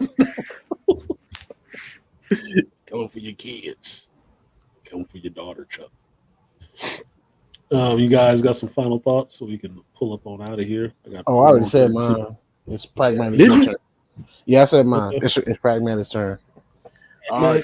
Thanks for having me. Thanks for having me. Rainbow lettuce. Man, it's about to get crazy outside. I just was down there to pick up the groceries and stuff, and it's like a bunch of traffic. People are headed up to Boys Town. I'm in Chicago, so people are headed up to Boys Town, and it's about to be bedlam out there. So I'm staying. Yes. Sit in the window and watch it. Like, man, these people, they must be unemployed or just don't give a damn about their jobs tomorrow. I got work tomorrow morning. So I vote for they don't give a damn. They calling out tomorrow. Yeah, they calling out. A lot of sick days tomorrow. Sick days will be used tomorrow. Sick days will be used. That was not a shot, you mother asshole. You ain't finna debaby me. Wow, is that an insult to call it a sick? People are still goddamn sensitive. You're so diverse, you can't listen to somebody else's opinion that doesn't agree with you. That's not diverse. If conformity makes you diverse, then it's not diverse.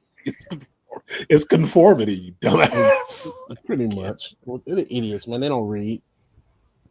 They don't understand language either. All of this shit is some through the looking glass type of shit. No matter what you say, it's always taken in the opposite direction, which means, like BGS was saying, they listening with their feeling ears. Not they logical. Listening with your feelings. Start listening with your fucking brain. Yo, and speaking of the master teacher, his question I asked him, he sent me this. Yeah. July 14th, Foundation Season 2. I saw the trailer for it, and I love the book. I love the novels. I finished reading them about a year ago, but it's I don't know what they're doing, man. If you looked up agenda in the dictionary, Foundation, the series, would be one of them. It would be top of the list. That'd be the example that they would give you. It would definitely be the example. It's but even on the for my final channel of the millennials, Apple TV. Like, oh my god. Yeah, I mean, like I said, Apple TV, they have some good stuff. Like I said, they had a really good show on there with Kit Harington about climate change. It was decent. And then they got Silo. So whenever you have a chance, check that out. That's pretty good. It's based on a three-part book series by Hugh Howey. But my final thoughts is basically, thanks for having me up on the panel. I'm gonna check out Indiana Jones, just because it's something to do. Have a date night or something like that. Ain't no date to this shit. Look, this is a trip you have to take alone. You do not need to make anybody else suffer. Oh, damn, you ruined my idea. Shit. You want to take a bad movie, buddy? Is that no? I do bad movie. You gotta do alone. Look, you got to do it like you was in the back of the theater. The movie sucks, and you just start kissing in the back. What did you think of Indiana Jones? I thought it had a lot of face sucking in it. I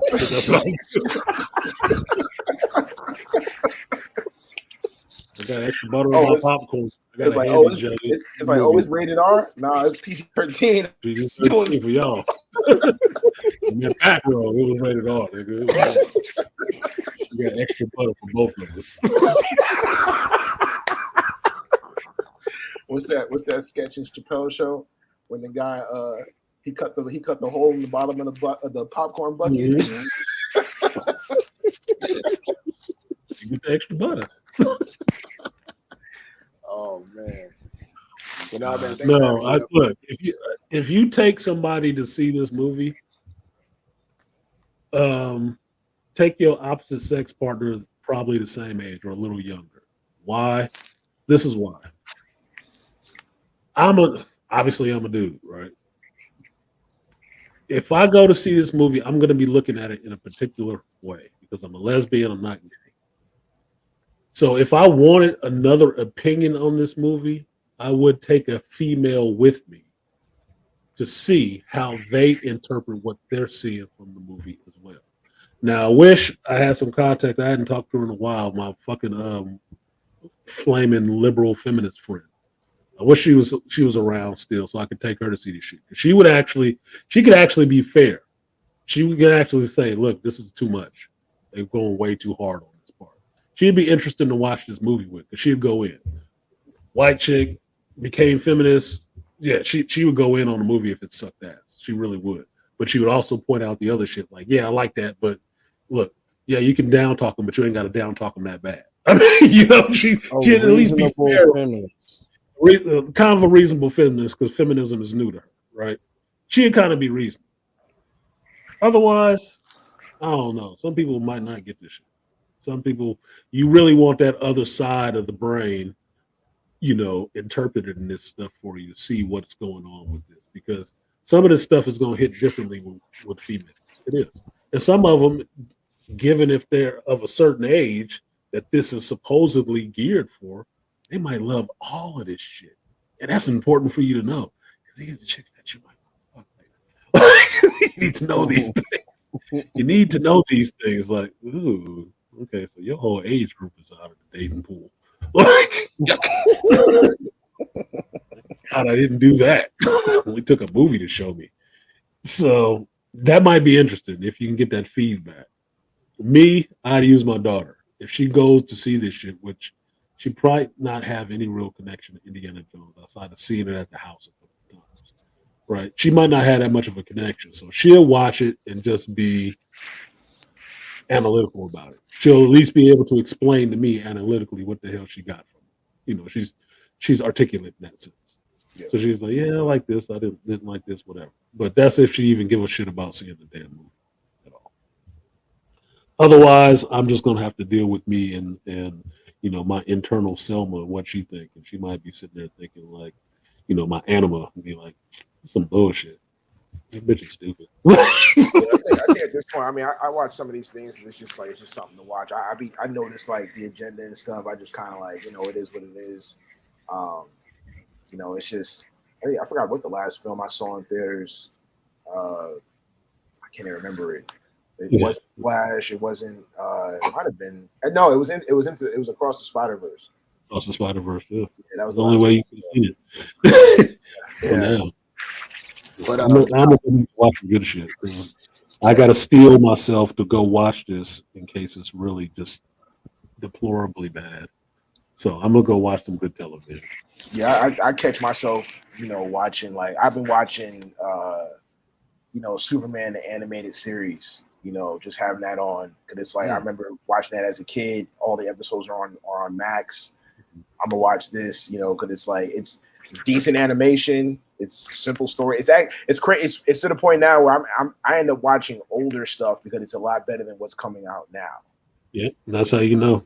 Yeah. That's how you know the stuff that's new is not that good. It's when you constantly want to find yourself going back to watching older stuff. It's the same thing with comics. It's just media in general, I think.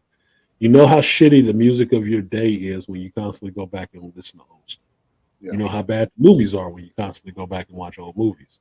You know how bad the television is if you constantly have to go back. Like, remember this show? How good this was? Yeah, that's a subconscious indication that the stuff that you're seeing right now is of bad quality. It's substandard. It's substandard. So you want to get back to a place where you actually enjoyed it. And if the further back you have to go, tells you how long it's good shit. Just tells you. Yep. Yeah, I might watch. I might I rewatch. watch older media. Like, what did I watch Friday? I was watching Rock and Roll. Yeah, I might end up watching the Northman. That's probably one of the few films that came out in recent times that was actually really good. Yeah, the Northman was good. The Yeah, that's Northman on was Prime. good. And Skarsgård, boy, his kid is connect. Yeah. But the Northman was something else. They need to do Time more Warner. Viking. They need to do more Viking movies because, like I said, BC there. You mentioned Black Clover as a good anime. I've been watching Vinland Saga, and that's all about like the Vikings, like Eric the Red, and I forgot the name of the king in the movie in the show, but it's an anime based upon like historical Viking stuff, like all the battles that they had like against the Danes versus the Brits and stuff back in the day. But it's like they should do more. Like I'm surprised. Like, of course they would ruin a God of War movie, but doing stuff like that's something that they really haven't delved into. They God of War coming out looking like Witcher. but they mess up. I mean, but they'll at least they did a Viking movie. At least that they're not gonna make the character. They're not gonna switch the race of the characters like they did in Gods of Egypt or whatever the hell that was. Or Look, Atreus gonna come out looking like a Atreya. Exactly. Yeah. But anyway, man, thanks for having me up. I'm about to head out. All right, Pete. Appreciate you, Pragmatic. Peace, y'all. Peace. Pragmatic now. You good, Beast? You out of here? I'm out, man. Gotta get ready for work.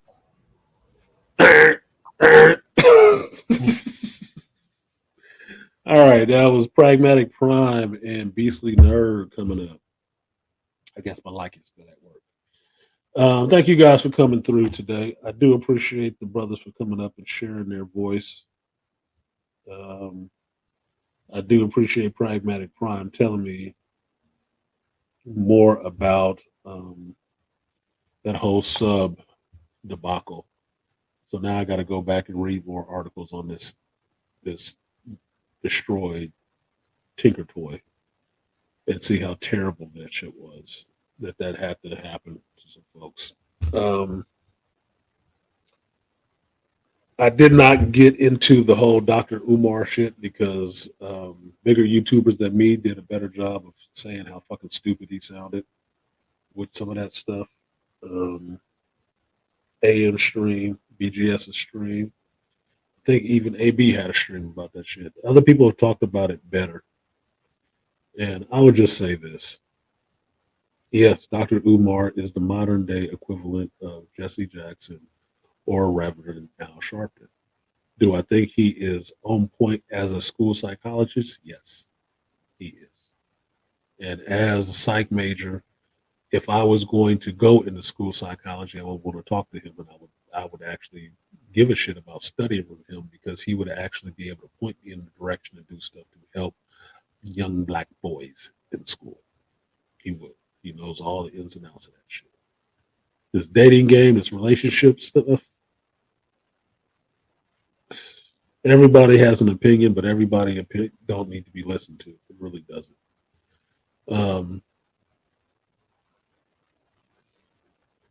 I cannot blame everything on black men for not being there or being there. That's absolutely stupid to me. I cannot allow somebody to escape accountability completely for the choices that they have made by trying to go further back and say, well, the choice was not really, the fault was not really theirs. It's actually the other person that wasn't there. Look, you know this to be bullshit. You do, right? Now, I don't know what happened for you to get that far in bed with these motherfuckers when they used to come for you every time you showed up somewhere to give a speech talking about accountability. Because make no mistake about it, one thing I know B-Dubs hate is accountability. Ask Bill Cosby. Because Cosby was all well and good until he gave the infamous pound cake speech telling them they need to be accountable for the shit they doing with their children. After that, they was coming for his ass if they had to lie on the stand or whatever. They was coming. And that's what they did. Now, if you want to take your time to start kissing their ass and give them every excuse under the sun for how these children turn out.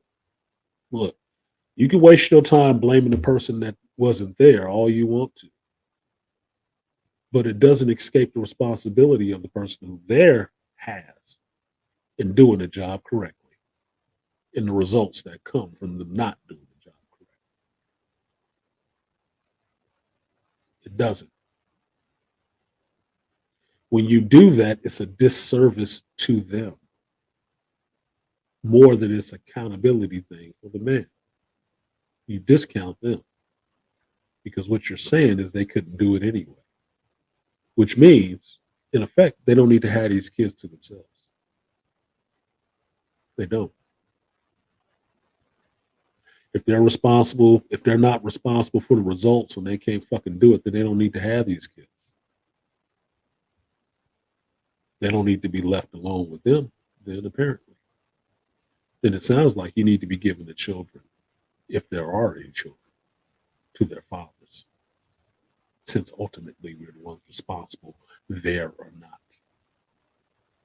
And they just can't handle it. They give them to their fathers. Shut the fuck up. Because I'm all for the idea. You can have sex all you want to. Stop impregnating these motherfuckers. Stop impregnating. Plain and simple. I'll stop all of that shit.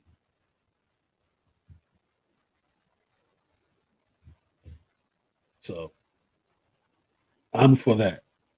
Have all the sex you want to. Just always have your condom on and never shoot up the club.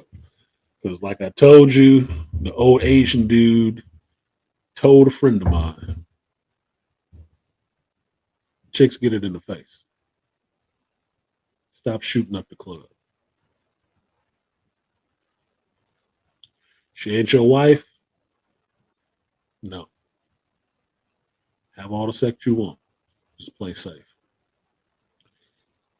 So with that, Dr. Umar, I have a lot of respect for you, but shut the fuck up. Stop trying to blame us for that shit, because that you blame yourself too. While you sitting there pointing your goddamn finger with your 2 children out of wedlock. Have an ass. Shut up. For it. So anyway, that's it for me. I've been artisanmc, about 4 hours and 30 minutes in, so I gotta edit this down. Take out the music, because you know YouTube doesn't like me using music, even though YouTube is full of freaking music.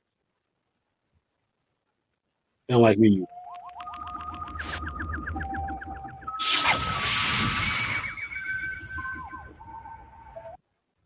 And an autoplay. Stupid as fuck. I've been artisanmc. I do this every Sunday, rain or shine, at my house or 9. Every Sunday, 11 a.m. Pacific time, 2 p.m. Eastern Standard Time, 5 to 7 p.m. UK time. I still don't know what time zone that is called. I talk about geekdom, movies, and anything else that comes into my mind. Life, geekdom, YouTube, and life. Those are the pillars. I can't decide what song I want to listen to. If you heard anything that pissed you off, I'm not sorry. The world is not made for your comfort. It's not. In the world, there are differing opinions on everything. So, if you want to be a right-thinking person, you listen to the different opinions. Figure out where you guys actually agree rather than focusing on where you don't agree. So, with that, thank you guys for coming. And I'll see you next time.